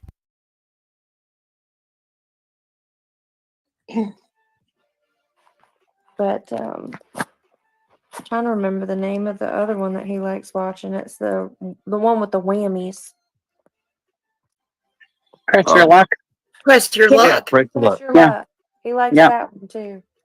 Big bucks, Man, big James bucks, called it big a scene. bucks. No That used whammy. to be one of my favorites. He sits in here. No whammies. What's his favorite color? Green. Green. Green. What was his Green through and through. No questions asked. What's his favorite subject in school? Math. Oh, that kind of depends. There's some days he's like math, some days PE. Oh, Yeah, it depends on PE. what they're That's a doing. good choice. It That's a depends good on it depends on if he got to do what he wanted to do that day or not. Yeah, there you go. So what about The Price is Right? Did he like watching that? No, he didn't really watch that one very much. Family Feud is his favorite. That's his number one go-to. Favorite food? Oh God. Ooh. Sushi.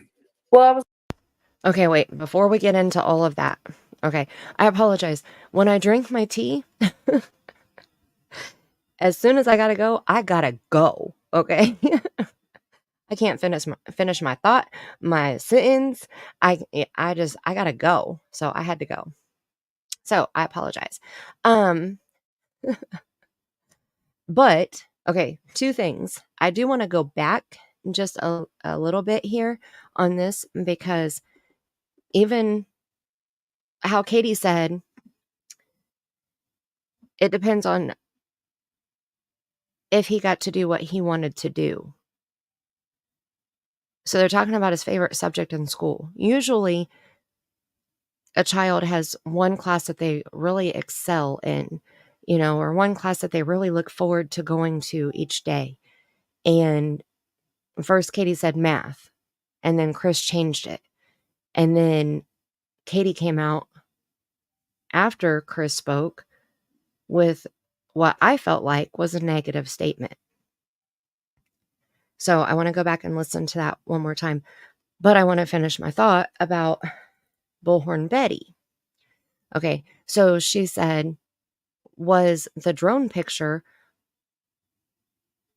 them really getting out and searching, or was it just a photo op? And that got me thinking, because we've heard, Mr. and Mrs. E have talked about Seth doing private searches because of every freaking thing that has gone wrong with all of the searchers who have been out there that are, in air quotes, on Seth's side, which just means that they're not getting Chris's direction or approval first, in my opinion. But we haven't heard that Chris and Katie have been out there searching. Chris went back to work. Katie went back to work, right? So are they searching? And if so, where? And if so, even Chris said himself that people recognize them out in public. And, this is something that's going to happen for years to come, like Summer Wells. And so people would see them out, and I would assume snap some photos, take some videos. We haven't seen anything like that. I mean, they may go into a store and hang a flyer, or, go out to eat and hang a flyer, or go to the grocery and hang a flyer. I did hear Katie in this panel talk about going into Publix, and she was told that they weren't allowed to hang flyers there. And she went back in a few different times, and finally the manager allowed her to hang a flyer. Well, is that where Publix is? A grocery store, right? I think, right? So was she grocery shopping, or was she specifically going in there, flyers in hand, determined? So it's like things like that that make me wonder, make me think. Hi, Morgan.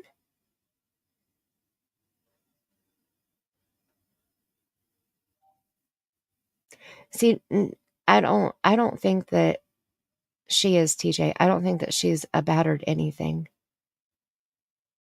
Photo op, right? The shoes, Betty pointed out the shoes.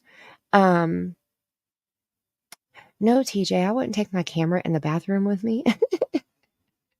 I even muted my mic before I walked away from my desk. I didn't even, my mic is attached to my desk. I don't do any of my TPs on live stream. There are some creators that will take you in the bathroom and pee while they're talking. I'm not one of them, okay? I have a little bit of class. A little bit. Classy and sassy and a whole lot of smart-assy, okay? Right, a positive gets hit by a negative. Exactly. Morgan, my son struggles with math.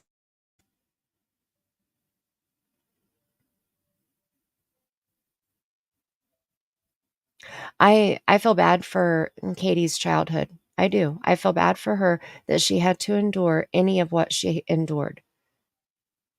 Any child that goes through any situation other than having a loving parent or parents to love you, protect you, take care of you, console you, make you feel secure, make sure that you're fed and clothed and warm and cool and there to wipe your nose when you have a cold, take your temperature, get you some soup, like all of those things. Every child deserves to have that stuff.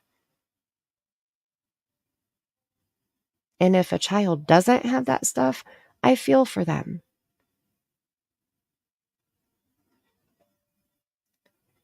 One thing that Dr. Phil always says is that you don't give children things that are out of their control. Like you don't talk to kids about bills. Why? Because kids don't go to work. They don't make money. They can't make money to pay the bills. So the bills are out of their control. That's an adult situation. It's not something a child should be concerned with, worried about, talk about, whatever. So any child that had to deal with adult situations, I mean, like I'll use Cher, for example. Cher has been very open about her childhood. The shit she went through, none of that should have ever happened. Ever.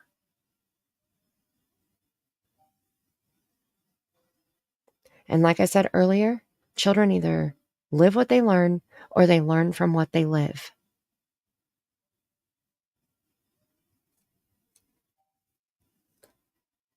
And I gave Katie credit. She learned from what she lived. She broke the cycle, just like Cher broke the cycle.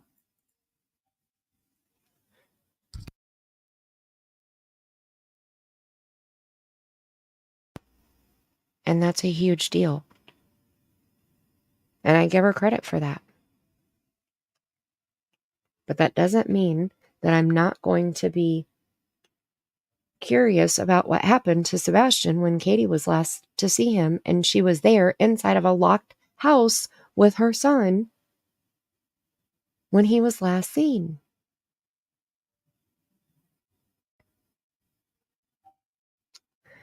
Inquisitive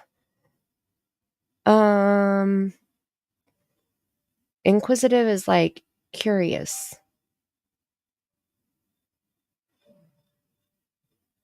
Hi, Mrs. O. Absolutely. Absolutely. Good night, just me. Sweetest dreams. Thank you for coming in and hanging out.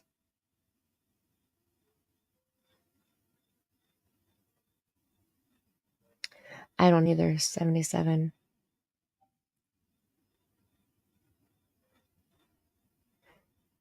Right, Teresa. And even if they had a cordial conversation at that vigil, sorry, I'm from Indiana and I say it wrong, okay?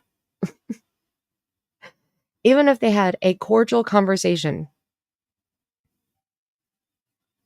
they left and went and sat on Harleys. Did they come to any other vigil? No. Have they arranged the event that Chris has talked about multiple times? An awareness event? Have they arranged it? Talked about it any further? Cletus even said he had somebody, or he had people that were going to help him that thought it was a good idea, that were going to try to make it happen. Has it happened? Nope. Yeah, it wasn't an old picture. They were wearing the t-shirts with Sebastian's face on them. Oh, I'm not. My husband is really good at math. I am not.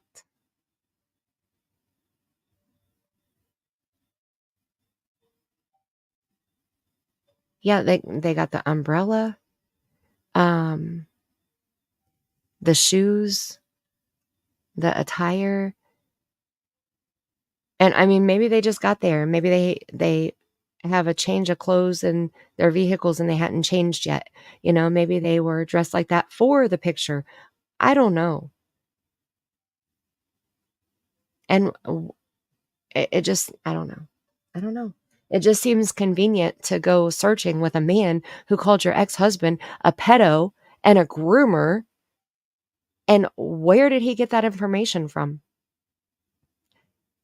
He started coming out with this information after he had been talking to Chris and Katie for a little while.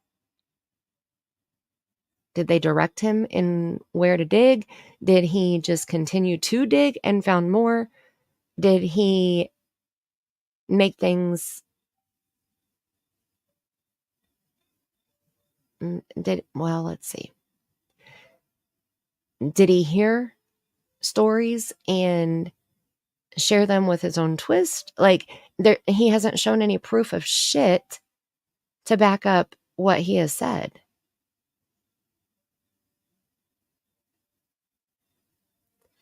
That was somebody's name they use, some big word that I couldn't understand. Inquisitive? Is that what you're talking about, TJ?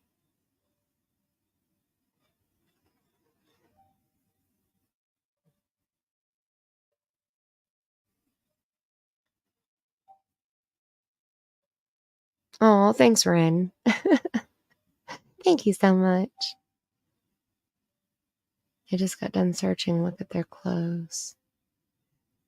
See, I don't know if they were just getting started or if they were just finishing, because they, like, you could see the vehicles there and one of the doors was open.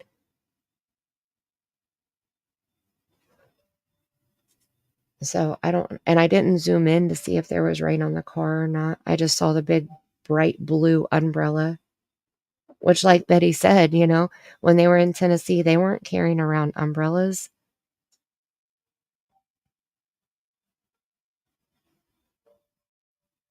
Lil sus.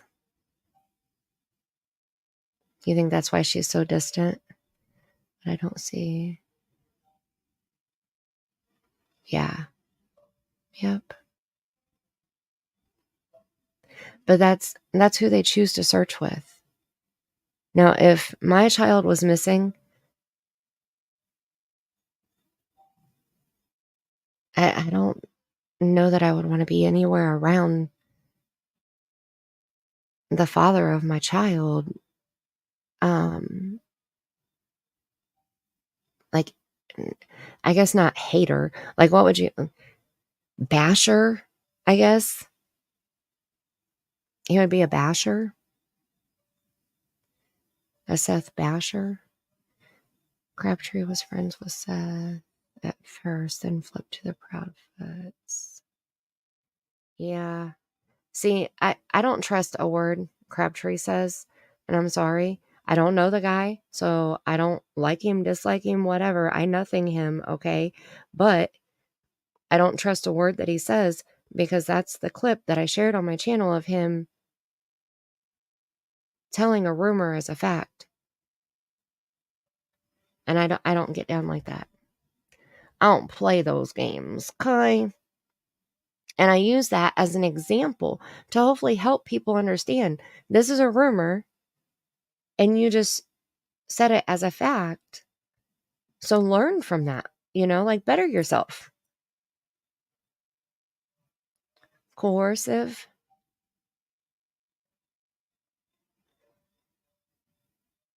And coercive is like where you try to convince somebody of something, right?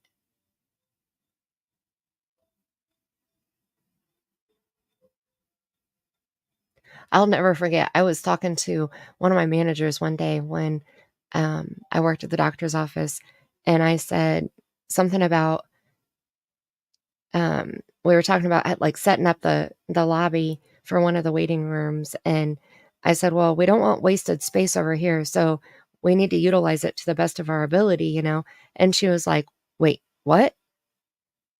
Utilize, is that a word? I was like, yeah. She's like, what does it mean? And I was like, I just used it in a sentence. Did you not catch it? Utilize it. Like, we need to fill up this space so it's not wasted space.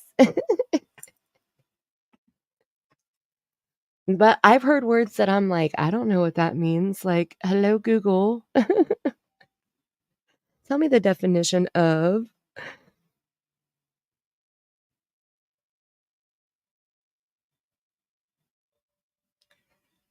Coerce, force, right? Like, you convince somebody. Like, is it kind of like where you want to force them, you want to manipulate them, you want to convince them, you want to kind of blackmail? Like, that's what I think of when I hear coerce.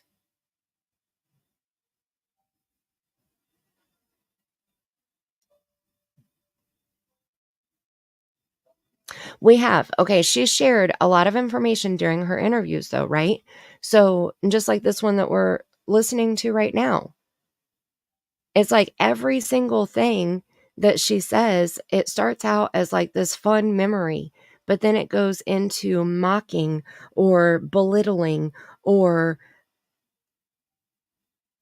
just denigrating Sebastian. And see, I'm going to use denigrate in my everyday vocabulary from now on because I learned what it means. And I like the word denigrate.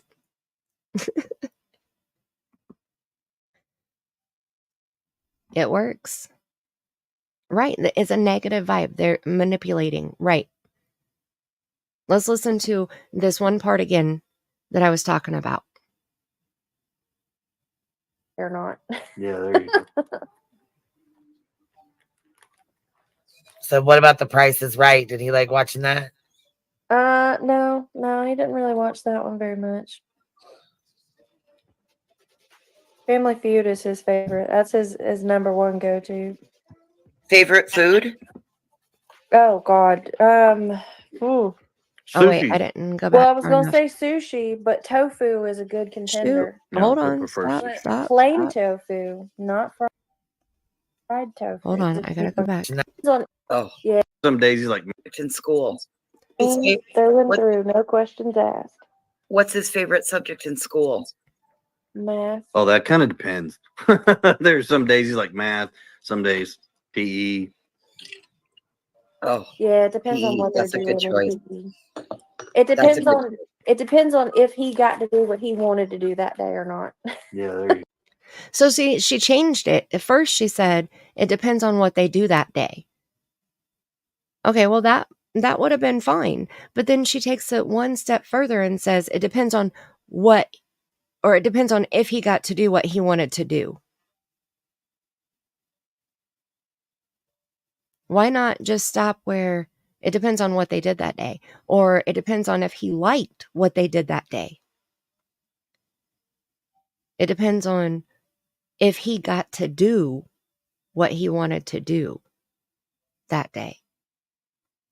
Like, it's just the mountain of evidence, all of these red flags, and each little thing is a red flag.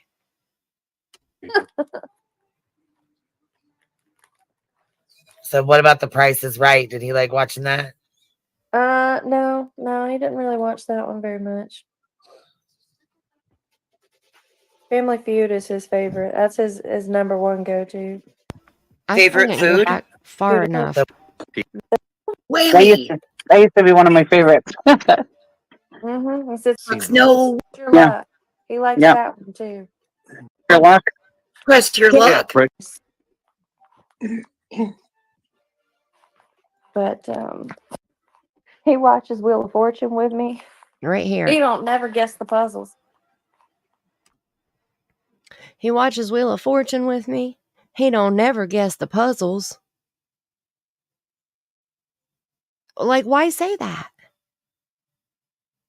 It's like every positive has a negative. Like every smile gets smacked off your face with something negative. You know, he enjoyed watching Wheel of Fortune with her. Well, that's a good memory. I loved watching Wheel of Fortune with my grandmother. But then she smacks the smile off your face by saying, he don't never guess the puzzles. Like, I just find that weird. Like, why is there always a negative statement made? Right, Ren? Like, striking him down each time. I don't get it. Hold on, I gotta go back up here. I missed some comments here. I may have a 50th birthday live stream on the 16th of this month. May go live. I will definitely try to make. I better write it down because you know how my memory is. October 16th. That's on. Is that a Wednesday, Chris? 50th birthday. Dang. That's pretty exciting.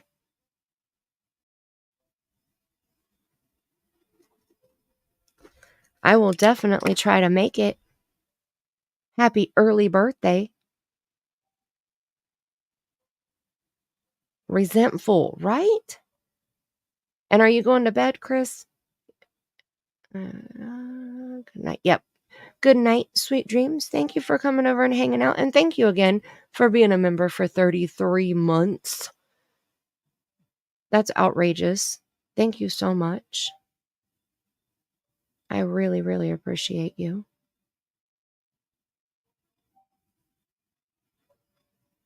Hi, Megan Els. Isn't it just bad parenting when you and your husband don't allow your own child around his child and then want to say Sebastian wanted friends for Christmas? Yep. But then people throw a big fit when Seth says that Sebastian would FaceTime with his stepsister.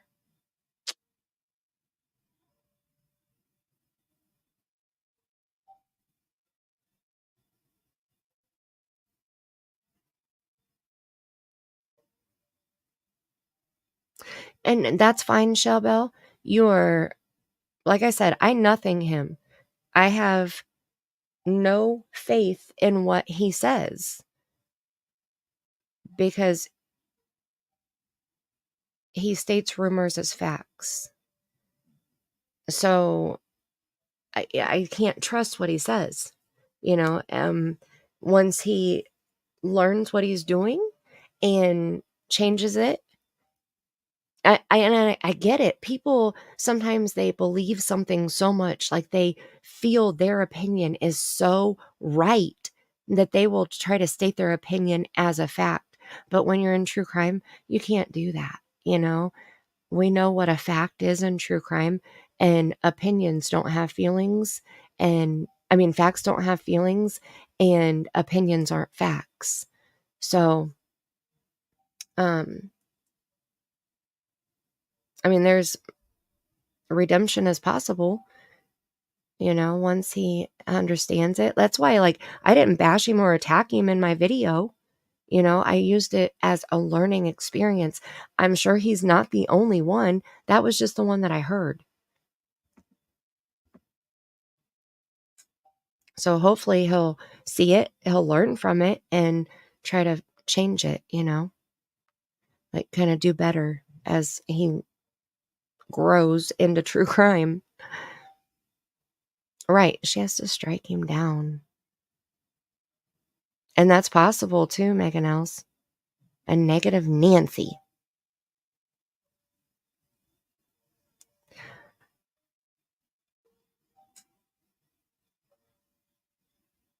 All right, Chris. Well, I wrote it down, so I will do my best to be there. Sweet dreams, and thanks for coming in.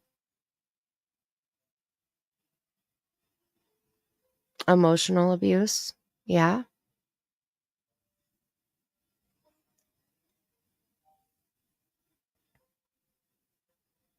Black skies, you're hiding in the bushes. That's okay. I love my lurkers. That's all right. The lurkers can be called the secret squad. Oh. That's fine, Chris. That's fine. I've never been a managing moderator on any other channel except for shares. And I've never had to like manage anything on her channel. I've had to time some people out or block some people, but that's what a regular moderator does. So that's fine. Totally up to you. Thank you. Thank you. The mocking is what gets me, 77. The mocking, the downright mocking. I mean, just, you know,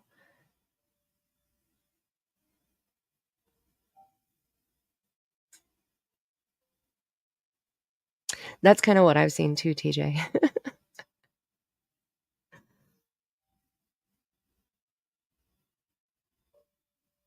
And usually that's how I would see it, Teresa. But have any of the children ever called you or your spouse Mr. or Mrs. and your first name?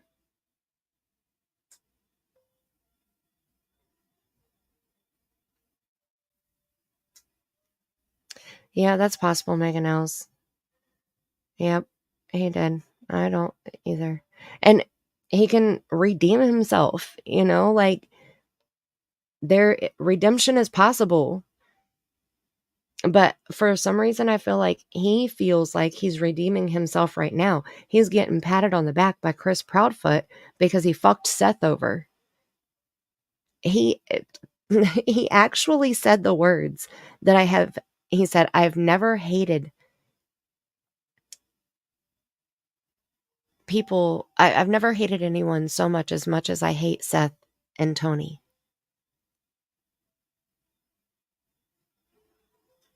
Like, if you hate people in a case that you're trying to help with, maybe you should go help a different case. If you're that emotionally involved, maybe you should break away. Because if you hate somebody, that's very concerning. In my opinion.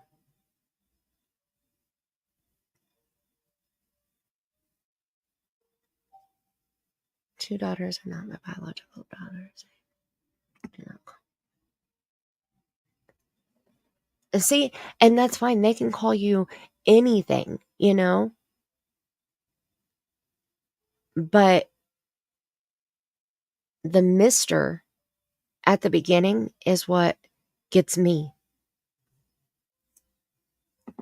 I mean, that just shows how, what's the word, disassociated?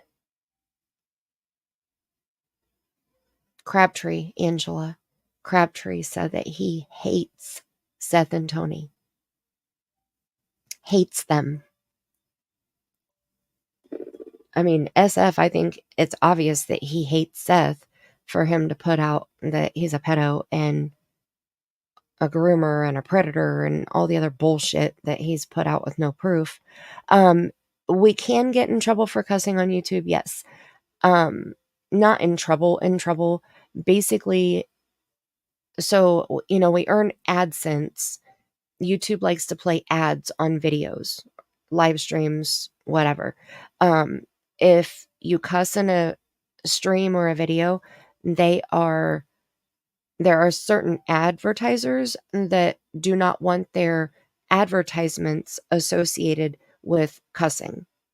So if you cuss too much, they can turn your monetization from good to limited, which means there are limited ads that they can play on your video because of the words that you use in your video. But I've also said pedo, predator, groomer, murder, rape, sexual assault. Like, there's all of those all of those words that people usually abbreviate because they don't want to have a limited monetization on their live streams.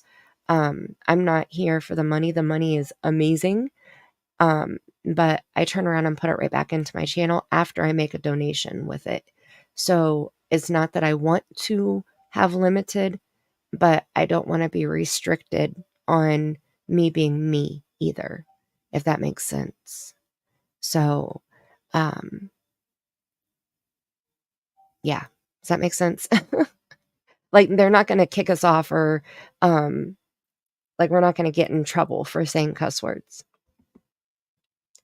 They'll just take some of our money away because they won't play the ads. So the Cash App is available. I'm just teasing.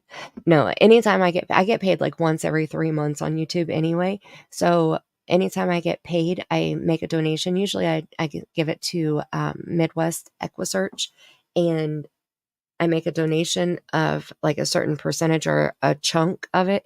And then whatever I have left over, I usually buy a new crystal bowl or, something like that. Something that I can put back in. That's how I bought my screen to attach to my laptop. So I would have another monitor other than just my laptop screen. That's how I was able to buy my mic, my ring light, my background lights, stuff like that. Perfect sense. Thank you. Okay. He called you a dumbass? Megan Els, are you serious? See, that's... What was the fact that you said, if you don't mind me asking? When they got old, they called you dumbass. That's okay. My daughter calls me a bitch, and I tell her it runs in our blood, so she needs to be careful because she's one too. Oh my goodness. I love it.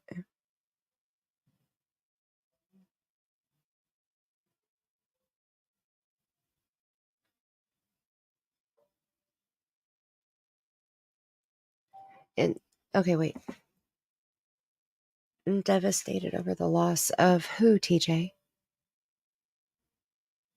The children that you raised? Is that what you're talking about? And I agree. You don't have to be blood. Okay, like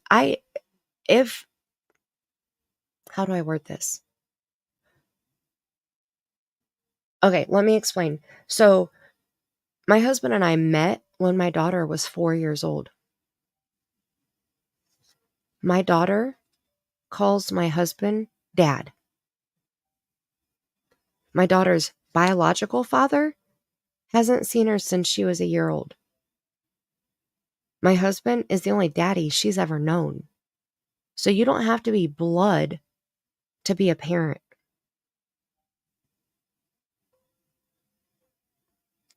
But you do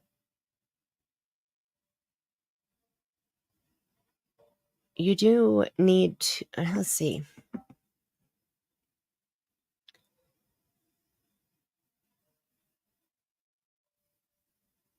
How do I word it? You do need to be careful how you word things.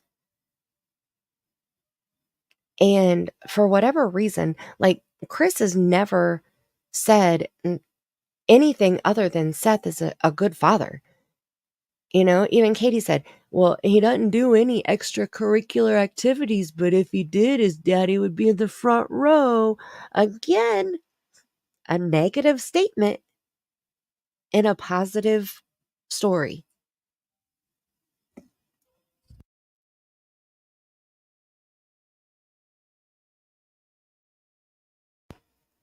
So Seth is a good dad. So I don't know why the Seth haters are making it a competition between Seth and Chris, because it's not a competition. Seth is Sebastian's daddy, the only daddy he has ever known, and the only daddy that he's ever had. He has a daddy and he has a Mr. Chris.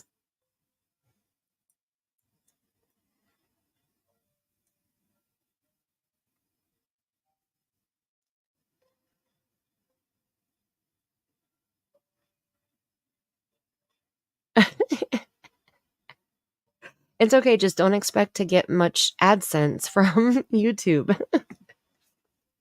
I mean, look, there's a lot of channels that use the F-bomb all day, every day, that say GD all day, every day. I mean, cussing isn't bad. I think the F-bomb is one that they don't want you to use a lot, but like ass, bitch, shit, like those words, those aren't, like, it breaks it down in terms of service for us. I just don't remember exactly what it says. Oh, thanks, DJ. Right, Teresa? See, another example. But see, that's where, like, so Clue and Queen Bee were the two that came to my mind first when I was thinking about the language. But the amount of super chats and memberships that those channels get, I don't think that they're even concerned about AdSense, you know? Whereas I don't get super chats and memberships like every other, you know? Like I saw in Queen Bee's one day, I think she got like 550 members like within a half hour or something. Like people were just booming them 50s, 50s, 50s, 50s. And I was like, holy shit. So she gets that money regardless. Now the ads she won't get because of the language used. But that's why I said, like, I'm not here for money. If I was, it may be a little bit different, but I say bad words. I don't say the F-bomb unless I'm pissed. Like I've said it earlier, you know, when I was making a statement, when I said, shut the fuck up. But I have to be really pissed to say the F-bomb.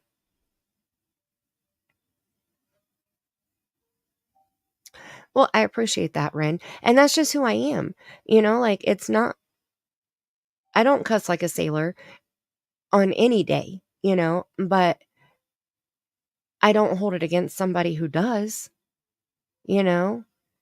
Now, I do disagree with people using the Lord's name in vain because that just gets under my skin. And I choose not to watch channels who are saying GD every other word. That's my choice.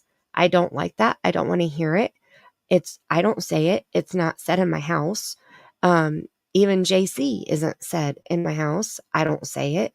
You know, it's something that, you know, if I say Jesus, it's because I'm talking to Jesus. If I say God, it's because I'm talking to God. You know, like that's it.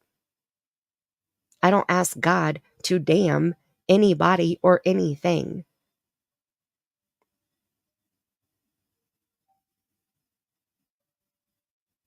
Inquisitive Rachel. And there, is that the name you were talking about earlier? That is very possible. And welcome, Rachel. That is very possible. Maybe that's why her accent is coming and going. Oh, TJ, that's right. That's right. I'm so sorry. Coming up on that year. Man.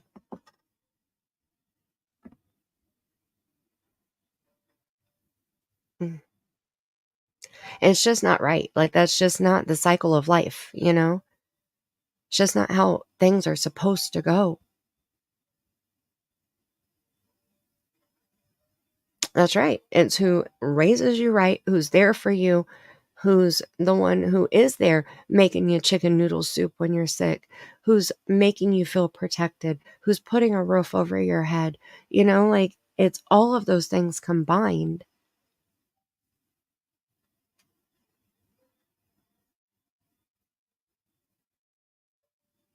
And I totally get that, TJ. I totally get that. Hi, Nana. Look at you sneaking on in. How are you doing?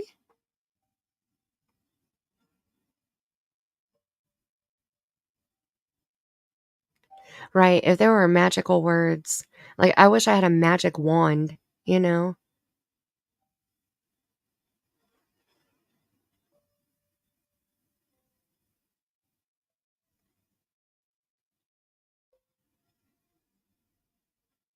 The device must be.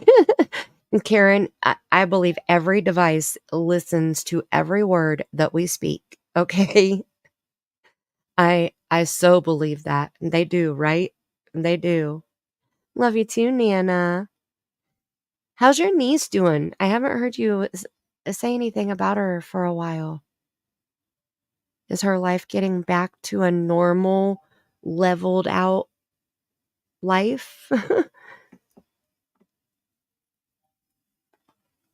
She's amazing. TJ, I can't imagine.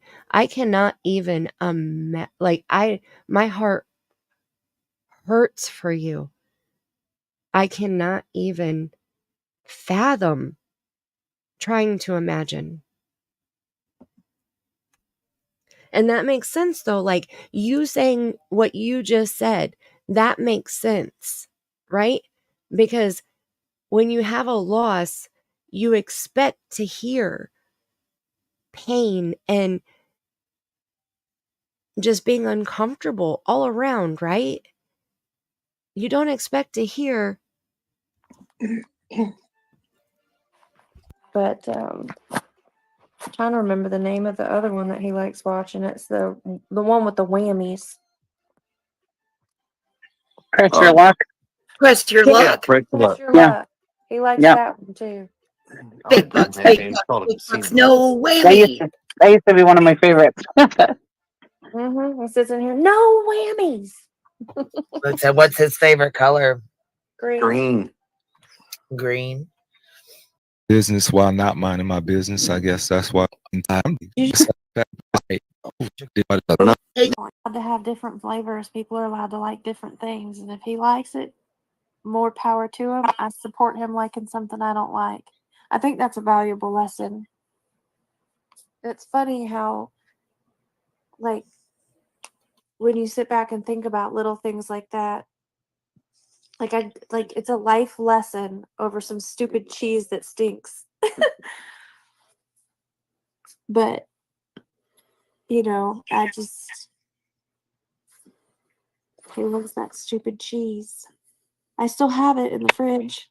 Favorite cereal? Different every time we buy a box.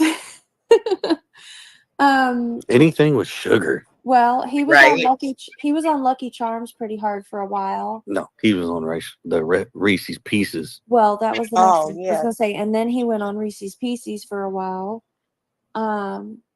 He was on that s'mores cereal for a little while. He went on a kick for that. Yeah, it's actually kind of really good. Occasionally he'll eat frosted mini wheats, so that's kind of cool. Or even Raisin Yeah. Bran, but he got off Raisin Bran. I don't know what happened. Like one day he just decided he didn't like raisins anymore. Isn't it like I you don't fall know with it? if that Disappointment. thing. I don't know if it's ooey and gooey, and then you got a bowl of ice cream to put with it. I don't know. I can Oh. get down. I can get behind that. I don't Okay. know. His favorite drink ever is just milk. But Milk? he loves the Martinelli's apple juice, specifically the Martinelli's in the glass bottle, not the Yes. plastic ones, Mom. He wants a grenade. He's got to have a grenade. It's the Yep. glass shape He with don't the want apple. the Yes. plastic ones. Don't buy him the plastic ones. He has to have it in glass because he's bougie like that. We went to when we were, I think it was Costco. Notice she was the only one that laughed about that. He's bougie. And absolutely, Nana. And I'm so glad to hear she's coming along. Like, when she gets to a normal again, it's going to be amazing to look back over her journey.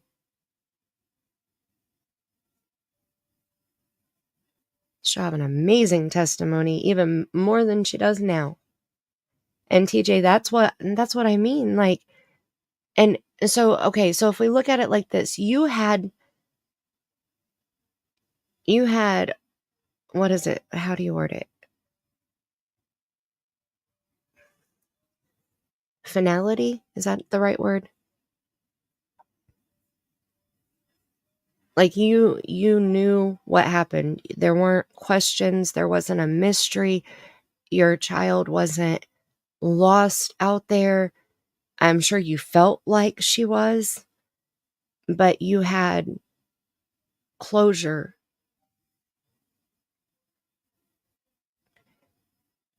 Whereas they don't.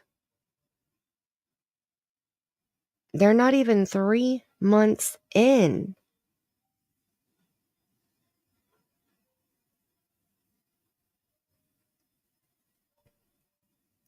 It just doesn't make sense to me.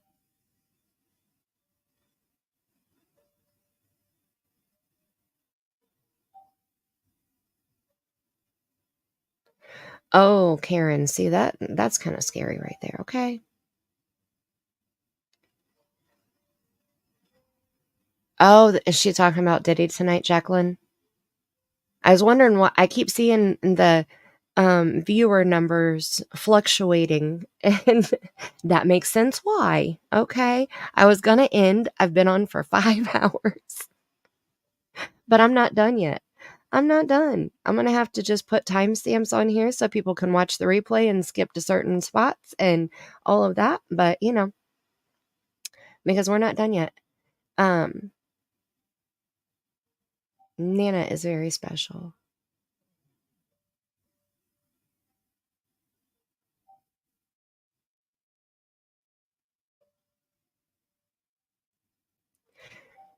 Hi, Tinks.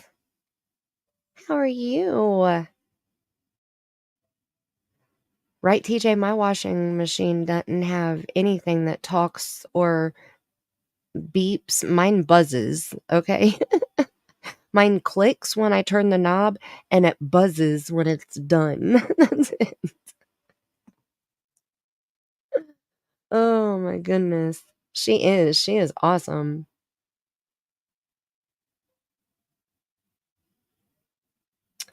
Oh, Teresa. He's absolutely not left your side. Absolutely. Right, Karen? I don't think it's snobby either. There's certain drinks that taste different, whether it's in plastic, glass, a can, like I get it. And that's not bougie to want something in glass. I don't know. And yeah, the accent, I can't explain it. I think that earlier somebody said that she was mirroring the panel, and I think that's true. Hi, Ava. Oh, Ava, well, you can rewind, but we've been live for 5 hours. Oh, there is still questions. So you don't have full closure. But so I guess when I said that, I meant more of you have closure, you have her, like she's not missing. I guess is how I should have worded it. But I didn't know that. If you want to email me, TJ, and see if there's any answers that I can get, I'll try to do like a speed read or something. Like not use my cards or whatever, but like just see what. That's what I did with Danielle. So if you go back on my channel, my friend Danielle on here, she lost her fiance to an overdose, and it was a situation that he wasn't alone. There was a female with him, but the female basically just let him die. And she had questions about if that was true or not. And then she had questions about 2 of his possessions that she couldn't find, and she wanted to know if the female had taken them. And then there was something else that was missing also that she was curious about. And I ended up having a vision of him. Now, I knew his name. She had sent me his picture. And she asked me specific questions. As soon as I started doing the reading for him, I had a vision of him sitting on a futon. And I described to her how he was sitting and on this futon. And she responded back like freaked out right then. And she was like, he was sitting on the futon when he overdosed. She didn't know if he passed on the futon because they ended up, the paramedics or his friend, another friend, a male friend, showed up later and I think removed him from the futon and put him on the floor to try to do CPR. But, like that was crazy because she was like, there's no way you would have known that. Like I described everything. I also described where I saw the items hidden that she was curious about. And I saw him in a aluminum style shed right outside the door. And she ended up telling me that he was inside of a trailer, like a mobile home trailer, and they had a white aluminum shed right outside the door. And so it made sense to her. Like everything came together just from the little speed read that I did. And then later on, the 2 items that she was asking me about, she never told me what they were. She just wanted to know if I could figure out where they were. And so later on, it took forever for me to get that information, but it finally came, and it was some type of vape. And I asked her if it was green or silver, and the one that she was asking about, I think was the silver one, but she said he had both. But she was asking about the one specific one. So it's weird. Like, I can't even explain how that shit works. Like, I live in Indiana. Danielle lives in California. I've never been to California. I've never met Danielle in person. I met her on YouTube. I barely knew her. I barely know her now, And so just for me to be able to help her with that information, like, I think that's amazing. Like, God has given me these gifts, and they don't always work, but when they do, it's freaking fantabulous, like, it's just amazing. So I love it. I've always known that I was a medium because I've always communicated with spirit, but I grew up with ghosts, but I never knew that I was a psychic medium. I always just thought that I had super common sense. I used to always say common sense is a superpower because not everybody has it, but it's just because I have abilities, like, it's stronger than that. It's not just common sense. So I don't know. It's so cool. It's so cool.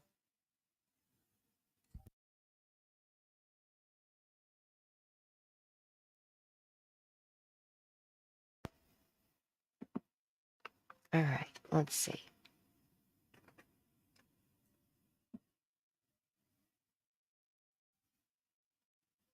Absolutely. Absolutely. Oh my goodness.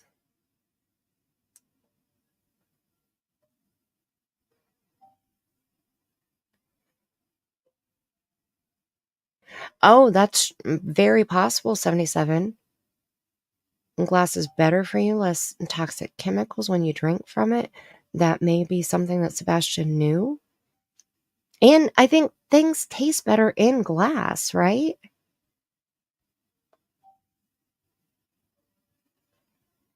Oh, Detroit. That's awful. Gosh. I remember watching body cam footage of when a mom was notified that her son had passed away in a car wreck. And it was made public. Actually, Crime Circus has covered the case. Crime Circus is kind of, I'm not a big fan anymore of his. I used to be a really big fan of his because he would play interrogations, and it was like he did everything to make sure that the interrogations were the best, the quality, the audio, like all of it, I really admired that about him. And then Idaho 4 happened, and it was like he went way far off into, like, way out there, further than I was willing to go. And so I kind of quit watching. And then I went back over and checked him out again, and he was covering this other case that I'm talking about now. I can't remember the names, but it was a girl that was driving the car. Her boyfriend was in the front passenger seat, and his friend was in the back seat. And she crashed into a building on a dead-end road, and she was the only one who survived. And so they were trying to say that, she did it on purpose. There was a video or something that happened of her making threats to crash the vehicle right before she did it. And they were going like 90 some miles an hour on this dead end road that she knew very well. She had just taken that road not long before. But anyway, they gave the announcement to the mother of the boyfriend, the one that was in the front seat. And they shared the body cam footage of that. And I don't ever want to see anything like that ever again. Like, my gosh, I cannot, like, I felt that woman's pain through her horrific sounds that she was making. She fell to the ground on the front porch. She was pacing back and forth. She was screaming, crying all at the same time, trying to make phone calls, trying to contact his father. You know, I mean, it was just, my gosh. Yeah, you saw that? Oh, I bet. I bet that was super triggering, right? I can't remember like any of their names, but now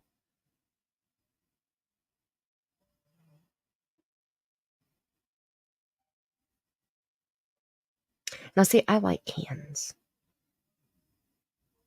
If I'm going to drink pop, I need fountain pop or I need pop in a can. Yeah, I don't like plastic.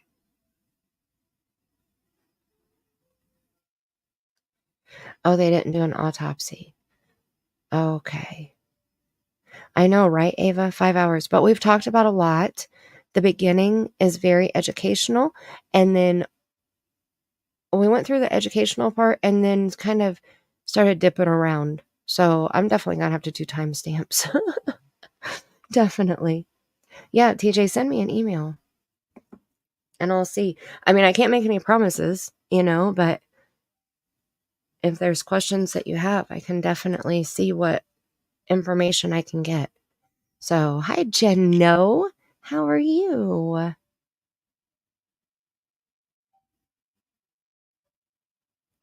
Oh, I bet. That's something that affects the whole family. 42. See, I'm 45. Man, no. Welcome to the squad, Karen. Oh my goodness. Thank you so much. See? It's people like you that are so freaking awesome that make it okay for me to say cuss words. Thank you so much. Absolutely, Ren. If I can help, I'm going to help. Like, any way that I can help, I'm going to help. So I would definitely, and I've never even charged to do a reading. You know, like I always say, I'll do readings on donation basis, but then I've never gotten any donation. I've never gotten any payment for any reading that I've done. And that's fine. You know, like, it's fine. Yes, I will put my email in the chat. Sorry, I know I'm behind in the chat. Shelbell, you live in Indiana too? Look at all of us neighbors. Okay, let me type my email here.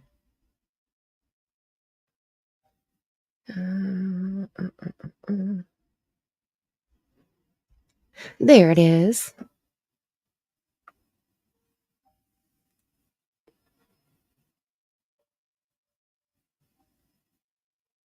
Yeah, there's rules and it's weird because I'm still learning them all myself too. Okay, like I said, I didn't even know that I was a psychic medium. I knew I could communicate with spirit, but I didn't know that I had these abilities until Katrina came to me one day. There's a channel in here. Her channel name is called Mystic Brady. Brady. And her name is Katrina. And she I don't remember if she sent me an email or left me a comment, but she came to me and she was like, look, your ancestors, your angels, your guides, they want you to quit relying on the spirit box. You don't need the tools. Just listen. And I was like, okay. So I tried it. You know, I kind of like, I started watching things on YouTube on how people would open their third eye and how they would use their abilities and how they would prepare to do readings. And then I took all of that information and decided what was going to work best for me. Sat down one day and holy shit, it freaking worked. It was like, you've got to be kidding me. So that's how it started. That's how I found out. And that was like 2 years ago.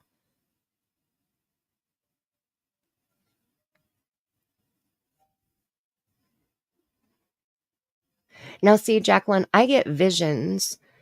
Like, usually when I first hear, like, I'll never forget a lot of the visions that I have had in Summer's case.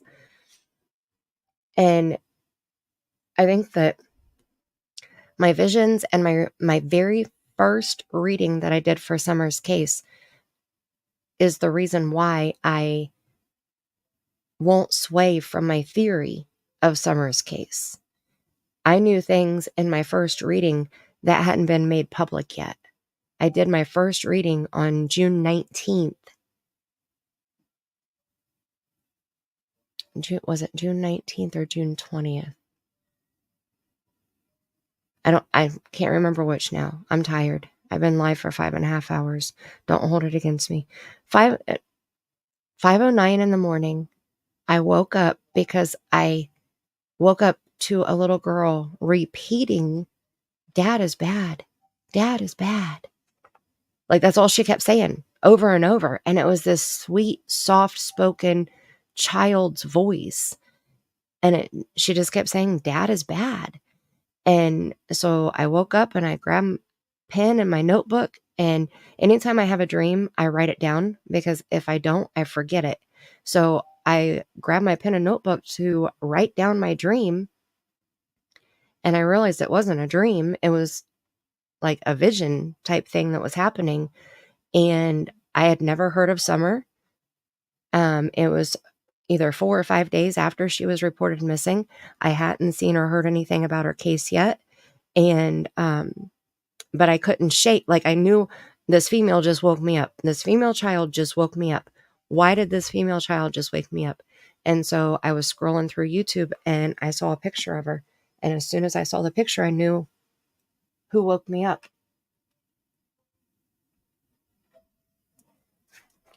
So I grabbed my pen and paper and wrote down everything that I could remember. And then I started doing more. I started hearing more. I started knowing more. I started feeling more.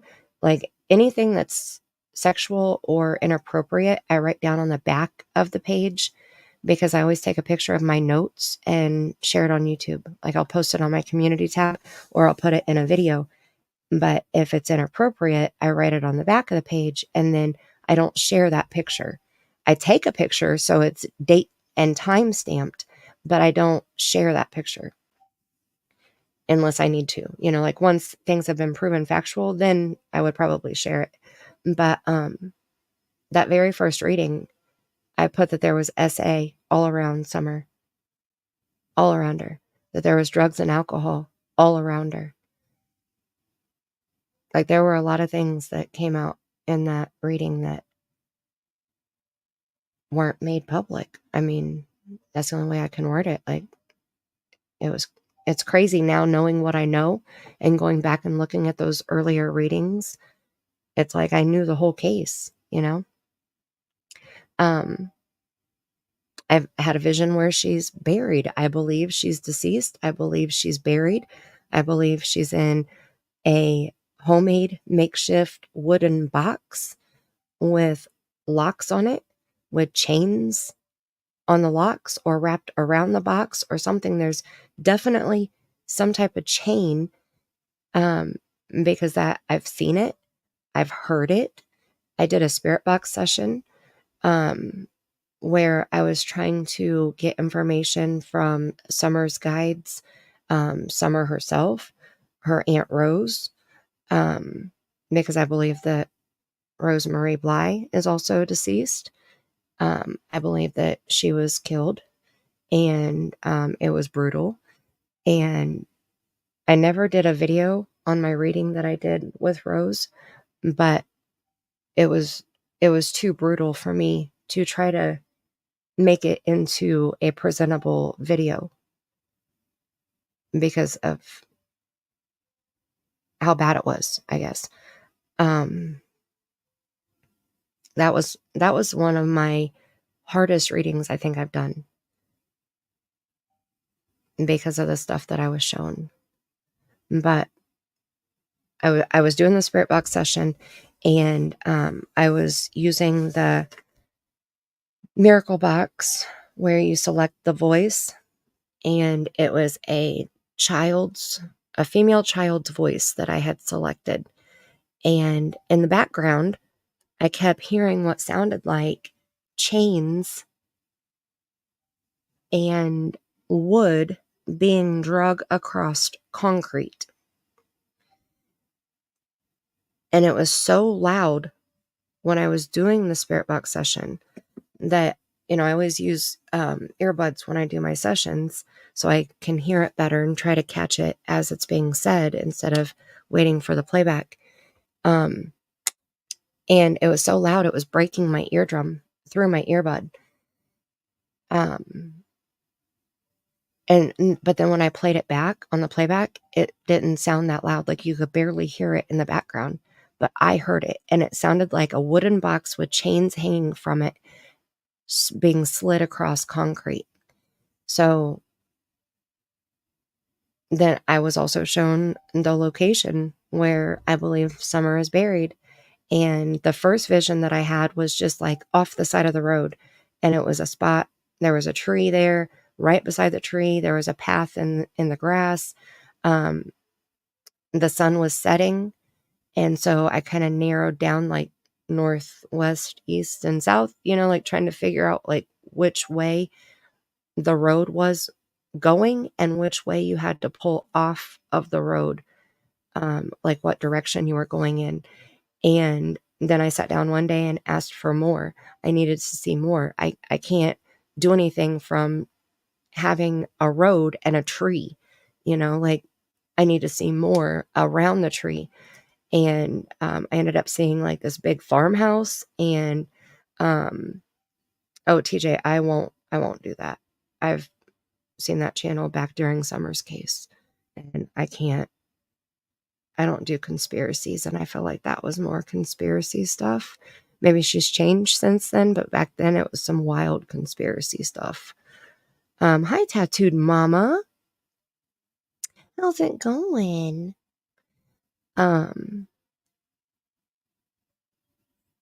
That's fine, Jacqueline. You can send me an email. We can chit chat.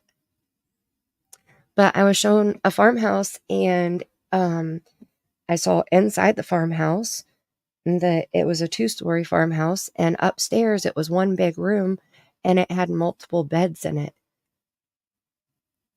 Like it reminded me of like when I was younger, when I was a child, we would go up to our lake cottage, and one of my grandmother's friends had a cottage up there also. And in her cottage, she had a large family. So upstairs, they had nothing but a room with beds. And that was, anytime the family would come in, everybody would jump in a bed, but you didn't hang out in that room. The room was just asleep. So there were like, in this farmhouse, the walls were like a baby blue, and there were 4 beds on both walls, like long walls of the room. So they had the long walls, and then at the ends they had the shorter walls. On the long walls there were 4 beds with headboards up against the walls. So like the foot of the bed was towards the center. So it was kind of like maybe like military style, how like they have multiple beds side by side, and then at the foot of the bed they have like their trunk that they have their personal items in. It was kind of like that, like very similar to that, but there were 4 beds on either side. So there were 8 beds in the room total. And then I was able to see a little bit more of the land, and I wanted to see more of the roads around where that tree was. The tree is close to a corner of a T road where you can go up and turn right, where the tree will still be on your right side. So I also had a vision of Dawn driving a little S10 truck with Summer inside that wooden box in the bed of his truck.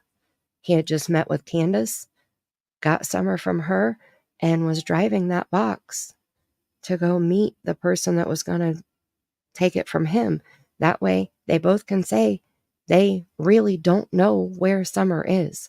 That way, they're not lying when they say they don't know where Summer is, because they don't know. The only person that does know is the person that Dawn met. And that's all my opinion, you know, whatever, my opinion allegedly. It was just from my visions, from my readings. And it was so real, and like everything fit into place with the facts that we know.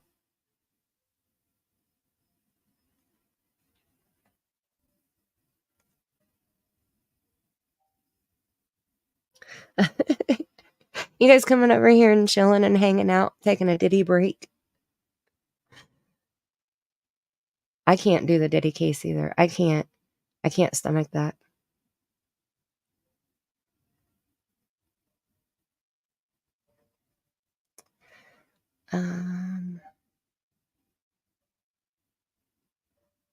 Mackenzie.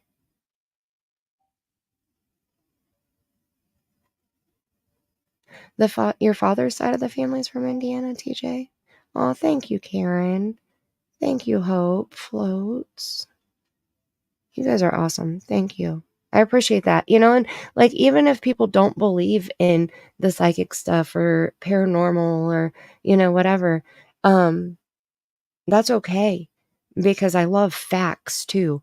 You know, like, I don't know how many people can say that they're a psychic medium addicted to facts, you know, like I can. Is it like intuition or dreams or spirits? When I have, well, I guess a little bit of all of the above, Karen, because I've had like snapshot visions where like a picture flashes in my mind, like super quick, you know, like just the white in the background of my screen right now. When that white flickers, like it happens like that. It's so fast, and it's like, boom, here you go, bye. And so I have to immediately try to remember everything that I was able to see in that picture. Then there's other times where I've had like,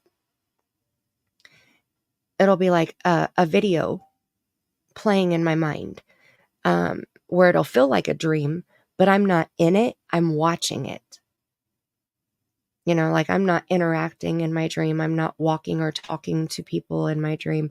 Now, there was one dream that I had that, oh my gosh, that one was awful. I made a video about it, and I'm pretty sure it's just called I Had a Dream. And I went to the 110 Ben Hill Road, but it wasn't designed like 110 Ben Hill Road is designed. When I walked in, I was in the living room,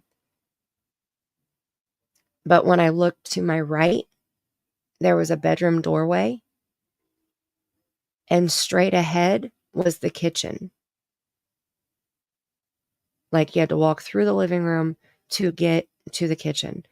And to the right was a doorway into a bedroom. So when I walked in, Candace was standing over by the bedroom door in the living room, and to her right was a couch. The boys were in the bedroom fighting, like literally fighting. They were in there bouncing off the walls.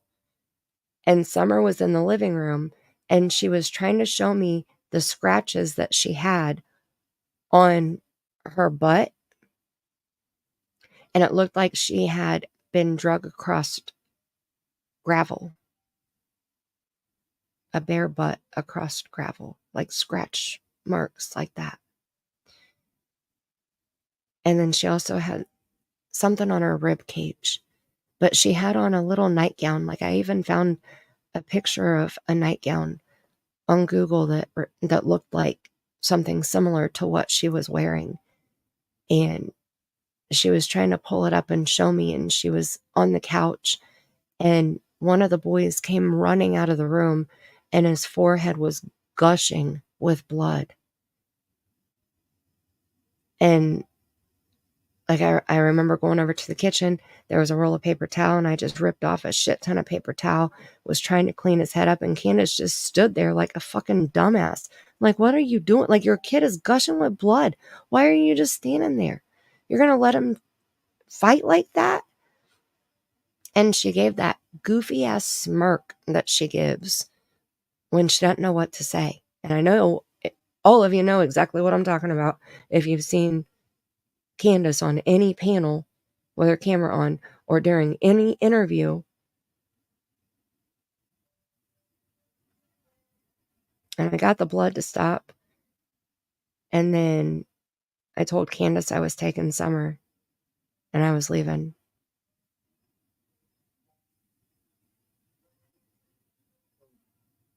So there's lots of different things. Then there's, when I do readings, it's like somebody's talking to me without me hearing a voice. You know, like, I'll be sitting here with a clear mind, not thinking of a single word, not thinking of anything. Like, you got to clear your mind completely and just space, just stare off into space or close your eyes and think of nothing. And it's like I hear words that aren't spoken, but I hear words. Or certain things will pop in my mind that I just know, you know, like just knowing that there was SA all around Summer. That was something that I just knew. How I knew it, I have no idea. TJ, I think that they cut Summer's hair. I think Candace cut it for punishment for Dawn. Yeah, I have all the clear senses. The only one that I don't have is, like, I can't hold an object and know what's attached to it. History or anything else, you know, like, that's the only one that I don't have. But all the other ones I have. I actually have a list. Hang on and I'll show you. It is this. So I have the feeling, which is the clairsentience, the seeing, which is the clairvoyance, the smelling. Oh my goodness, that one's wild. Like, how do you smell and taste something that's not there? I don't know, but it's happened to me. And the hearing, the clairaudience. Now, Tara is really good at hearing EVPs. She is definitely clairaudient with no question. And then the tasting, clairgustance. Those are the clear senses. Let me see. I know I missed. Ren, I think Kylie did tell me. Did you watch my video that I made for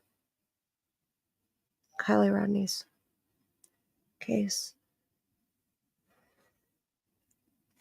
I saw her in the back of her vehicle 2 weeks before she was found.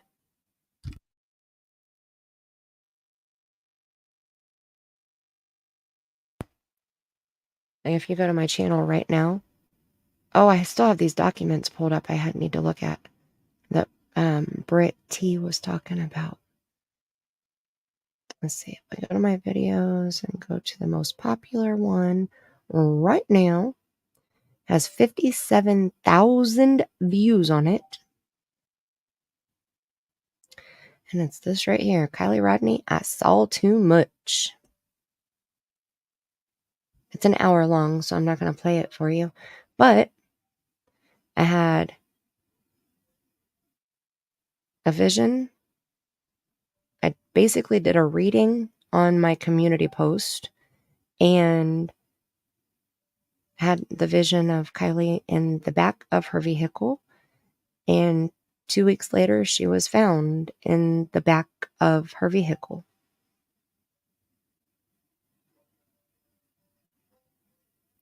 Okay, let me get back over here. Sorry, I'm trying to catch up. I know I fell behind.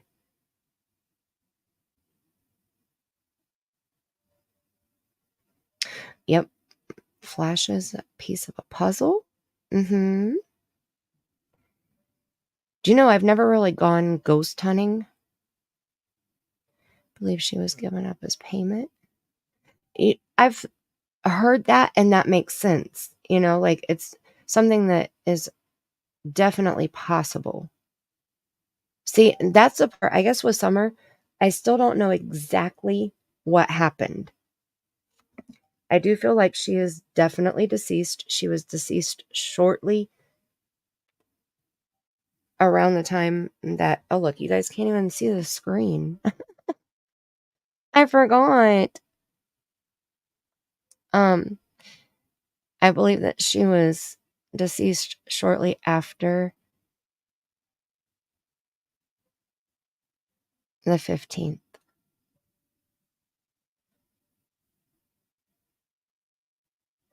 There we go. Is that better?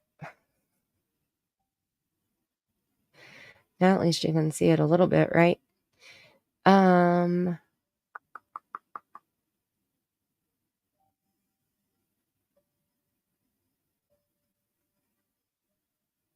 Nana, you didn't last 10 minutes. I am not surprised. Is she reading the, what was it? The probable cause affidavit?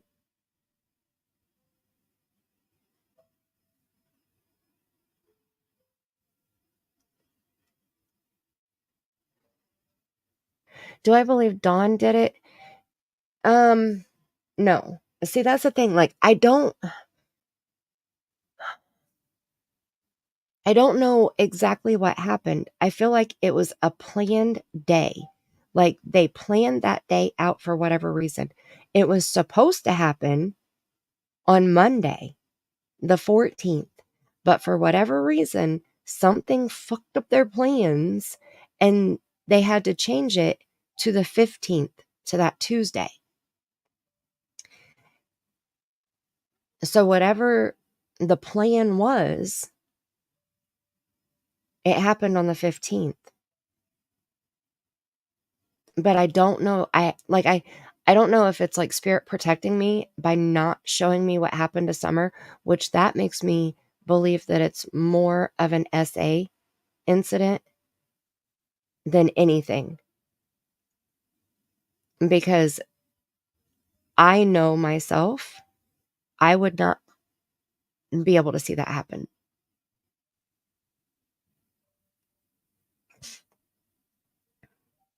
Well, awesome. I'm glad that I'm still alive. Almost 6 hours. Oh my goodness. Can't do the ditty. Did you guys know that song, Do the Ditty? Aw, hi Nana's husband. Thank you. See, people keep telling me that. I don't like my own voice. I don't like it. But I'm glad that you guys do.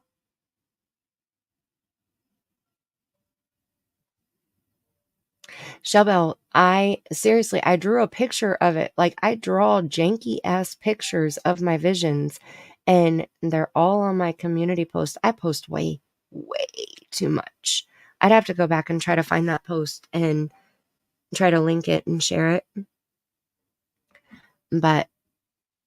Or try to find the picture where I took the notes and share that. But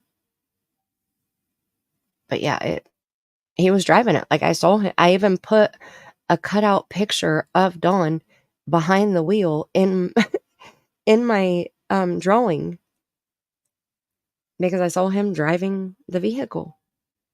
And then I saw the bed had the box in it, and I knew Summer was inside of it. I don't know how, but I knew she was.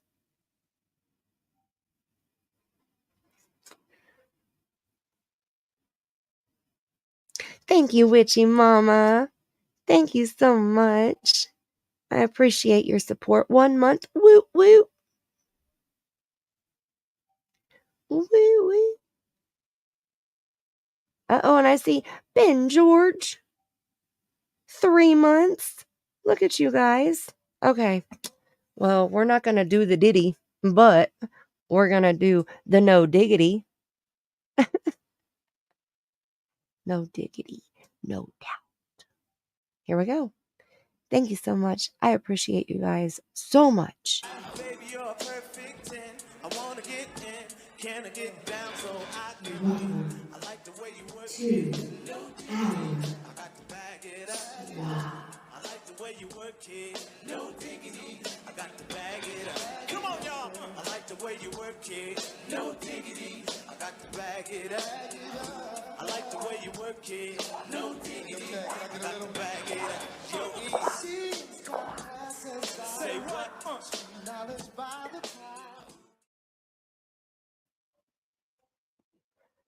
Thank you, thank you, thank you.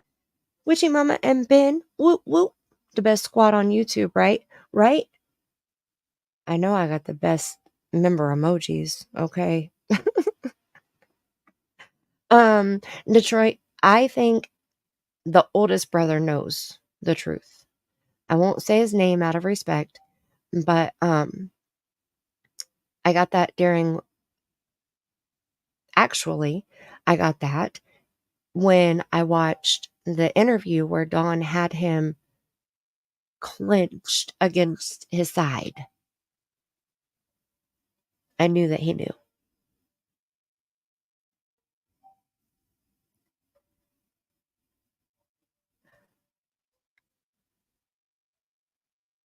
Aww.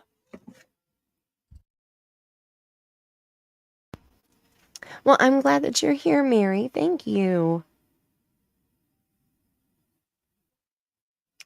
Thank you, thank you, thank you.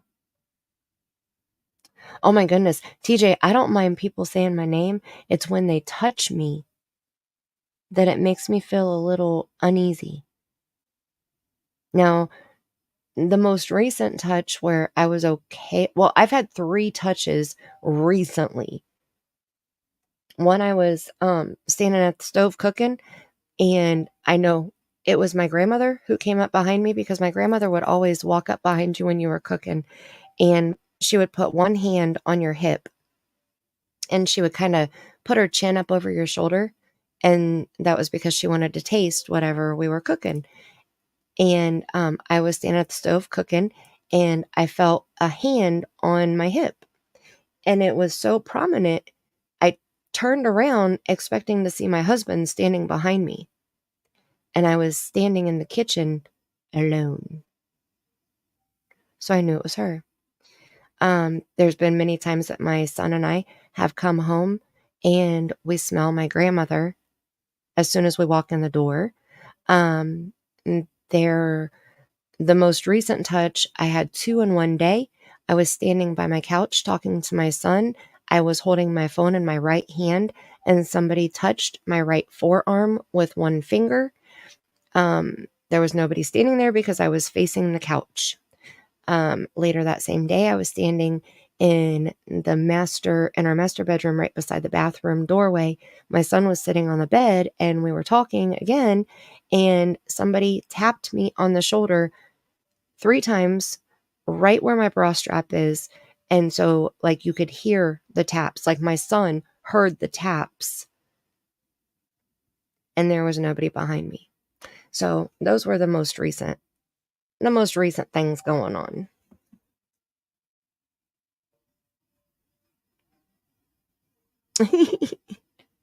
Yes, Pink Butterfly. And I'm way behind in the chat.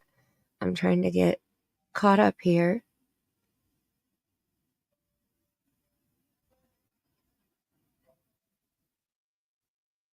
The worst, well, the strongest smell, I guess, that I have ever smelled was 3 days after my father-in-law passed away. My husband called me and wanted me to look flowers up online, and he wanted to order them for the graveside service. And so I told him I would. We talked for a little bit, then he got back to work, and I hung up. I had been sitting there for about 20 minutes finishing up what I was doing, and all of a sudden I started smelling roses. Like, roses so strong. I do too, TJ. I do too. I think that he was also, and I'm also curious if there wasn't more going on inside that house too. And something I haven't discussed ever, but that was part of my first reading. Mm.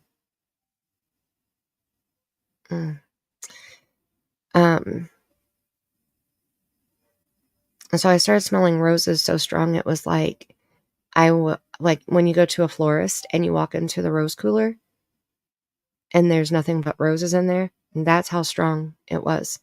And it wouldn't go away. And so I said out loud, why am I smelling roses?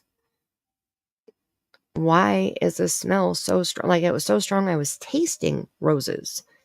And I wasn't getting any answers that I heard or that I understood just with my intuition. So I got the spirit box out and turned it on, and my father-in-law came through, and he had only been he passed 3 days before this, okay? My father-in-law came through and said his first and last name on my spirit box session.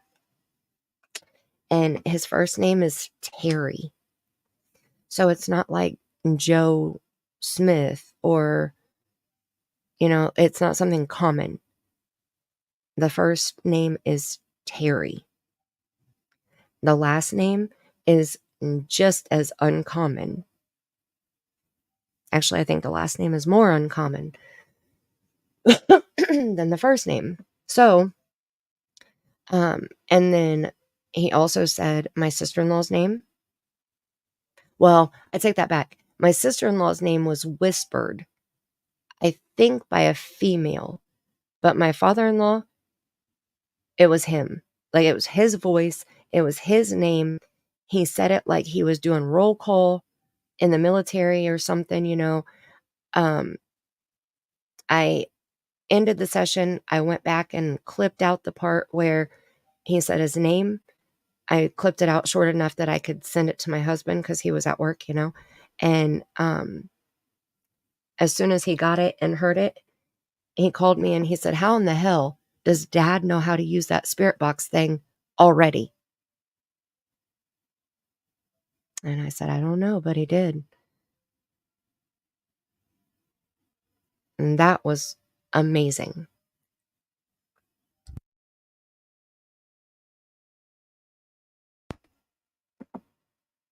And that, I believe that is on my channel somewhere.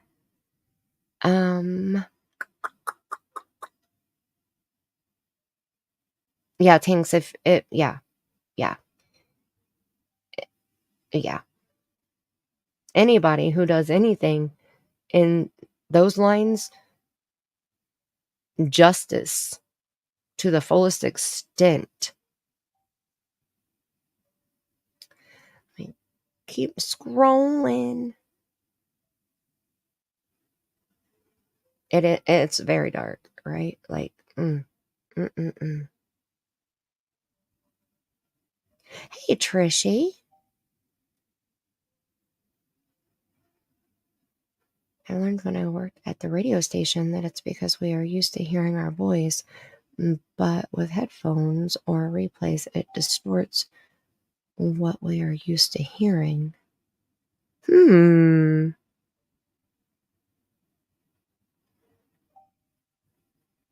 She's 8 months old and digging no diggity. Oh, I love it.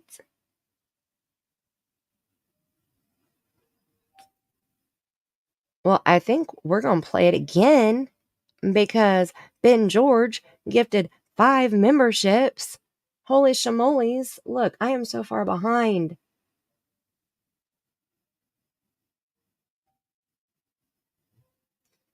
Let me go back up here and see who got them. Who got them? Who got those memberships?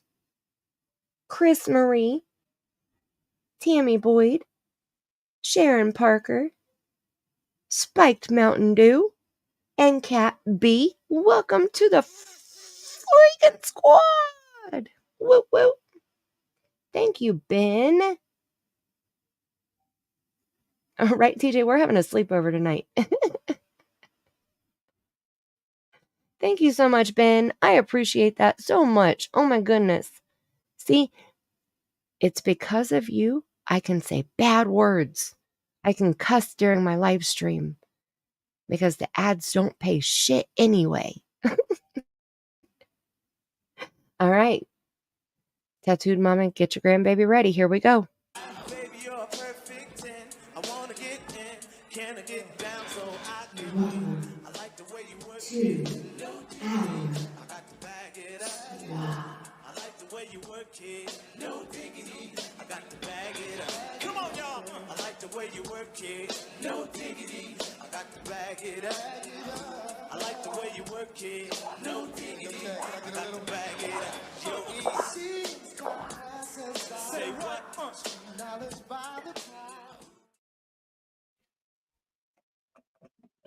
Woohoo! Thank you, Ben. Thank you so much. My goodness, that's like what? See, I gave out the 10. We've gotten like 20 new members. Yeah, 20 new gifted members tonight. Oh my goodness. That's a record. Holy moly, that's a record. I don't know what to do. Thank you.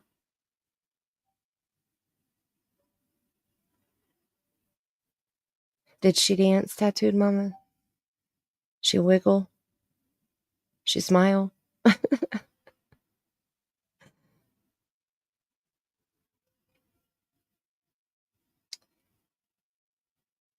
Your last name is very uncommon, right?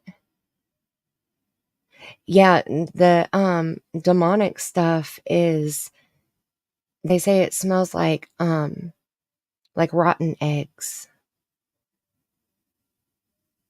rotten flesh, sulfur. Ugh. Ugh. Luckily, I don't think I've ever smelled any of those smells because of something that wasn't physically there. Aww. My dad plays with my hair. Mom pokes me on my side. My Uncle Mike was really small. Lemons? Skin and all? Detroit. He would eat the lemon skin? Dang. I haven't heard of that. I used to work with a girl that she would eat lemons. We worked at a country club, so we had fresh cut lemons all the time for the iced tea.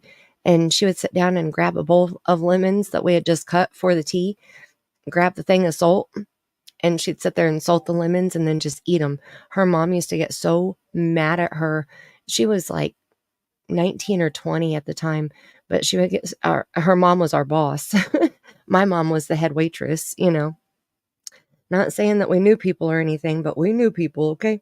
But her mom would get so mad at her because she paid so much for the braces, and she's like, "You're eating the lemons. They're eating the enamel off of your teeth." She'd hide from her mom and finish eating them. Aw, TJ, that's so cute. Ben is so nice, right?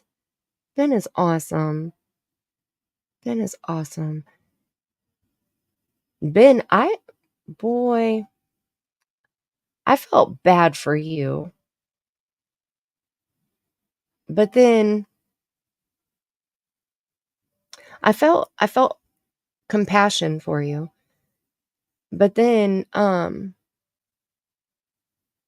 had a few different emotions. Okay? We'll just say that. I had a few different emotions in there when you were on a panel. That's where I'm going to stop with that. He does. I agree, Jacqueline. He does. You can tell Ben has a huge heart. Ben wants the best for everybody, and that's always been super clear.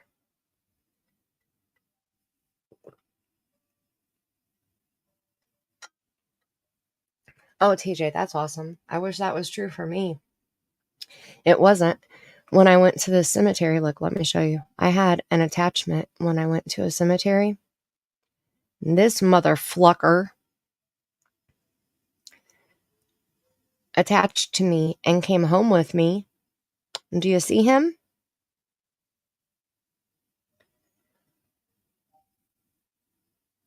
Before he got there, we'll go up here. Let me take the comment off the screen. Okay, so we'll go up here first. The in the arch, there are 4 women standing there wearing dresses. 4.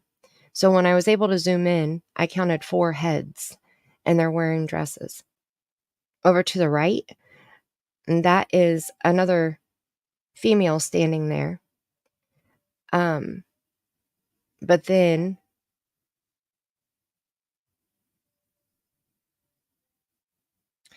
somebody was telling me to look over to the left, which is in the big tree. I'm trying to use my mouse, and you can't see my mouse because it's a picture that I'm sharing as an overlay. But over to the left, you can see that big shape. They were saying it looked like an owl in the tree. It was pitch black out here. Okay. The only thing that you could see were my headlights. I had my headlights on. That was it. Cemetery, it was 3, 4 something in the morning. So it was pitch black out there. Okay. I lightened this picture up to try to help see the things that were out there better. You can see the group of people in the arch, under the arch. Then if you look above the arch where the arrow is pointing, where it says dark, that is the hooded figure that is lowering down to the people that are under the arch. And then if you look over to the right where it says dark, that thing was playing with me because he kept coming up in front of my passenger side headlight. So then the dark thing came all the way down inside the cemetery. You can see he's standing inside the cemetery, and he attached to me and came home with me. And the next 3 months of my life were excruciating.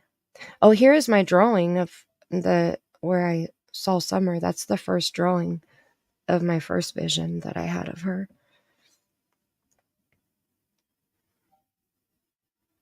I forgot I had some of these pictures on here. Then I did my drawing of Summer. And then I did my drawing of Maya Miliete and my drawing of the West Boys. And all 3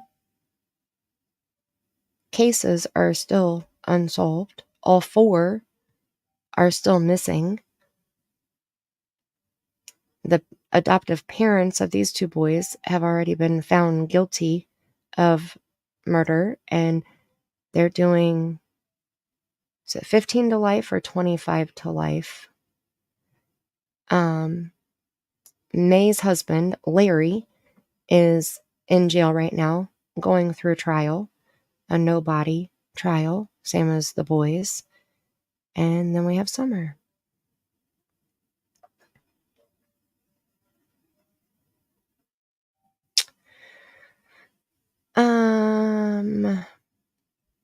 Okay. Oh, I forgot I made this. Okay, that works. Okay. let me get back over here and get caught back up. Because I know I'm behind. I should probably end. We're at 6 hours and 14 minutes. No, wait, we're not done. Hold on. Look, I always get into a paranormal conversation at the end of the live stream, and then we just talk about nothing but paranormal stuff. And I wanted to share with you guys. Right, TJ, that's what I was thinking too. Good morning, Faye. Yeah, any old time we've kind of swerved left, right, back to left, back to right, back to left. Like we've taken lots of different directions. Huge, TJ, huge. There were 4 people under that arch. And that was all caught on a live stream. And the live is still unedited. The chat is still attached, which tells you it has never been edited. I have 2 videos that I've shortened because it was 2 nights in a row. I went 2 nights in a row, and it was like 6 hours the first night and like 5 hours the second night, and I shortened both nights down. The first video has more of the screenshots of the reflection of my truck. We found like 30 something people standing behind me when I was in that cemetery by myself. And then you can see the things at the arch, and then you can see when the thing comes home with me, my camera gets blurry. I almost got hit by a drunk driver on my way home. And then we did a spirit box session when I got home, and I was parked in my driveway. And that was the very first time I'd ever heard cuss words come through my spirit box session. I did. Yes, Ren. I was by my dammy. The whole time I was out there by myself. 3 o'clock in the morning is when I went and started the live stream.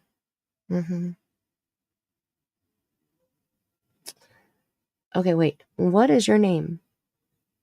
Cat Randall? Is that right? The lettering is pretty, but it's hard to read. So I want to make sure I got it right. Yes, Jacqueline. That's why I said I still got that pulled up. I'm going to do that. And I want to see if those hard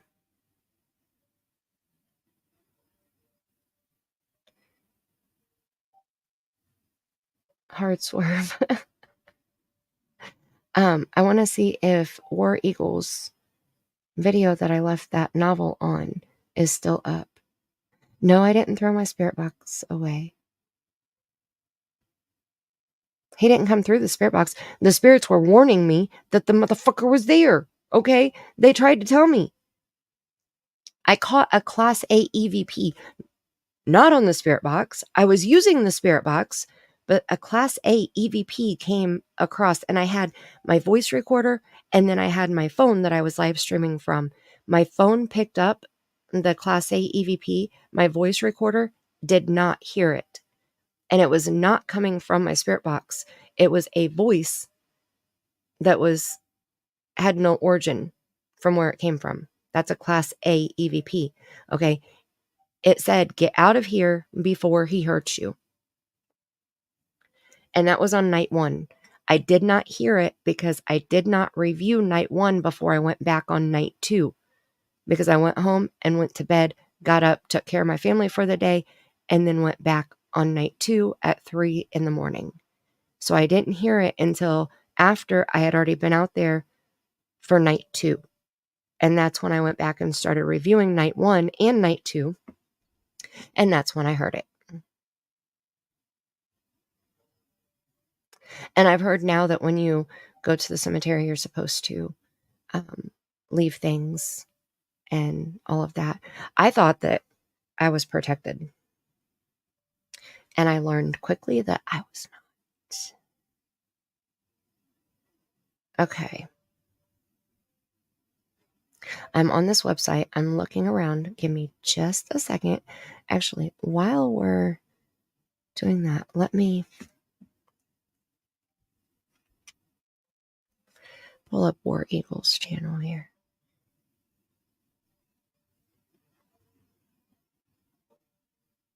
Dang, they're up to 1.46K. That is awesome. I know when I subscribed, they only had like 200.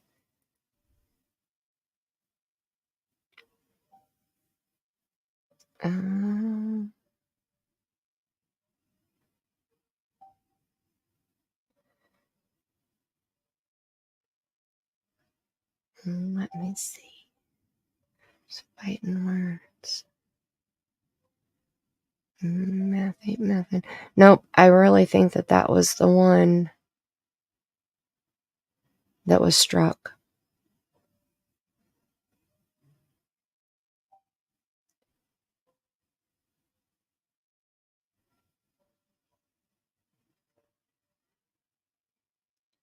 Two days ago, 3 days ago.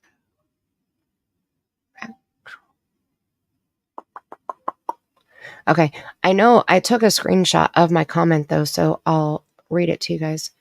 But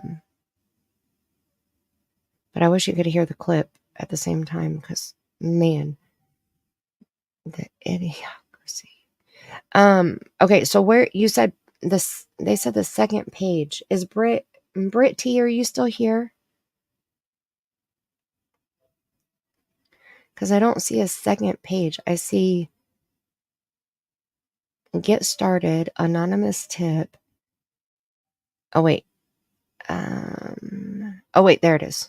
Hold on. Never mind. I found it. You are still here. Thank you, Brit T. I found it though. I think I found it. CP lawsuit is what it says.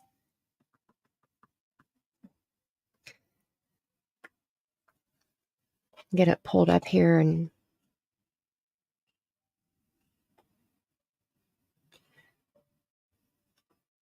okay, that's way too weird. I can't even say this out loud because I'm not giving this personal information out, but this is way too weird.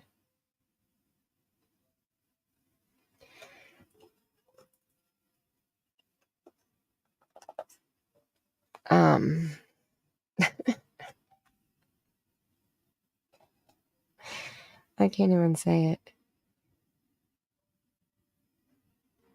I can't even say it. Okay.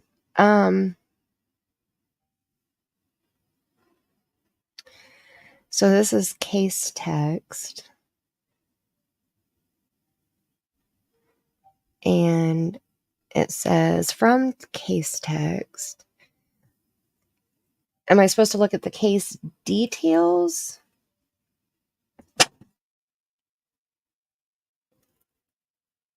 Ren, I'm pretty sure the number one rule is don't go alone in any ghost hunting activity. But see, I don't have a ghost hunting partner. So that's the only thing I can do is go alone or not go at all. And I sure am not gonna not go. So I took my risk, okay? I got my punishment, okay? I haven't done a 3 a.m. investigation since that night because it scared the bejesus out of me. Okay.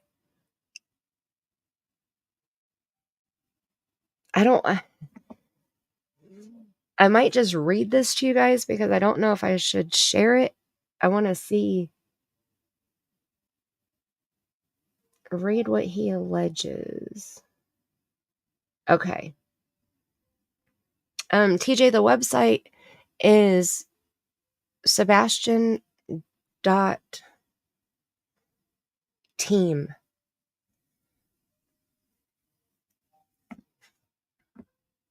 Okay, let me see.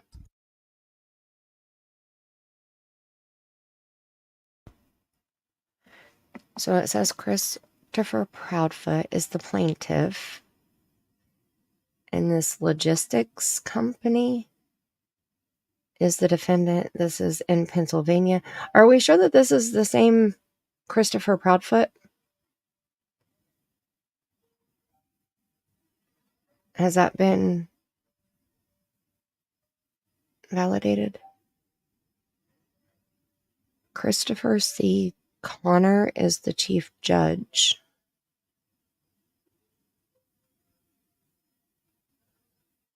Okay, so it says that he was a former employee who alleges that this logistics company discriminated and retaliated against him in violation of the Americans with Disability Act. For the reasons that follow, the court will grant the motion.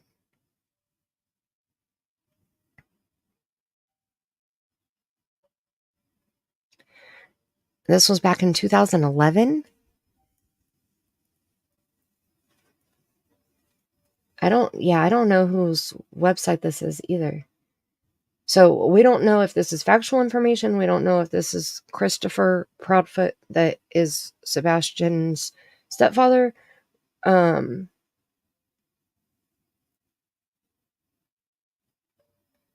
don't want to get me in trouble for what? What are you wanting to answer? Witchy Mama, I am in Indiana.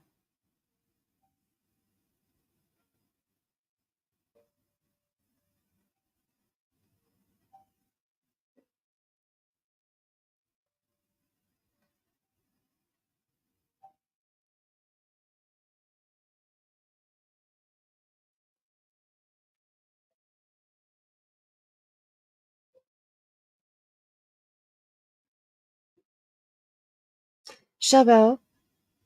Okay, are you north of Indy or south of Indy, Shellbell?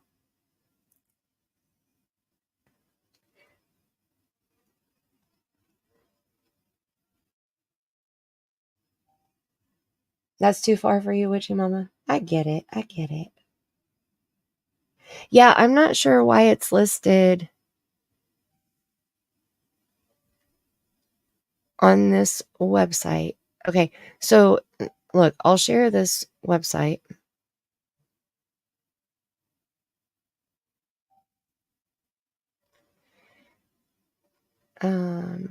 This is the website that Britt shared with me that I just pulled up. Well, it says this is back in 2011. Okay, so I don't know where Christopher Proudfoot, Katie's husband, was in 2011. Okay, so we don't even know if this is him. This is the first that I'm seeing of it as I'm sharing it with you. Okay. So I'm going to scroll over it and see in Minnesota. Oh yeah, that's a little bit too far. Minnesota's like a 10-hour drive, I think. No, that's Missouri. Missouri's a 10-hour drive. I have family that lives in Missouri. Okay, so this says that back in 2011, Proudfoot began working as a sanitation laborer at this logistics distribution facility in Pennsylvania. He was responsible for sweeping the building and the parking lot, picking up trash inside and out of the building, checking product aisles for signs of damages and for dangerous conditions. Warehouse manager, so-and-so, supervised Proudfoot. According to Proudfoot, the supervisor expressed a high opinion of Proudfoot's work performance. In his complaint, Proudfoot alleges that he suffers from... Oh my, okay. I'm really not sure why this is... Okay, wait, hold on. Let me look at what this says. Hold on. Hold, please. M. Brittany J's. words. I want to see what this says.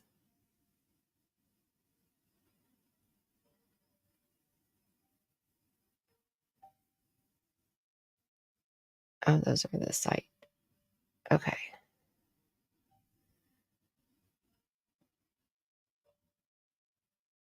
So, okay, Britt, where did you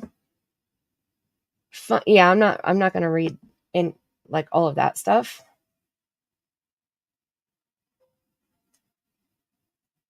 Clicked on the video of a neighbor video and it takes you to JLR. Oh.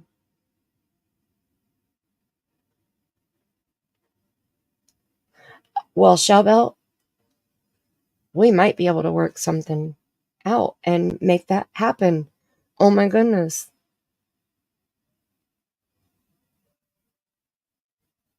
I'm not in Indy, but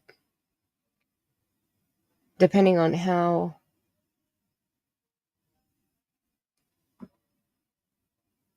let's see, Southwest. We might have to meet somewhere, but we could probably make it work. Okay. Yeah, I just wanted to kind of give that part of it.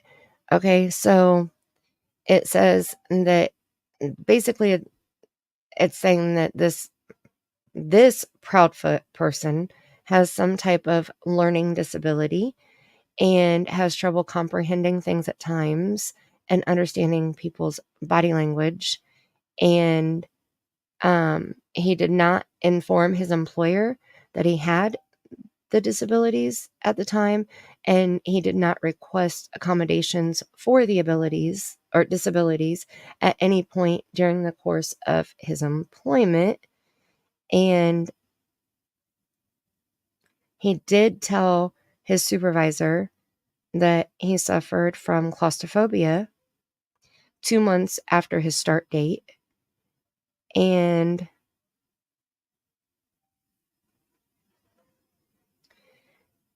then it says that his supervisor started calling him a dumbass.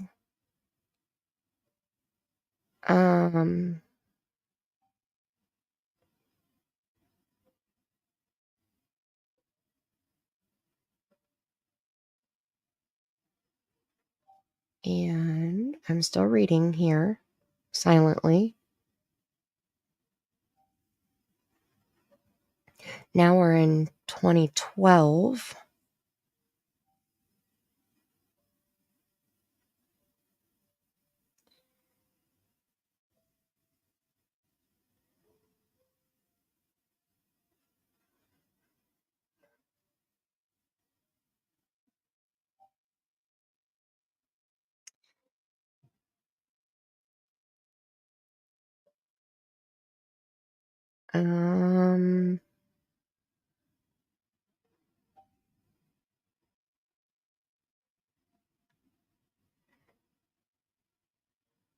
Okay, so it talks about different coworkers who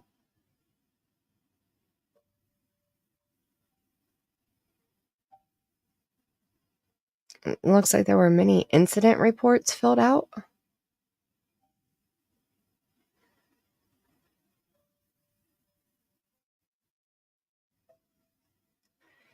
And then in March,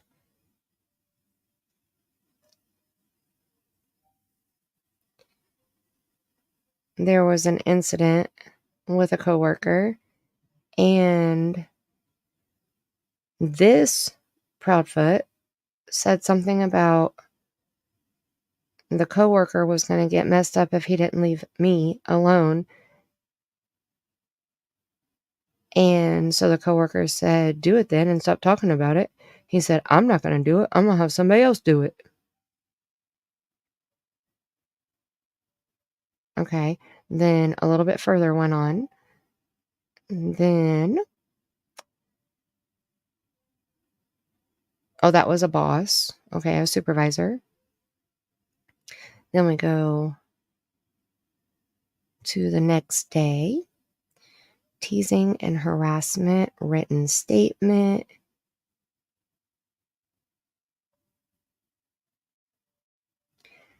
a meeting.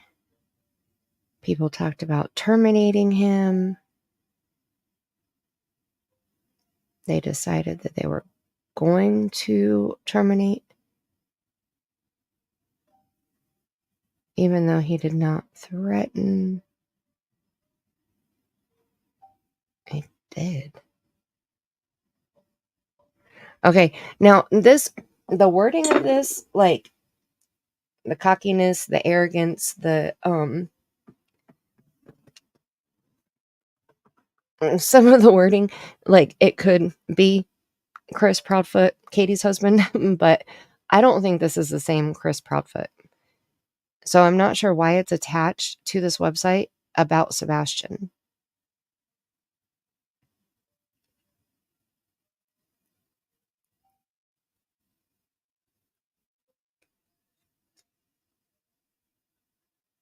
Where was that, Chauvel?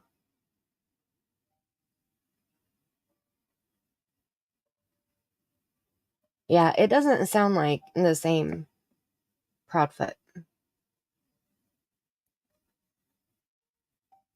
That's a good point, Cooter. That's a good point. I don't think he would be able to be claustrophobic and work in the crane. I don't think this is the same Proudfoot. And see, it's talking about, like, at first I thought that it was like a trash company. And for some reason I was thinking that he had said that he used to work on a trash truck, but now I don't remember if that was him or if it was something else that I was listening to. It's too late and I've been live for far too long.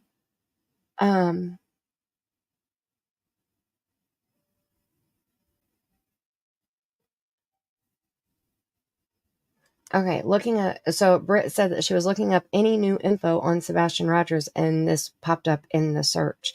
That's crazy because I don't understand why. I don't understand who made this website. And it's a GoDaddy website. Okay, look, I can share the website with you. This is the website, okay? I'm not sharing. I'll click off of that.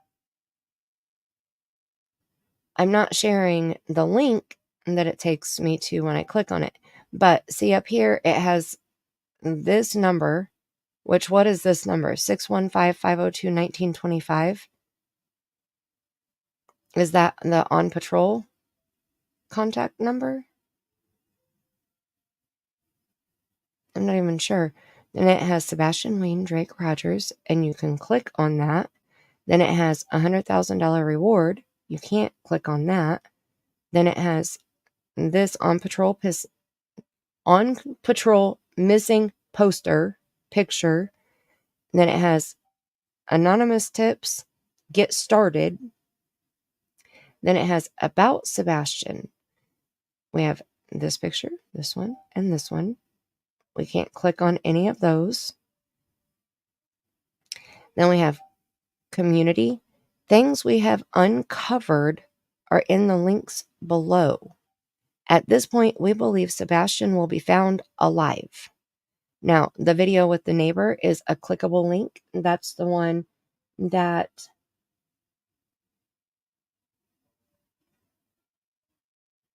Jacqueline said that when she clicked on it, it took her to a JLR video with Bobby the neighbor. The other links require you to ask for permission with your email before. What?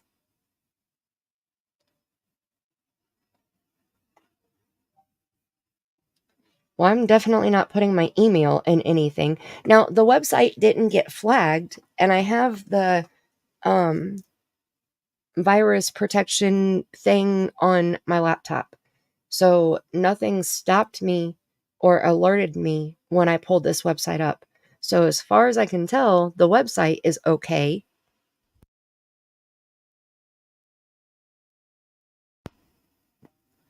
Because if it wasn't, Like something would have popped up.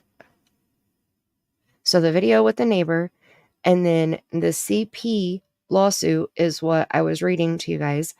And then Albany, Oregon Police Report 2024. Well, I don't know what that is. But Jacqueline said that when you click on the other links, they want you to put your email in before you can view it. And then this one says, what, when, who, and why? Was Sebastian rehomed? So many foot searches in the area have provided no results. Was he carried out of his home? Was he lured out? Either way, we need to keep looking for Sebastian. If you haven't heard of rehoming an autistic child, check out this article.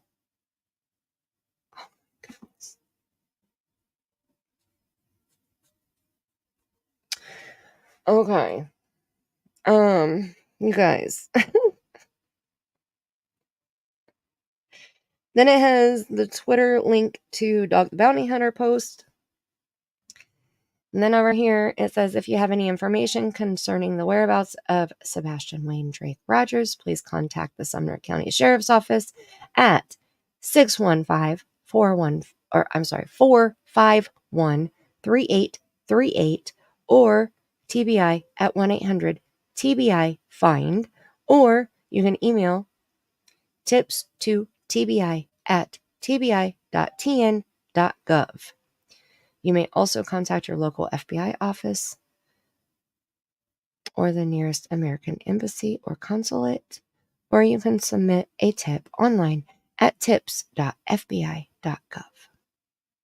Contact someone with your tip. 1-800-824-3463 or Sumner County Sheriff Detective B. Carter 615-451-3838. If you want to get to the truth, stop with the senseless. I'm too tired. It's almost 2 o'clock in the morning. Let's get some truth out here. Trail finders mount up.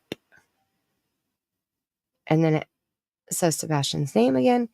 Google, and it has Boulder, Colorado address.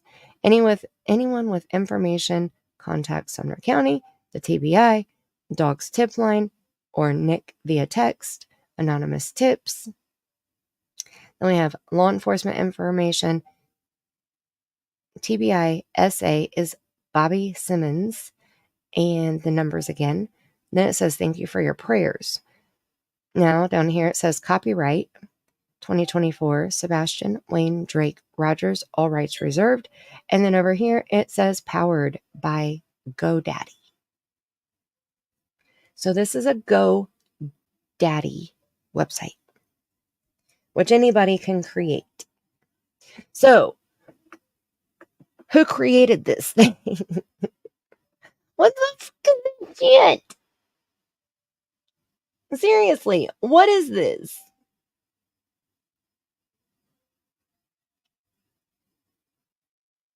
Right, it has dogs information, so it has to be somewhat new. Or somebody who updates it often. It has, the very first picture though is the on patrol picture. And official OP Live Reels. So it just looks like it was a screenshot of when Katie was on patrol, right?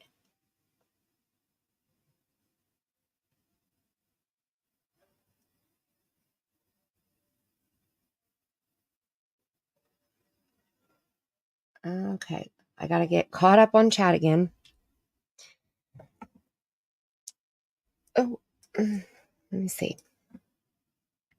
You tried looking the website and it gave you nothing?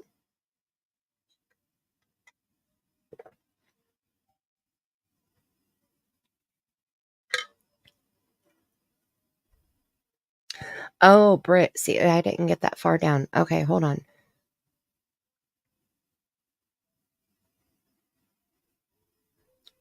Let me pull it up again. I closed it out. Cooter, you think that Chris's middle initial is A?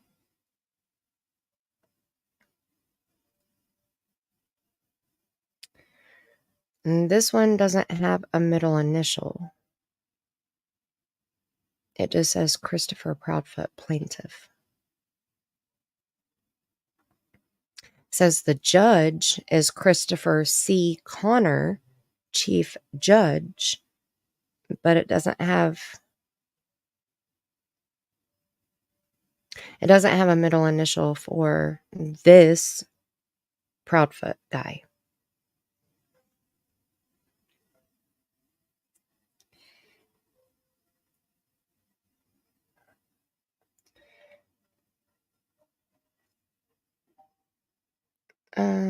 It doesn't say when it was started. Okay, hold on. Shellbell, let me write that down. Nopers to that site, right? I'm not understanding this. Untold story of Willow Leap House, Indiana. Where, Shellbell, where can I watch that? Is it on YouTube? Okay.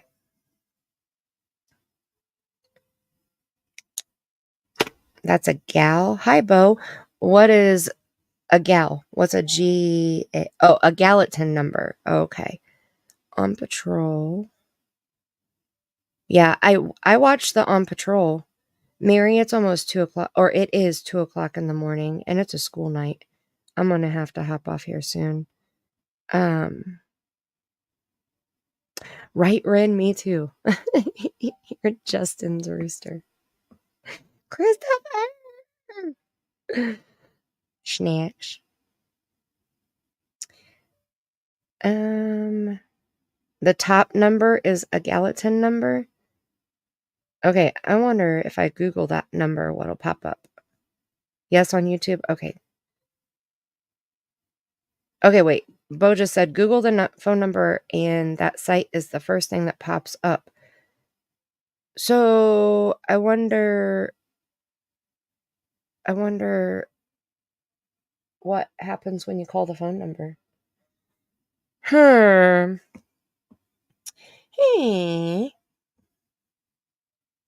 Yeah, Witchy Mama. That's I know what a gal is, a GAL, Guardian ad litem. But Bo was trying to say Gallatin number, but it said they had typed out GAAL at first and then corrected it. So that's why I was asking. My email is, I will type it in the chat here. It's right there, but it's also in my About Me section. No, that's okay. I understood what you were saying, Bo. Yeah, I don't know. I don't know. Okay, well, I'm not going to call it at 2 o'clock in the morning, but maybe I'll try to call it tomorrow sometime, and we'll see what happens. We'll see what it says. We'll see if somebody answers, or I'll see what happens, and I'll see if I can record it.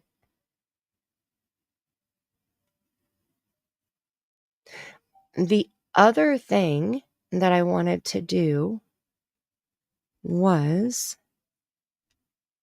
I wanted to review. Dang it. See, now we don't have time. Okay, this is what we'll do. I wanted to review when I was on panel with Emma and the real Christopher asshole Proudfoot called in. See, like what I did there? You thought the middle initial was A, so I made it work. Okay.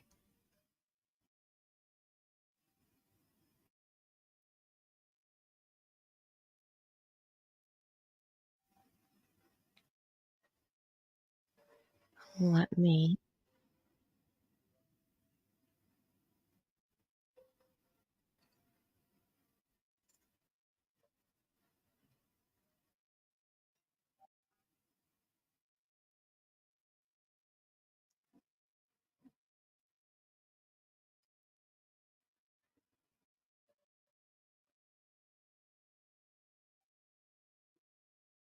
Okay, I'm still here. I'm trying to get to the point where we got the first call from the lady. Because I don't have the exact timestamp.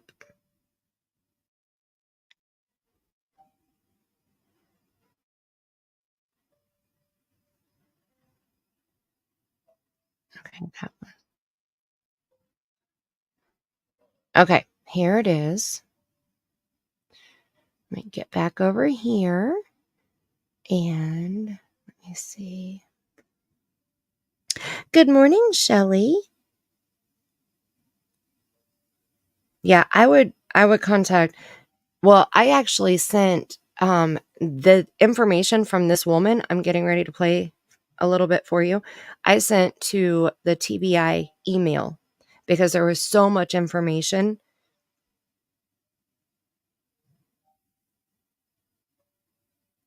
Right? There's a lot of tip lines, right, Britt? A lot. Jacqueline, I'm going to look more into it for sure. I appreciate you sharing it with me, Britt, because I hadn't seen it at all.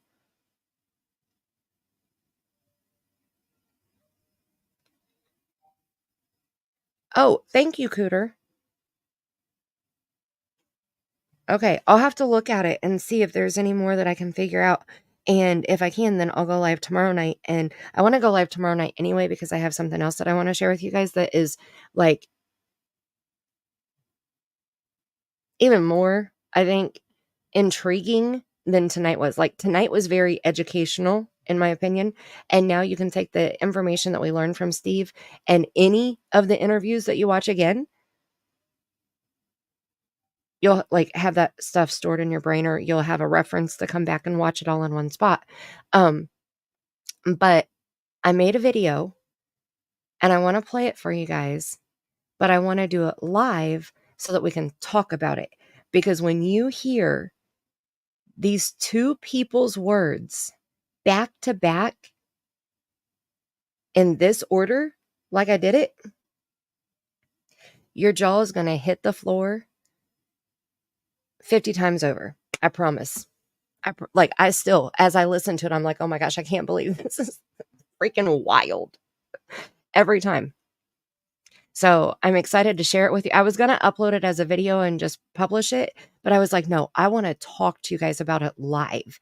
Like I may even play it and then share my panel link and have you guys come up on panel and give your opinions about it because it's that shocking. Okay. That shocking. Ren, I do paranormal stuff on this channel. Like I do my readings, my spirit box sessions, my card readings. I've done seer sessions, all of that stuff. It's all on this channel. I have a second channel, but that's more of like, I want to do like, kind of like what Brittany does with hers, like, and same with Justin. Like this channel is my main channel. This is my true crime stuff. This is my paranormal stuff. But then my second channel, I want to build up to be more of like my chill channel where like I can just come on and we can just chit chat and bullshit and, just have fun, play games, whatever. But this is just my main channel. And on my second channel right now, I just have some videos that I've uploaded. So videos that I put on this channel, I've uploaded to that channel also. And that's it so far. But okay, so it'll be probably, let's see, what time? So Cher's going live tomorrow night. She canceled it from tonight till tomorrow night, which was cool because that gave me more time to sit here with you guys for 7 hours now. And she was supposed to go live at 8:30 tonight, so I think she's going to be live tomorrow at 7:30 Eastern. And so I would say probably between 10 p.m. and midnight because I would have to wait like a half hour after she ends hers and then like begin mine. But that way I can get my refills, use the bathroom, you know, do all that stuff and then set up the live stream. And it won't be a super long one because the video that I want to play for you guys, it's only like 8 or 9 minutes, something like that, right? Well, I have lots of videos on my channel, Ren, lots of them. The second channel is in my description box. So you can definitely subscribe. I haven't gone live from it yet. And like I said, it just has some videos there. So I want to change the name of it too, because I think it's just Spirit Seeker Squad 2 or something like that. I need to give it some more TLC. Okay. But the link is in the description box. Definitely go ahead and subscribe because we're going to be doing some stuff on it. Hopefully pretty soon. Let me see. I have Witchy Mama. I had almost a gallon of holy water. I'm down to a little under a half gallon now. But I took a milk jug gallon into a church.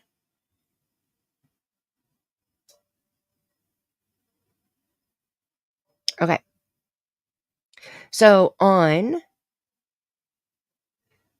leave those there. Let me move this over here and we're going to share this tab instead. And on May 2nd, Emma had me on panel. This is Crime Stories Obsessed. Oh, I copied the link so I could share it.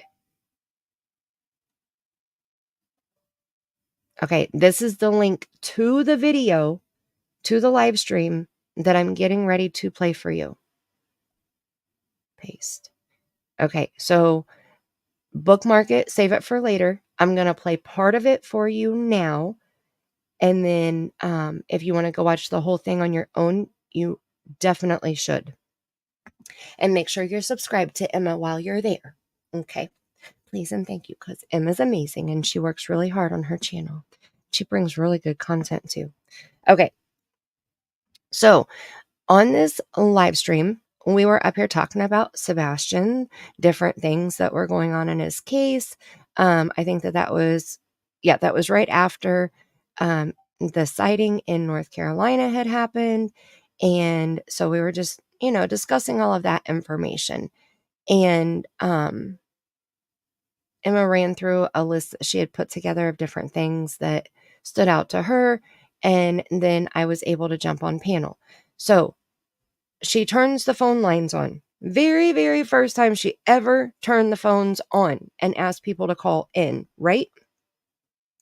This lady was her first call. Now, again, the person on the phone could not hear me, but we all could hear them. Okay, so this lady called in and said she saw the same boy and the same woman that was in the picture that was shared from the North Carolina sighting that law enforcement has now said that was not Sebastian Rogers, right? Okay, so I'm going to play just a little bit of this lady explaining who she saw.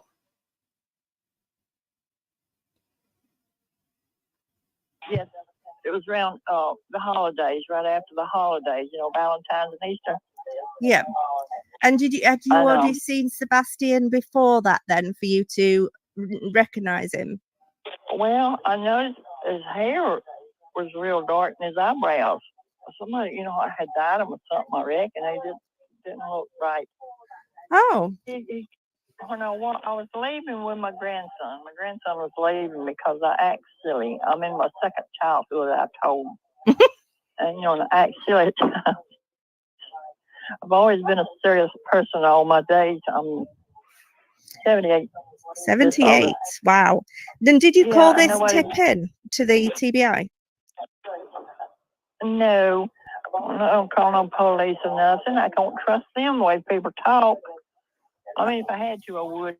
No, but I tried to call Justin, but I got connected with this lady, Mandy, on here, and you. Oh, and you gave this number. yes. Well, thank you. Famous.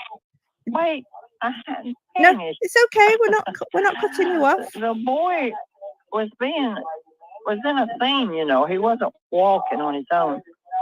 He was like in the driving thing, and the woman was behind him. And when I looked at her, she looked kind of like scared, you know. And I had walked past the boy, and he had asked me my name. He said, "What's your name?" But I was done past him, but I thought it'd be rude not to speak back to a person, you know. So I backed up, walked backwards, and I looked at him, and we grinned. I said, "What's your name?" And he said, "Seb." Seb. Right. Okay. Yeah, he might have said that, Seb, but I thought he said Sam.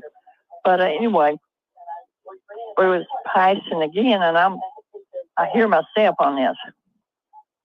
Excuse me. She needs to pause YouTube. Oh, and yeah. Can you just pause YouTube a second? Just pause the YouTube live. I might be able to hear you a bit. Oh, you did? Yes, ma'am. I don't have no phone service or YouTube anymore. This person, they had told me not to say another word. I can't keep my mouth shut, you know. Right. God Okay. So help just us tell me all. again, because this call's recorded. So just tell me again where you saw him. At Livonia Deals Store, Livonia, Georgia. I'm sorry. Georgia. Okay. Yes, ma'am. And what day was that on? Okay. So who all remembers this happening? Have you guys seen this? Have you heard this yet?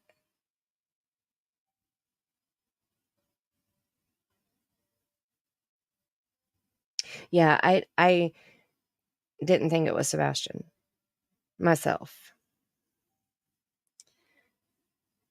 Right. Katie has family in Georgia. Right. So when this lady said Livonia, Georgia, it was like people in chat were like, you know, even this person down here is saying, oh Lord, maybe she should call TBI.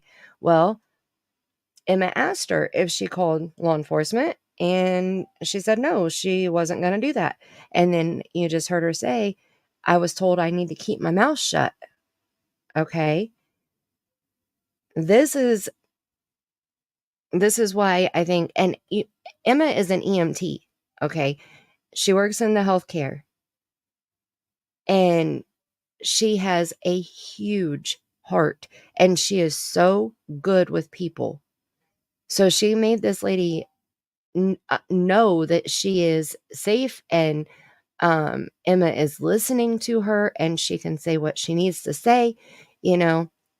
So it was awesome the way that everything happened, right? Absolutely, Ren. I'm going to be paying for it in the morning. But that's okay. I don't mind. And yes. Is it Mish? Is that how I say your name? Yes. We were wondering if she had any dementia or like, I'll let you hear more, because she talks about what made us think that maybe there was something like that going on.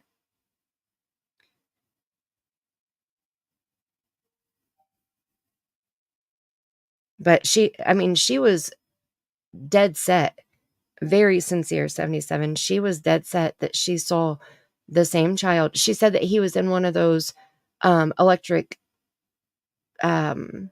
motorized scooter things, and the lady was walking behind him though. Okay. I didn't catch that when she first called in, and I don't remember if we asked her any more about that or not. But okay, I'm going to play just a little bit more because I want you to hear her talk about her son.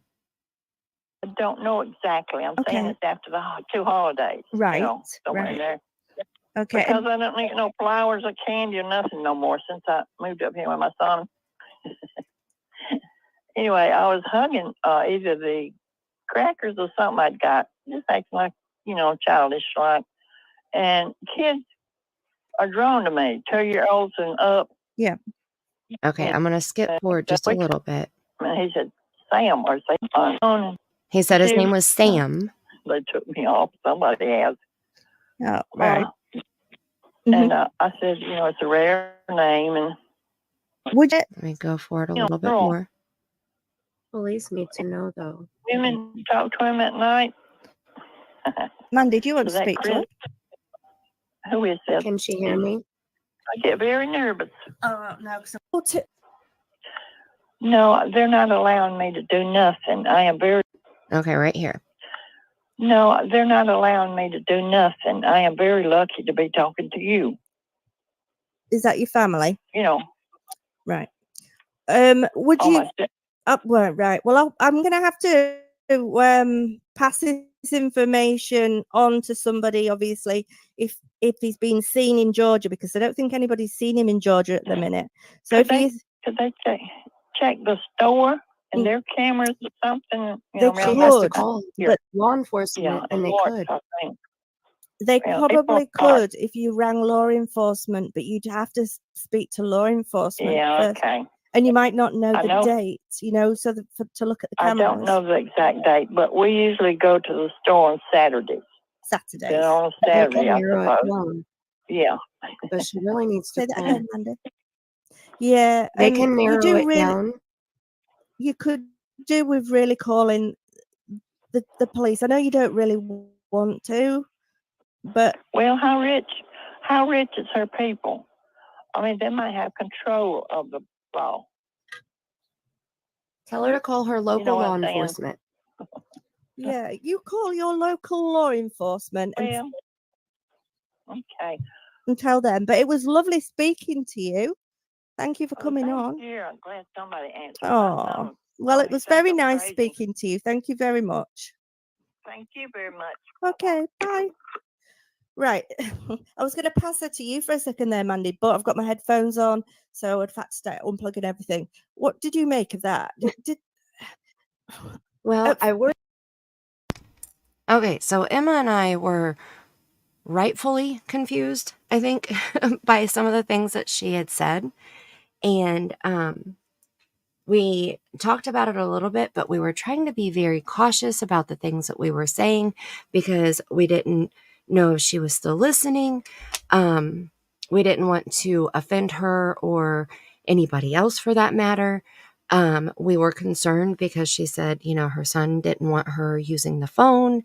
And then she calls back in. So let me see. And not TBI. So then my for a day out there, or does she have relatives? Let me skip forward. you want to send it to me, I can. Does he say that? My name's Seb. Like Is character when you. So, like I said, we were talking about the phone call. No, she said Seb. You said and chat was giving their okay. thoughts. He's a good guy. Is he? And here His she daddy, is. his daddy wasn't. Okay. He's a. Oh, What's her son's name? this person, What's your son's name? Michael. Okay. He's a good guy. Is he? His daddy wasn't, Right. and Oh, he gets mad if I thought tell you him said you what were- he's doing. I thought you said you were trapped. No, ma'am. I am, you know, like cut off. You're cut off from the world? No, from the phone and everything like that. Oh, so you know, you're taking the calling. phone and things off you. Have you got medical conditions? You know. No. No. Well, I mean, you know, I'm 78. Okay. Yeah, I have high blood pressure, and I'm more nervous. You're a little than nervous when I was as well. young. Yeah. Mm-hmm. So, you're quite. My son thinks I'm crazy. Does he? He thinks I'm crazy. Yes, he tells me that anyway. I don't Oh, think that's he not really nice, does. is it? That's not nice. No, his daddy, he lived up here with his daddy since he was 18. He has forgotten everything living with me for 18 years, you know. Mhm. His daddy and him have got him brainwashed that I wasn't a good mother. Oh, I'm sure Ooh. you were. He's been up here since he's 18 around these people. Okay, so she goes into a lot of personal detail, like I said. And so we were just concerned, we were concerned about her getting the information to law enforcement. During the second call, I had already taken down everything that she said, I wrote down. And then I started composing an email. And so when Emma's talking to her in this call, I was trying to clarify things. I clarified the address of the store to make sure that I had the right address. Somebody found it and they put it in chat. And whoever she saw, I do not believe that it was Sebastian, because I did send the tip to TBI. And this was back in May. Nothing has been said about it publicly by the news, by law enforcement, the parents. Nobody has even mentioned this sighting since. Okay. And I do remember Katie talking about that. Mish, I do remember she had said that his hair looked darker when it's really not. It's more blonde. I remember exactly what you're talking about. And Shabelle, right, we were concerned. It sounded, there were some questionable things that were being said that made us very concerned. Now, the second phone call was not very long at all. And it seemed like almost as soon as Emma hung up, the phone rang again. So, see here, you can see in the chat, Kim G put the address here for the store. And so I read it to Emma. Emma asked her if it was the one on Augusta Road, and she said yes. So I took that address and put it in the email. I put it verbatim, what she said. We gave this lady's phone number in the email, her name, her son's name, all of the information, literally every detail she gave us, I sent to them. So she hangs up the call, and let me see.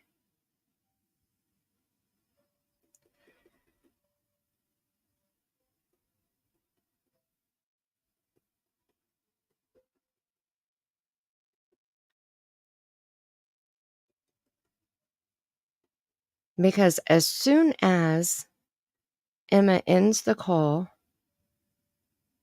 with this lady and the phone rang again, it was Mr. Christopher Asshole Proudfoot. Sorry if I talk over you. I don't mean to. Well, I don't mean. Sorry. Well, that's what I want to skip to. He's going through a change. He's 15, they say. I don't know if it would help or not. But Well, it's very helpful because all tips are helpful. I saw them, Yeah. whoever they were. Well, we really appreciate you calling and telling us. I just, somebody check into it more, Right, are you up? Right, Jacqueline, that's what we were thinking also. Oh. I don't think Did she? We looked at the picture. Review them. Emma and I, we just did that. I thank you. Where? Nashville, TN, Nashville. United States. There it is. 615. Hello, Here Crime we go. Stories Obsessed. Buckle up. Yeah, is this the call-in show? It is. Hi, you're live. Hey, awesome. Hey, I heard somebody saying that they saw Katie's mom or something with a kid. Is that really true? It's difficult. That's what she said. I don't want to say too much on here without upsetting anybody that's listening, namely the person that just called in. But we were just questioning if there was anything, any confusion. But we are going to take it seriously and make sure the address, the details, everything she said is passed over to law enforcement.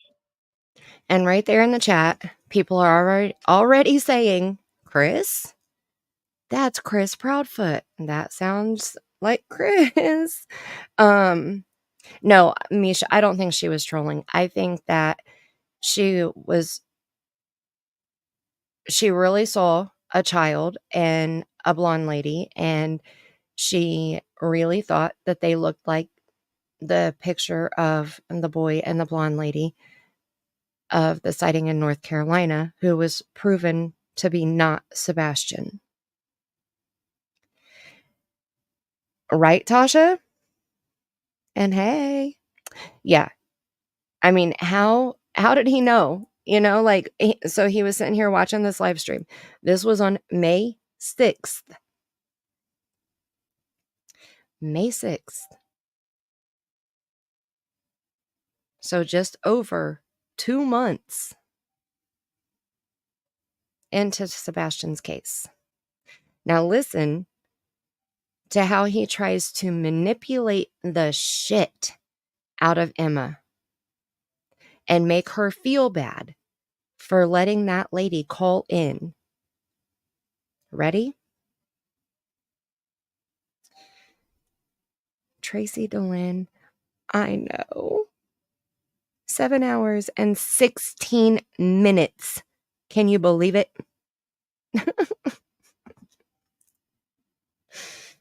It's crazy. It's so crazy.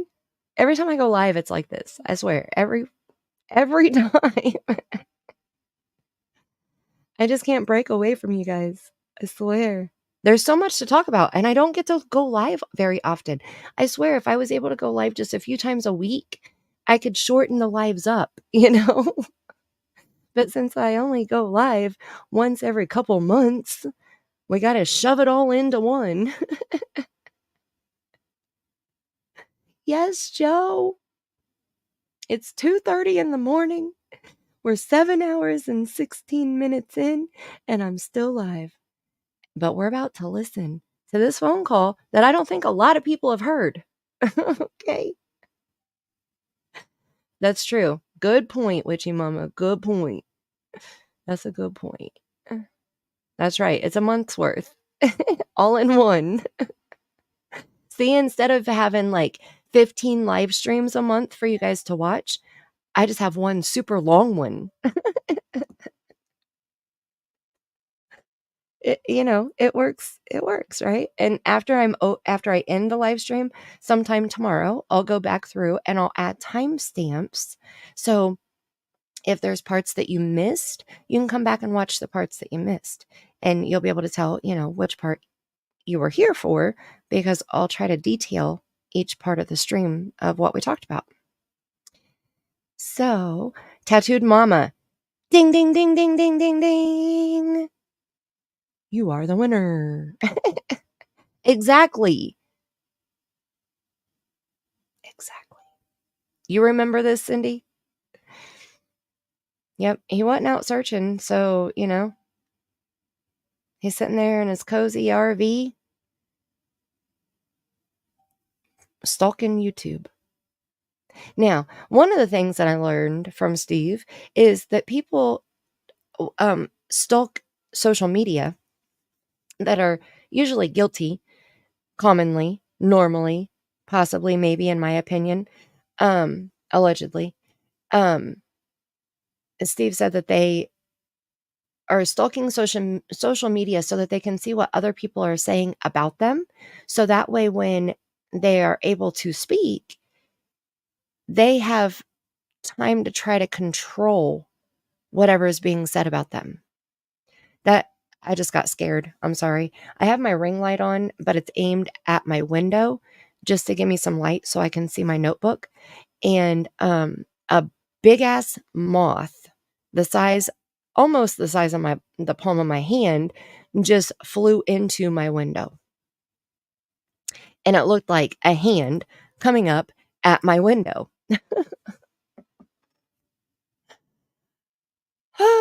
Okay. Okay. Holy shit. That's right, Sunset. Terabytes. Terabytes. I wonder if this is included. I wonder if this live stream is included. I hope so. I hope he heard every single thing we said after he hung up the phone, too. And I hope he's recording this live stream for his multiple terabytes.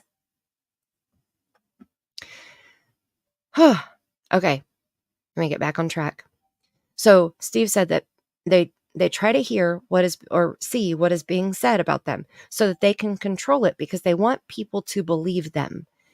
They want to control the narrative. They want people, and this is me interpreting what Steve said. These are not his exact words, of course. So they try to gather all of that information. And Candace Bly did this a lot too. This is why she added in that they washed their hands after they planted the flowers before Summer got the peppermint candy.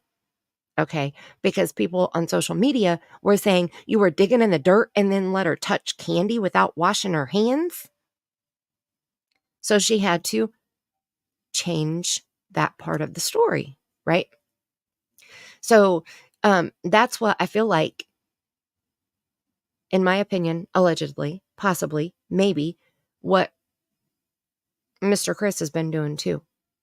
That's why he was watching so much YouTube. That's why he knew exactly when to call in. As soon as that lady hung up, he was on the phone.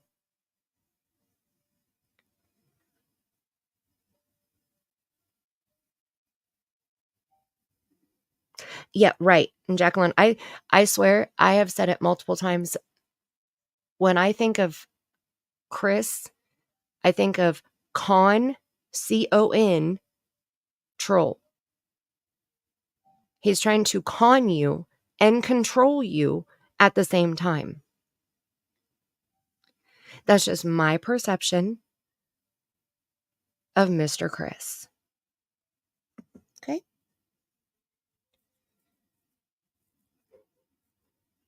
Right, TJ? Yes, tattooed mama. Exactly. Exactly. It's like they self-edit, right? Yes, 77. They adapt the script. Yep. He was Mary. He was so quick to call in. This is the first time you've heard this, Faye? That's awesome. A 24-hour marathon. You know what? I found out. Leave it to me. I found out that when you go live on YouTube, YouTube doesn't care how long you're live, but they will only upload for replay 11 hours and 55 minutes of your live. So if you're live for 16 hours, let's say, YouTube will only upload 11 hours and 55 minutes. The rest of it is just gone somewhere out there in YouTube-verse. It just vanishes, disappears. I won't tell you how I found out, but me too, Mish. Me too. Once a week on the weekends. Witchy Mama, you know what? Okay, so here, real quick, before I hit play again. Okay, so it seems like this is my trouble. I have 3 different live streams that I want to do. Okay, other than the one we're doing right now. I have 3 different live streams. This, reviewing this call on Emma's channel, this was going to be number 4. This was a 4th live stream that I wanted to do because I wanted to review it to refresh our memories and hear what Chris had to say about this woman who was genuinely concerned about spotting Sebastian, right? I wanted just to refresh memories, basically, and to play it for people who had not heard it. But I have 3 other live streams, plus this one, plus the one that we started out with tonight, 7 hours and 24 minutes ago. And every time I want to go live, either something happens in my house or I'll finally have like quiet time and I'll sit down at my laptop and I'll pull up YouTube and there's already 5 other channels that are live. And I'm like, well, I want to go watch them, and I don't want to compete with them. So I'll wait and do it tomorrow, and I'll push it off. And then I'll try to do it again. And it's like every single time something happens. So I decided, like tonight, I decided, screw it. I'm scheduling it. I'm not looking to see who's live. I'm not looking to see who's gonna be live. I'm just gonna do the damn thing, okay? And that's what I did. And here we are. So the only thing that I knew was that Cher was supposed to come on after me, and I was going to try to end my stream before she started hers, or around the same time she started hers, because I was going to go hop on her panel when she went live. So other than that, I didn't know nothing about nobody else, and that was just fine with me. Hi, Shayna.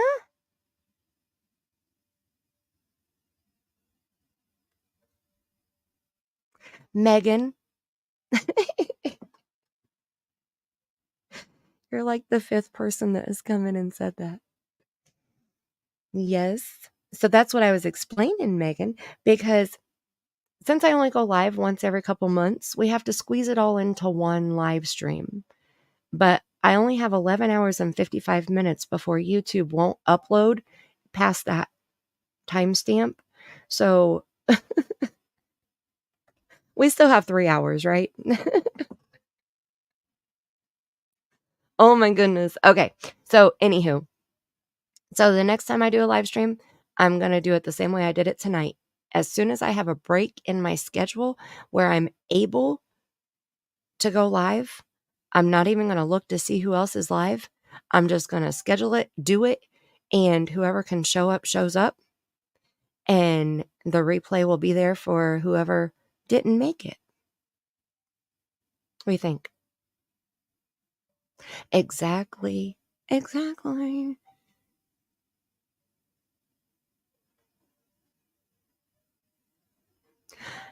Again, I agree. Hi, Kim. Right, Detroit? How did he know? Like, we were on Emma's channel, and Emma has 40 something thousand. Let me see. What's it say? It doesn't say. She has 40 something thousand subscribers on her channel. So she has a decent sized channel, but this was the first live I think that she had done about Sebastian. So I don't know how he found out. I don't know who sent him our way, but there you go. Perfect. Thank you, Witchy Mama. Everything said on my channel, Spirit Seeker Squad, and in the chat is, in my opinion, allegedly, everyone is innocent until proven guilty in a court of law. Please do your own research before accusing anyone of anything. You are more than welcome to share your opinion, your perception, your thoughts, your theories, your hypothesis, your synopsises. Just make sure that you state it as such. Thank you. Do not contact us. We will contact you. That's quite possible, Ren. Yes. So you can, Tracy DeLynn, so you can stream up to 11 hours and 54 minutes. I would be a zombie if I stayed up. Oh my gosh, it's almost 3 o'clock in the morning. Okay. All right. I was trying to catch up with chat again, and thank you. That's right, TJ, but it's not that. It's, I want to watch the people that are live when they're live, you know? Like, I don't want to miss their stream. So, but I have to stop doing that. I have to just do it. Oh, thank you. Thank you so much. Oh, as Brittany ended? Did Brittany come live after I did and end before me?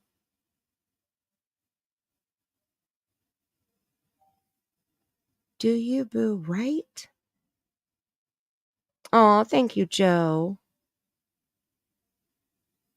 That's true. Like, you can't, somebody's always live.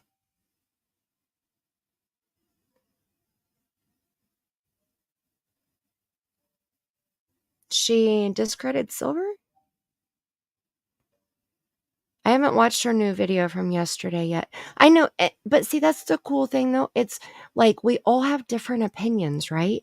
And I like to hear people's different perspectives because they may make me think a different way. Even if I disagree with them, they still might spark something in my mind to make me look at things a little bit differently, you know?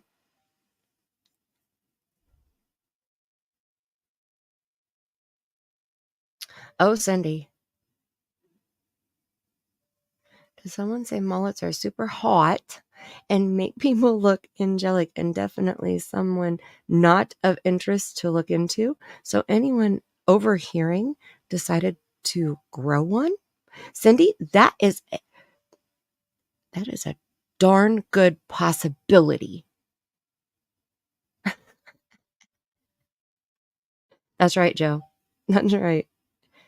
That's true. A lot of the channels go live multiple times a day, and then you have channels like me that want to go live just one time a month. I know. I got to stop watching. I do. Megan, I don't. I have a Facebook group page. I have a Patreon, but it's not like up and going right now. I don't have any patrons. I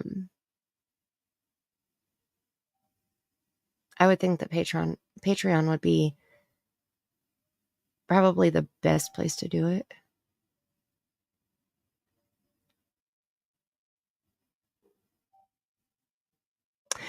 But Joe, you know what?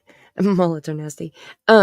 If you comment, like if you watch one of my streams, if you comment but leave the timestamp of what you're commenting about, then that's what I do. Like if I miss a live stream, but I have a lot to say, then I'll usually timestamp my comment so that way you'll know what part of the live stream I'm referring to. So like in this long ass live stream right now, that's what I would do if I were commenting on it myself as a viewer. And Justin went live 3 times today. He usually goes live 2 or 3 times a day. You know, like, but I enjoy watching his streams and I feel bad when I miss his streams. And, you know, I hop from Justin to Brittany, back to Justin, back to Brittany. And then the day's over. So, but I'm going to make it happen. I promise. Okay. I promise. And when I make a promise, I don't break my promise. So I'm going to make it happen. Like I said, I have 3 other lives that I want to get done. And, the first one is going to be reviewing the video that I made, the 8-minute video of mainly 2 people, a total of 3 people, but mainly focused on 2 people's words back to back that is going to make you shit. I mean, like your jaw's going to hit the floor. You're going to be like, oh shits. Okay. Like there's just going to be shits everywhere. Okay. Okay. So I'm going to do my best to get that live stream done within a week. How about that? How's that sound? 1 week. Okay. Okie dokie, smokies. He covered the debate tonight. Yeah, see, I'm not into that. Okay, here we go. Mr. Christopher Asshole Proudfoot. In my opinion, allegedly. We're going to do that together when we finish on the call, so that we'll actually give them the call. They can listen to it themselves. What did you make of it? I want to add this to that call then. Yep. Because you're talking to Chris, the stepfather of Sebastian Rogers, Oh. right now. Oh, hi. I thought So so. here's the funny thing. The thing that lady was after spewing, Yeah. absolutely crap. Okay. That's the funny thing. Right. Absolutely crap. Thanks for calling in. Yeah, no worries. How in the hell would he know for a fact that the stuff that lady was spewing was absolute crap? How would he know that? How would he know? If he has no idea where Sebastian Rogers is right now, today, how the fuck would he know if that lady was spewing crap or not? How would he know?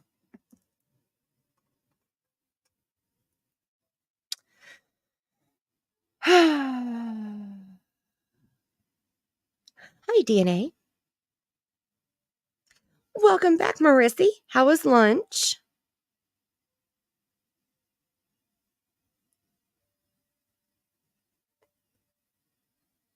Witchy mama. I heard that mullets look good when you wear orange. Okay, I heard. I don't know if it's true or not. It in my opinion, allegedly, possibly, maybe, okay, that's just a rumor. But I heard mullets look good when you wear orange.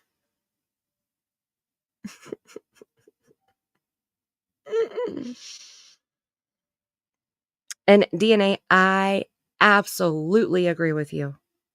Absolutely. Just because we have different opinions does not mean that we have to fight about it. Just like with Emma having a different opinion, Cher has different opinions, Brittany and I have different opinions, Justin and I have different opinions, but we are mature enough to get along. You know, like, holy shit. It's a new idea. You be an adult and agree to disagree. Oh my goodness. The shit's going everywhere, Witchy Mama. You better get the gloves too, okay? How could he know that?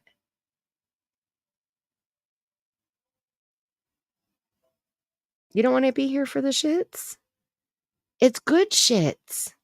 It's not nasty shits. It's gonna be good shits. Like, you're gonna be like, oh, a leaky faucet. Right. Why does he get so angry? Right. You're popping in before work, DNA? I haven't been to bed yet. Oh, I hope you have a really awesome day at work. Tattooed Mama, yes. But I have not finished the video yet. So I go through, anytime I do a spirit box session, I always go through and add captions to the screen of what I heard during the session. And then there's a lot of times that I can't hear every word, so I'll put question marks. I have 2 shorts that I've uploaded that are kind of sneak peeks from the session. And one of them, I'm asking what you hear, because I hear something, but I want to know, you know, like, if you guys hear what I hear. And I am, I think, about 11 minutes into it now, which is over halfway, because it's about a 20-minute session. So I should have it uploaded next week. It takes so long, and I asked 18 questions, and I knew that was way too many. I shouldn't have put all those questions in one session, because it takes so long to go through and listen to every answer. And then add the captions, edit the video, and, you know, do the whole shebang. So it usually takes a good 2 to 4 weeks for me to edit any session that I do. But that's coming. I did review the Foreman brothers, Josh, Paranormal Nightmare TV. Josh did a spirit box session, and I reviewed part of his session and shared what I heard. and did timestamp comments and stuff on that. Those were some pretty freaking wild answers that I heard during his session. He doesn't put captions on his when he does them like that. And so I went through and put captions on for him, and recorded it and put it on my channel. So yeah. And then I've done a couple readings too.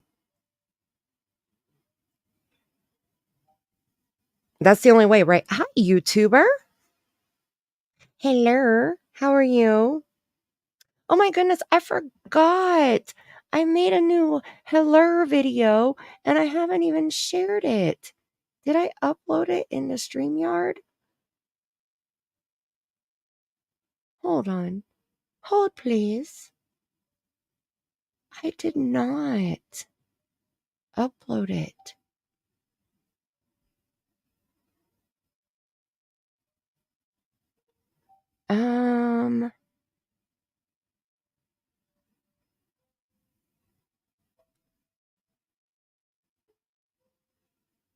Nope, I didn't upload it yet. Dang it. Shucks. Okay. Well, I will get it uploaded before the next one. Okay, let me play more. Here we go. I didn't want to upset her. Get all these answers and they want to get stuff straight. Well, let's get stuff straight. Let's put this out here for everybody to understand. Yeah. See, when you have people like that called into your show and they say they have all this information, and when you ask the question, why didn't you call law enforcement? Her answer was because my son didn't want me to. Yeah, there's an That issue. right there's a red flag that is absolute BS. But you've got to be careful what you say on here. I don't want to upset the woman. You know what I mean? She's given me the I'm not information. upsetting her. I am stating the fact. Yeah. Because Oh, no. I'm not upsetting her. I'm just stating the facts. Every word that she said was absolute crap. No, Chris, you're not upsetting that 78-year-old woman by saying that she's full of shit. Why would you ever think that he's upsetting her, Emma? How dare you? He's only stating facts. I mean, does any of this make any freaking sense? He's lucky he couldn't hear me. Okay. He's lucky he could not hear me, because I'm telling you right now, I will never forget how I felt at this very moment. While I'm sitting behind my turned off camera, I was pissed. I was fuming. My entire body was shaking. I was so pissed. I was like, you dumbass motherfucker. This woman just called in and said that she might have seen your missing stepson, and you're calling in and degrading her and saying that every word that she said was crap. She might have seen your missing stepson. Are you serious? And that's just what I wanted to say at this moment in time. Oh, I wish they could have heard me too. I'm telling you what, I probably would have gotten kicked off of YouTube. Okay. Like Emma would have been like, Mandy, I've never heard this side of you before. I would have scared Emma. Okay. Emma is so nice too. Like, she's being so sweet. And I know she's freaking out too, but she's trying to be polite because she doesn't want to upset him, offend him. She doesn't want to offend the lady that just called in. And she's like stuck, you know? And she did such a good job on basically patting his ass. But that was her only option. At this moment in time, that was what she felt like it was her only option, you know? And she did such a good job. She kept her cool. She was calm, cool, collected. And I don't think she said one single cuss word. So she did amazing. Me, on the other hand, I wouldn't have been so nice. Why would you tell somebody who thought they saw Sebastian that they were full of crap? I mean, why didn't he just come out and say it? I think she's full of shit. Why sugarcoat it with some crap? We know he knows how to say shit. Just like he can say, see you next Tuesday. You're right. Because the reason why, I'm one of the parents. And let's talk about upsetting people, because you've got people that go on these shows and they say these kinds of things, Mm-hmm. and they don't use common sense. Because if she had the information, so you mean to tell me that you just went on a show with 44,000 subscribers that you have, and she openly admitted that she wouldn't call the cops but had information? What kind of person with a compassionate heart says something like that? Probably somebody. Doesn't make any sense. It's probably somebody with a bit of Alzheimer's, or somebody that's seen something on Facebook and has, you know. Yeah, see, but once again, that's where it goes right back to speculations and assumptions, and then they put out false and misleading information. And unfortunately, it truly bogs down the investigation from law enforcement on every aspect. It does. So, I mean, and I'm sure Seth would agree with me, and so does Katie on this deal, but we really don't want the rest of the BS out there. We just want true hardcore leads that could actually lead somewhere, not I understand somebody who thinks they saw something and whatnot. We would just really call in and get those leads in if they feel that. No, I agree. I agree 100%. We're going to pause Mr. Motormouth over here flinging shit at Emma and the kind lady who called in who thought she saw Sebastian, Mr. Chris's wife's son. We're going to pause because we got a new member and I just saw it.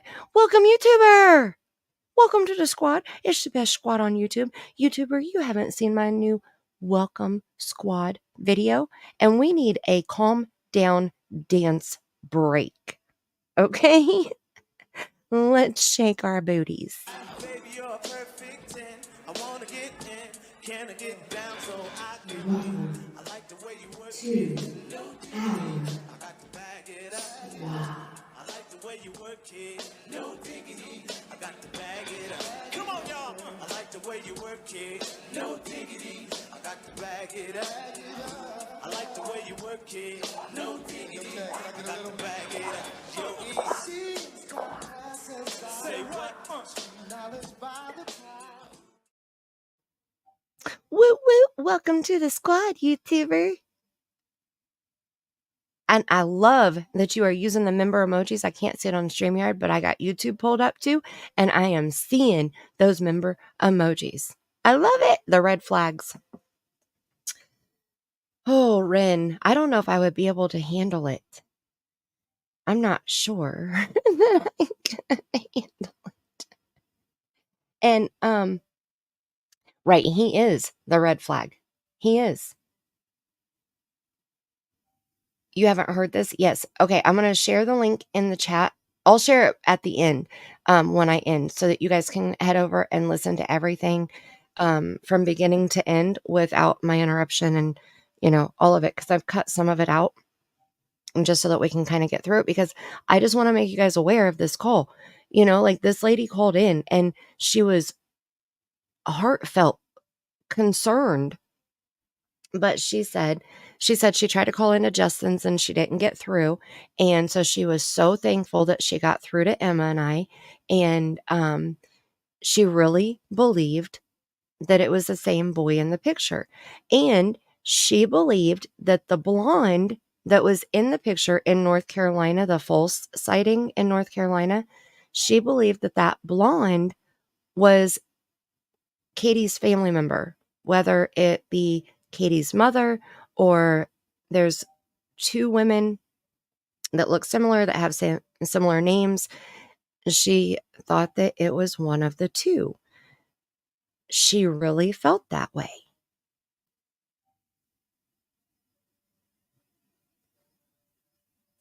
And this asshole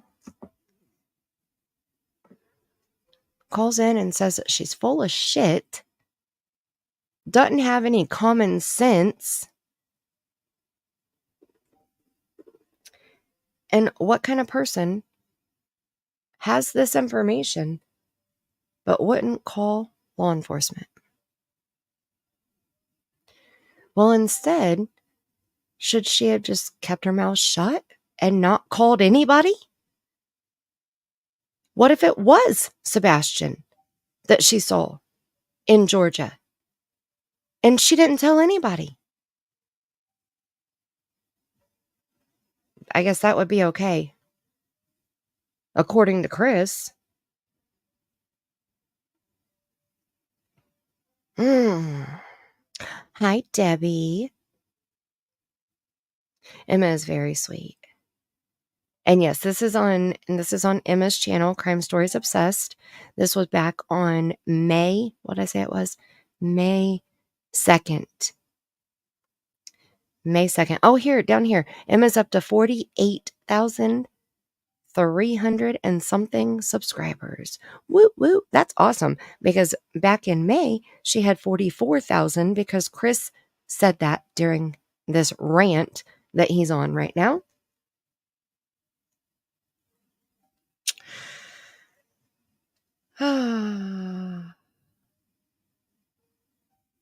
Marissa, No Diggity is one of my favorite 90s songs. I swear.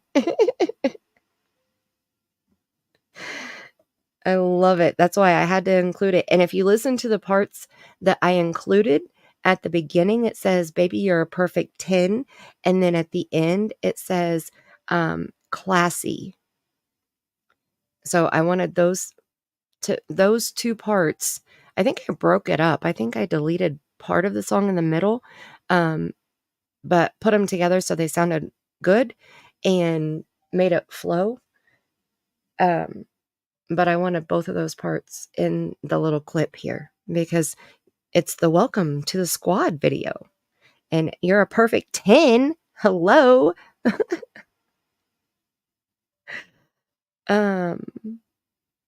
You can barely hear it, Tracy? You can barely hear the video, the No Diggity song?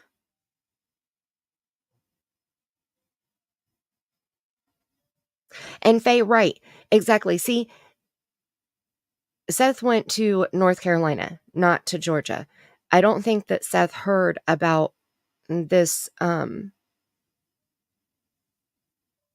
don't think Seth heard about this call. But when the boy was seen in North Carolina, that law enforcement said they were going to have to check into and find out if it was Sebastian or not. Seth jumped in his truck and drove there to see what he could find out. If that was his son, he wanted to be there as soon as they found him. Whereas Chris, he said, "Nope, that's not Sebastian." And Katie said, "Law enforcement is checking into it and going to let us know."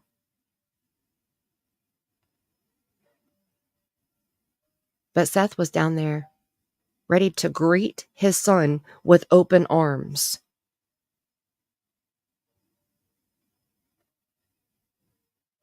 Tattooed Mama, I love that. The little baby loves it. Tattooed Mama, stay far, far away, okay? See these red flags? You stay clear of them. We're going to teach you all the red flags. And you jump as far away as possible anytime you see any of these red flags. Oh my goodness. Oh, thank you, 77. Sweet dreams. I'm not going to be too far behind you. I'm going to play just a tiny bit more because I want you guys to go watch it on Emma's. But how important is this call, right? And I don't want to hear another motherfucker on this app say shit about Seth scaring help away. Because that was something that I heard recently too. Well, Seth is just scaring all the help away. Really?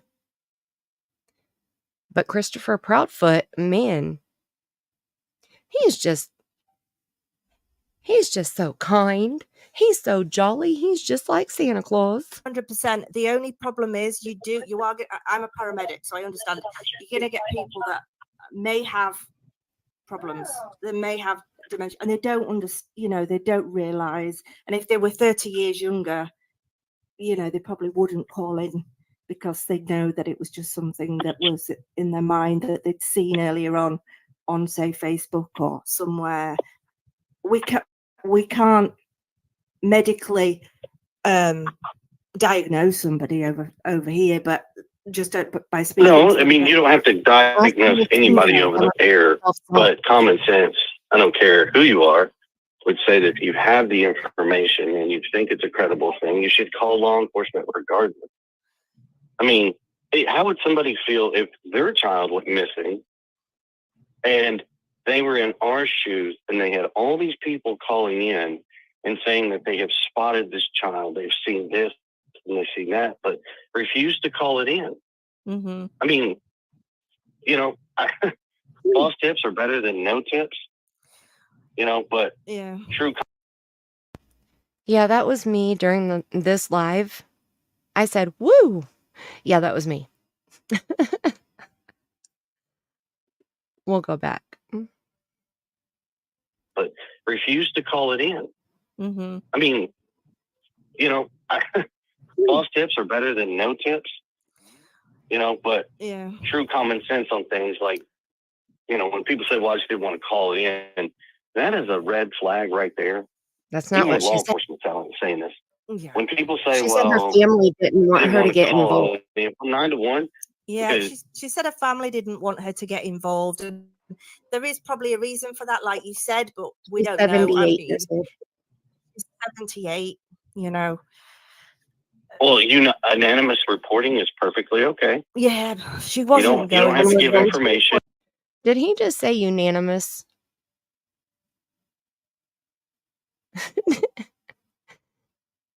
Did he just say unanimous reporting is okay? I need to hear that again. I may have misunderstood. It is after 3 o'clock in the morning.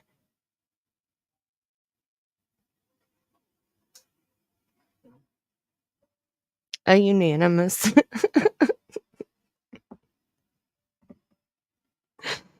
Oh my goodness.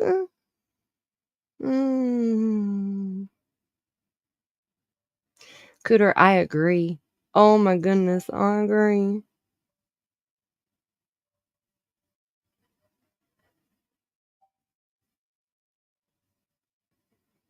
Right, Tasha? Faye, I agree. I think that it's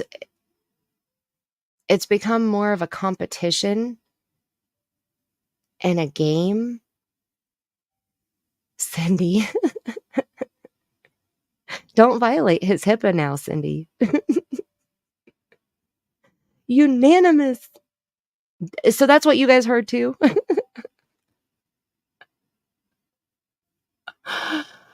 Oh my goodness. Any old time, so you just didn't even hear it. Okay, well we're gonna listen again. Let me make sure I have it on normal speed. Okay, here we go. Let's hear unanimous. We gotta make these unanimous calls, okay? 78, Well, anonymous reporting is perfectly okay. Yeah, she wasn't. Anonymous. I think he started to say, and anonymous, and it became unanimous. Is that really what he said? Oh my gosh. It's 3:13 in the morning. I'm too tired for this shit. Let's listen one more time. Turn the volume all the way up. Okay, here we go. Well, anonymous reporting is perfectly okay. Anonymous. He said you, but then he said anonymous. It's not a word, Shelville. No.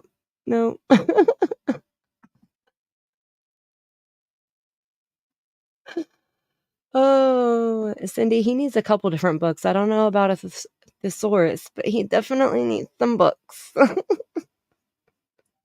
How Not to Be an Asshole would be the top on my list that I would send to him. Just in my opinion, I think that he might find it helpful, useful, important, educational. All right, we'll listen to just a little bit more. We're going to listen to that one more time, but we're going to keep listening this time. You know. Well, anonymous reporting is perfectly okay. Yeah, she wasn't. You don't have to give information. It doesn't have to come of it, but yeah, we will pass once it again, across, this just goes right back to where we keep asking everybody if there's something, just reach out into law enforcement. Just all you gotta do is pick up the phone and call them. You don't wait. But the thing Call is, them it's not up immediately. to us as the public to sift through tips and work out what we feel is right and genuine and what's not.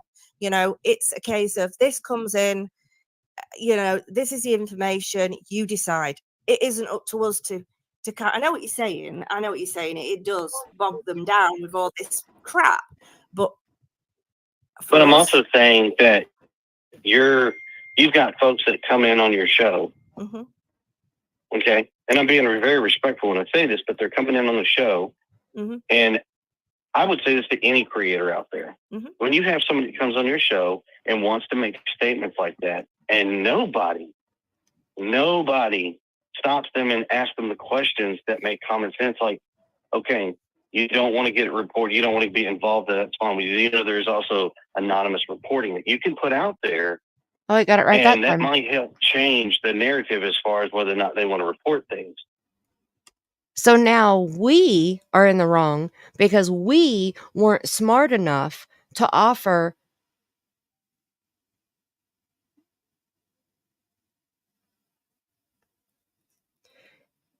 see how he's gaslighting the shit out of her. First he calls in and says it's a load of crap, right? Nothing that woman said made sense. She's first red flag was she said her son doesn't want her to get involved. It doesn't matter that she's 78. It doesn't matter that she might be having some issues with, memory or anything like that. No, we don't have to self-diagnose online. No, she's just full of shit. But why isn't she anonymous reporting? Why aren't you dumbasses smart enough to tell her to anonymous report?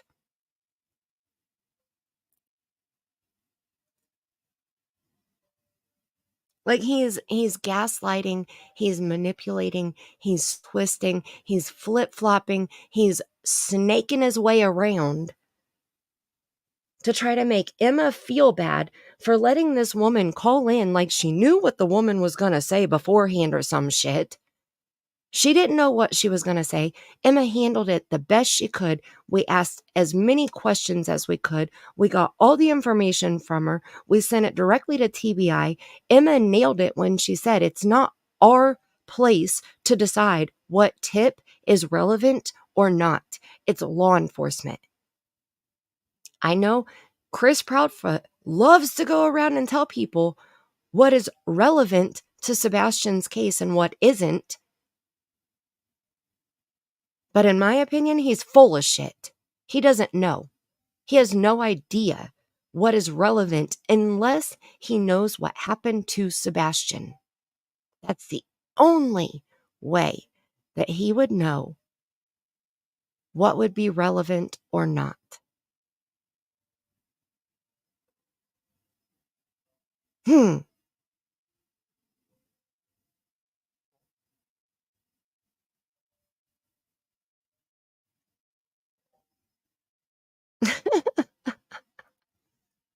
Thanks, tattooed mama. I love it. Yep, he said diagnose. Yeah, he said that. Mercy, I agree.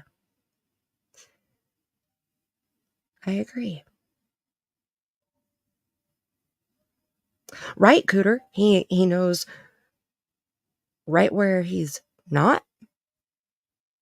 Somehow, some way, Chris Proudfoot knew that Sebastian was not in Georgia.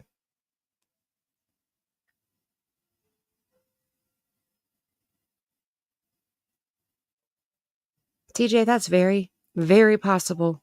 I'm going to play just a couple more minutes before we end this out here, and I'm going to drop the link in the chat so you guys can go check it out for yourselves, watch the entire thing, and I want to know what you think after you've listened to all of it. Like, I'm very, very curious what you think about the parts that I haven't played. And the lady that calls in after asshole hangs up here, she nailed it too. So I might try to skip to that and play that.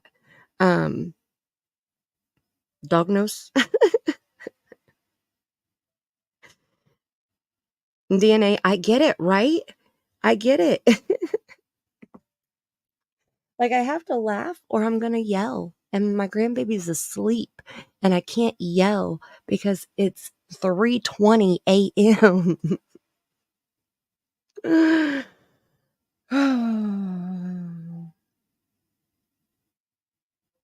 No, Tracy, the lady that called in that made Chris decide to make this phone call to Emma, the lady who called in before him, she said that she swore that she saw this. Remember the sighting that was in North Carolina that was false of Sebastian, where it was the boy and the blonde lady? And this lady called in. Her name, I think her name was BB. She called in and she swore that she saw that boy and that lady at a store in Georgia. But then Chris calls in and says that lady is full of shit. So how would he know that she was full of shit? Like, why wouldn't you want law enforcement to go double check if somebody thought they saw your missing child or stepchild? Why? Why wouldn't you want them to check it? And yeah, Katie has family in Georgia also. And so that's what made us think, this could be true. So for him to be so dead set on it's not true, there's no way for him to know that unless he knows where Sebastian is or what happened to Sebastian. There's no way.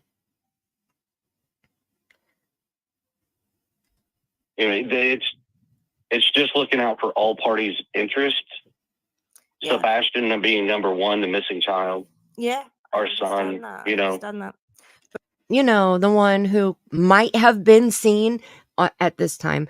Now, I don't think it was him because this was back in May. Nothing has been said, talked about, done since I sent the tip to TBI of this sighting. So I do not believe that the boy was Sebastian.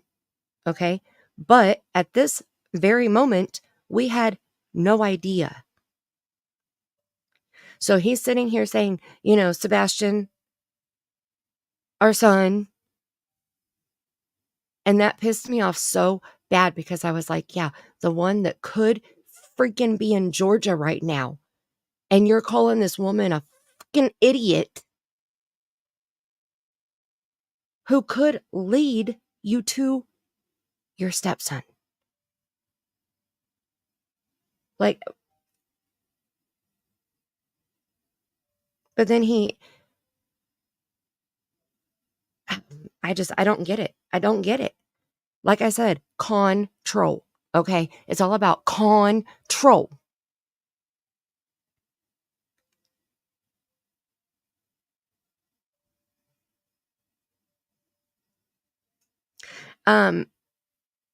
DNA, were they saying that it was her sister? Oh, yeah. Oh, that's right. His sister, Seth's sister. Yeah. But then Robin came out and they shared a picture of Seth's sister and you could tell it wasn't her. And then they tried to say that it was that lady that was at the vigil. I'm trying so hard to say it correctly. I promise. Okay. My Indiana accent won't let me. Okay. Till I hit that comma and trip and fall. They were trying to say it was her. She debunked it herself by sharing selfies, and showed that that was not her in this picture. And Cindy K, I love your comment. Hold on. I want to pin that right now. The reaction to the tip is more important than the tip itself. Okay. Perfectly stated. My mother is 86 but has watched so much about Sebastian with me. If we were at a store and she saw him, she will know to recognize Sebastian. Mercy, I love that. And see, that's what even if we think that something might be off or concerning, I guess, about this lady who called in, we are still going to take it seriously because it's not our place to say if it's crap or not. And it's not Chris Proudfoot's place to say if it's crap or not. It's up to law enforcement. And that's why Emma and I took it very serious. That's why as soon as Emma hung up with this asshole, that's when I started typing, or I think that's when I filled out the majority of the email. I think I'd already started typing it at this point, right before he had called in. But when he called in, I stopped typing because I was so pissed. Like, I legit, my entire body was shaking, trembling. Even after we ended this live stream, Emma and I stayed on StreamYard so she could give me the lady's phone number. And I was still trembling when I was talking to her behind the scenes. Like, that's how pissed off this made me. I cannot comprehend how he can be so adamant that this lady's full of crap, that she wouldn't call law enforcement, so she's a liar, that we don't have any common sense because we didn't tell her that she should anonymous report.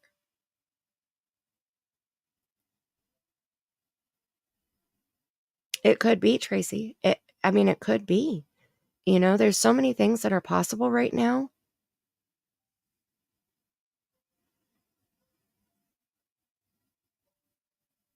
He's a step down. Education. Yeah, he doesn't know what the word respect means. He wants everybody to kiss his ass. He doesn't want respect. He wants ass kissers. And then he wants to treat everybody else like shit. In my opinion. Allegedly.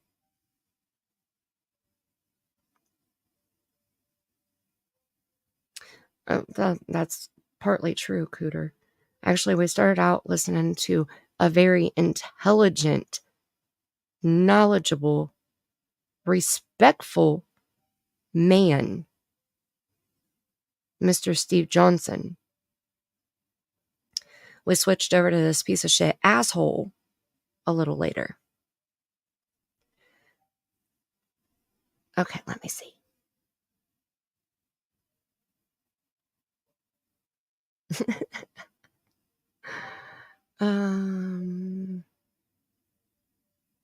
Right, Tattooed Mama, exactly. My husband is an awesome daddy. He's not my daughter's biological father, but he's the only daddy she's ever known.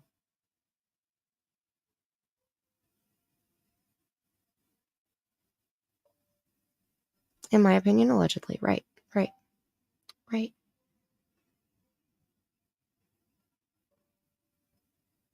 Well, Cindy, now we have it here.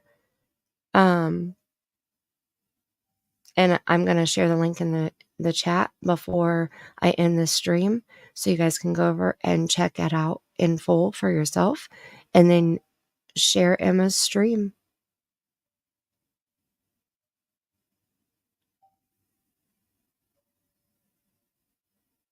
There's a huge difference between father and daddy.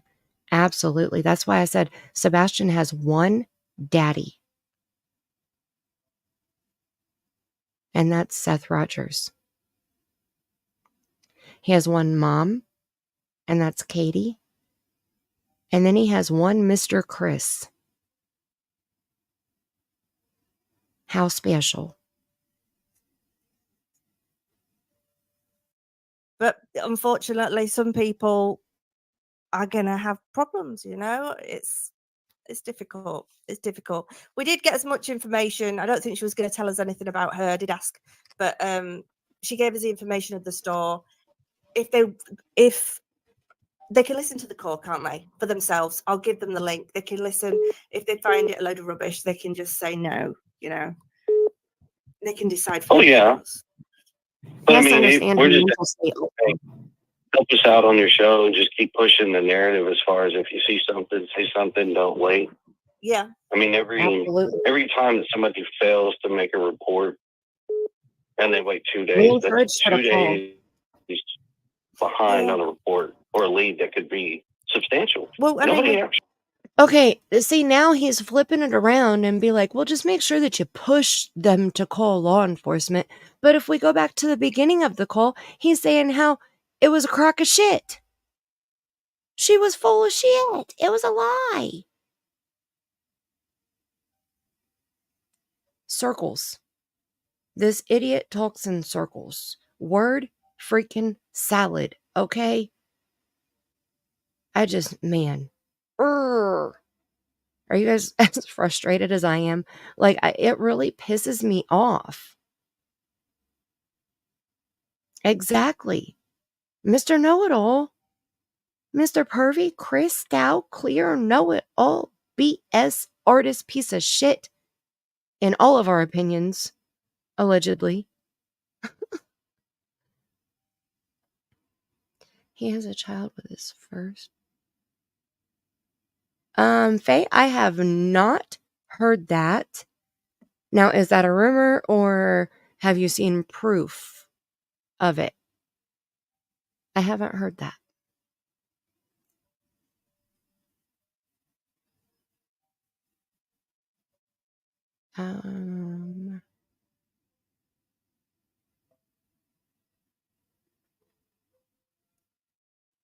That's right, Cooter.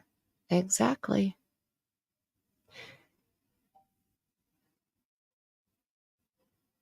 C-Star, did I say hi to you? Hi, C-Star. In your opinion, allegedly, maybe, probably. I mean, it seems that's the trend over here. Yes, okay. I just want to make sure. I'm so tired. Okay, you guys, it's 3:30 in the morning. I've been live for 8 hours and 17 freaking minutes now. We got to stop doing this, okay? And I did this one solo up here. Oh my goodness. Rin.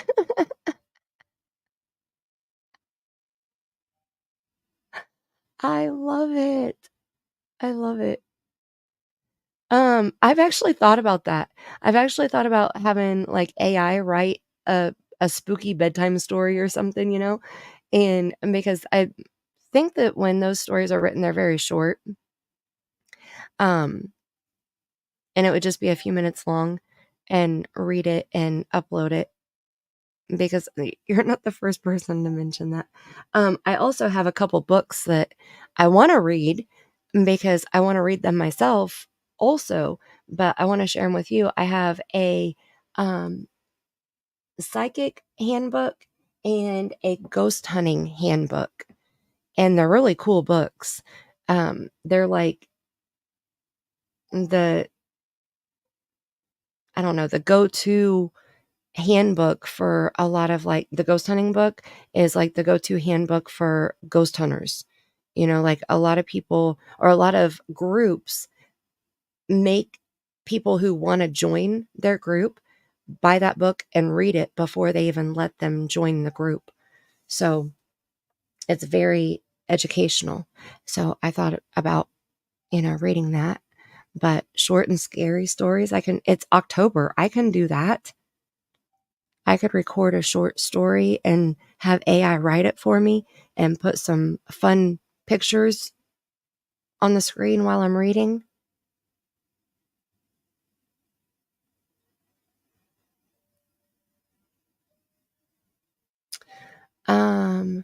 That could be possible too, Cindy.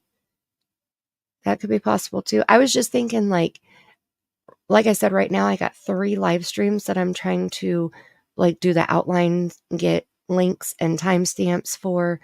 Well, 2 of them. The one I already have the video recorded and ready to share, but the other 2, one is going to be probably a 2-parter because there's so much information that I want to share. So that's what I've been doing. In between adding the captions to the spirit box session that I did. So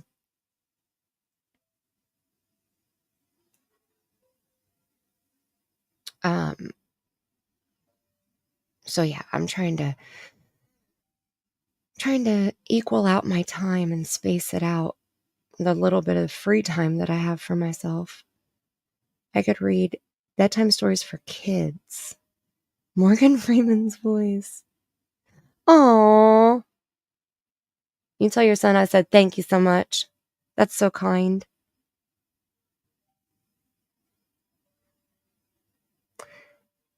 It's a delicate matter, but Clue found out everything at the beginning.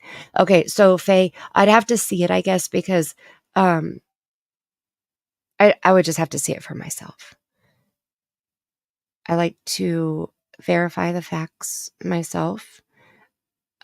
Not that I don't believe people who come across things on their own, but I won't say it's a fact until I see the factual information for myself, and then that way I can share it if I say it's a fact. So that way you guys know anything that I tell you is a fact, you know for a fact it's a fact. Okay?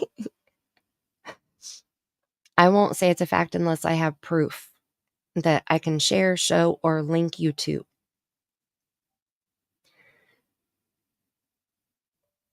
Witchy Mama, I did do a chakra cleansing video a while back. Gosh, probably a year and a half ago. But it doesn't have my videos don't get very many views, and I talk in almost every single video.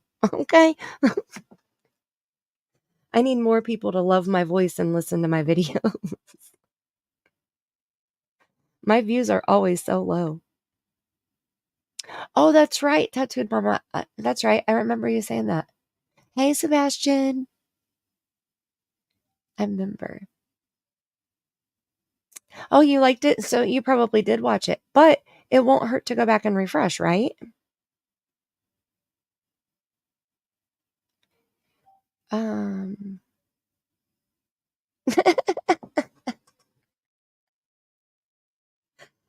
Thanks, Megan. Happy birthday to your daughter.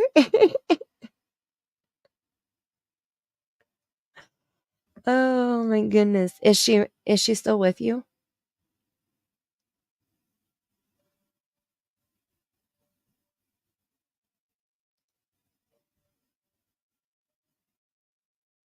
Oh, she turned 3 today. Oh.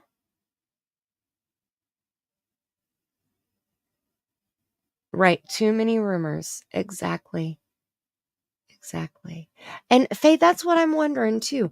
Like in the beginning, she was dead set. She posted on her community tab. I saw Brittany shared it last night where she said Sebastian's mama is guilty AF 6 months ago.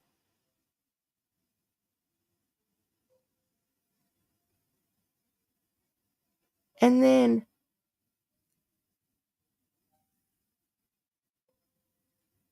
4 months ago,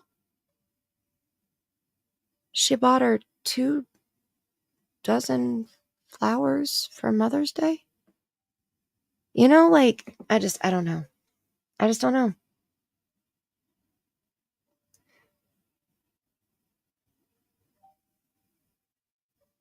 He prefers to be called Basher. Hey, Basher. I'll say them both. It's okay. I like that, Basher. Okay, I will have to go over and check it out, Faye. Thank you, because I don't think I've seen that one. I usually don't watch the ones of Clue, so I probably just overlooked it. Right, and then yep, flipping and flopping and slithering all around. That's gonna be the new motto. Flipping and flopping and slithering all around. Do you like it?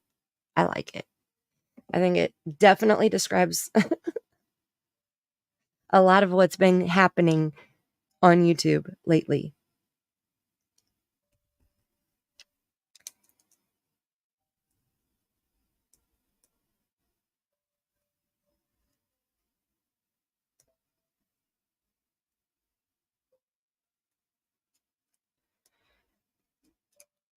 I have to write down to go over and watch War Eagle. If I don't write it down, I will forget about it. Okay, so. Oh, I love that.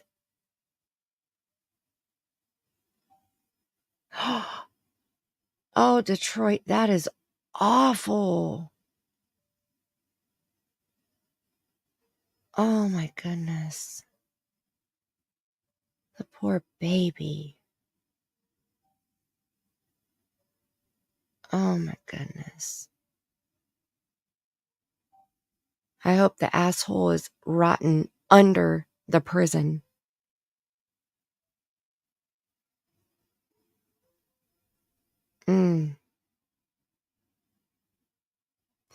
His name was Sebastian also.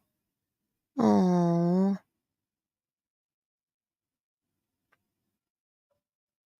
Okay, so we're going to wrap it up.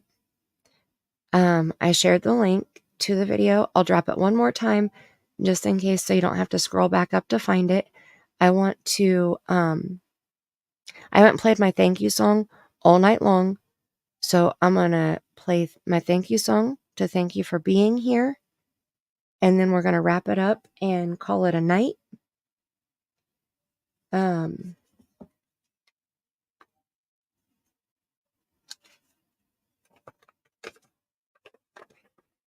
See.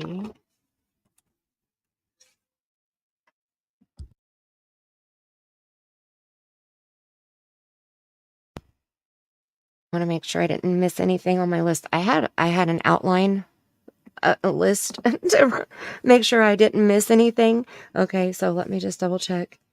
I think I got check marks on everything here. Okay, so I think that's it. Marissy, I actually clipped him saying that, and I'm not for sure if he's quoting law enforcement or if he's sharing it as his own idea. Go back and listen to it. I clipped it. It's on my channel, so you don't have to go hunt it down on the actual interview. And leave a comment. Let me know what you think. I can grab the link for it if you want me to before I wrap it up completely here. But I can't decide if he's telling us that that's what law enforcement said. Because, I mean, the searches in the beginning of Sebastian's case were astronomical. I mean, they were so extensive. And so I'm wondering if law enforcement told him or if it was his idea to say that. Does that make sense?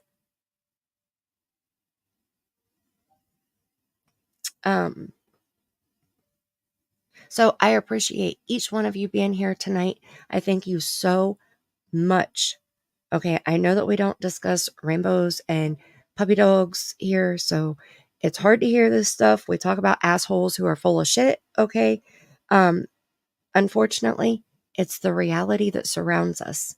And the best way for us to cope with this, in my opinion, is to learn from this. Let it stick with us so that we can better detect dangerous situations and dangerous people that we might come in contact with. I want to thank each one of my mods for being so awesome. The mod squad, okay, kept our chat running smoothly and respectfully. Not that we had any issues tonight. We didn't have a single troll come in tonight. It was amazing. I love it. Welcome again to all the new squad members. Our squad grew awesome tonight. Like I'm still baffled. I appreciate you so much for your support. If you joined the squad, welcome to the squad again. I am so grateful and so thankful for you.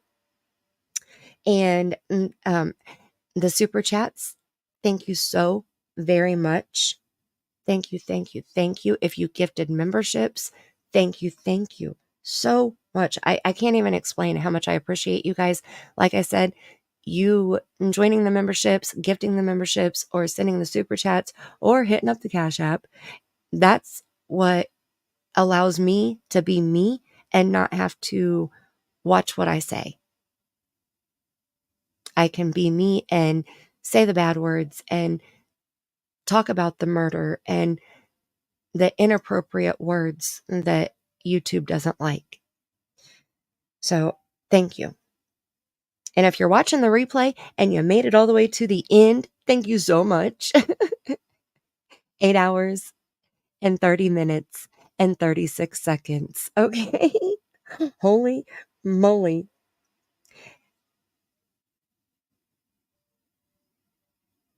Right? No trolls, right? You guys are awesome. Seriously. Amazing. Okay. I'm gonna play the thank you song and I'll be right back. Not going to worry if it's out of my control. And I just want to say thank you, thank you, thank you, thank you, thank you for loving me. Thank you, thank you, thank you for loving me. Thank you for loving me. All right. So my next live, I'm going to try to do my next live. No, I promised. I'm going to do my next live within the next week. Within the next 7 days, I will be live again. It will be in the evening, most likely between 7 p.m. and probably 9 or 10 p.m. I'll try to make it earlier, like I'll try to make it around 8 p.m. That'll be my goal, but I'm going to say between 7 and 10 p.m. I know that, well, tomorrow night I'll be on shares. So after shares, I'm going to try to go live after hers. That I'm going to try to do that because that's the live that I want to share the two main people's words with you back to back.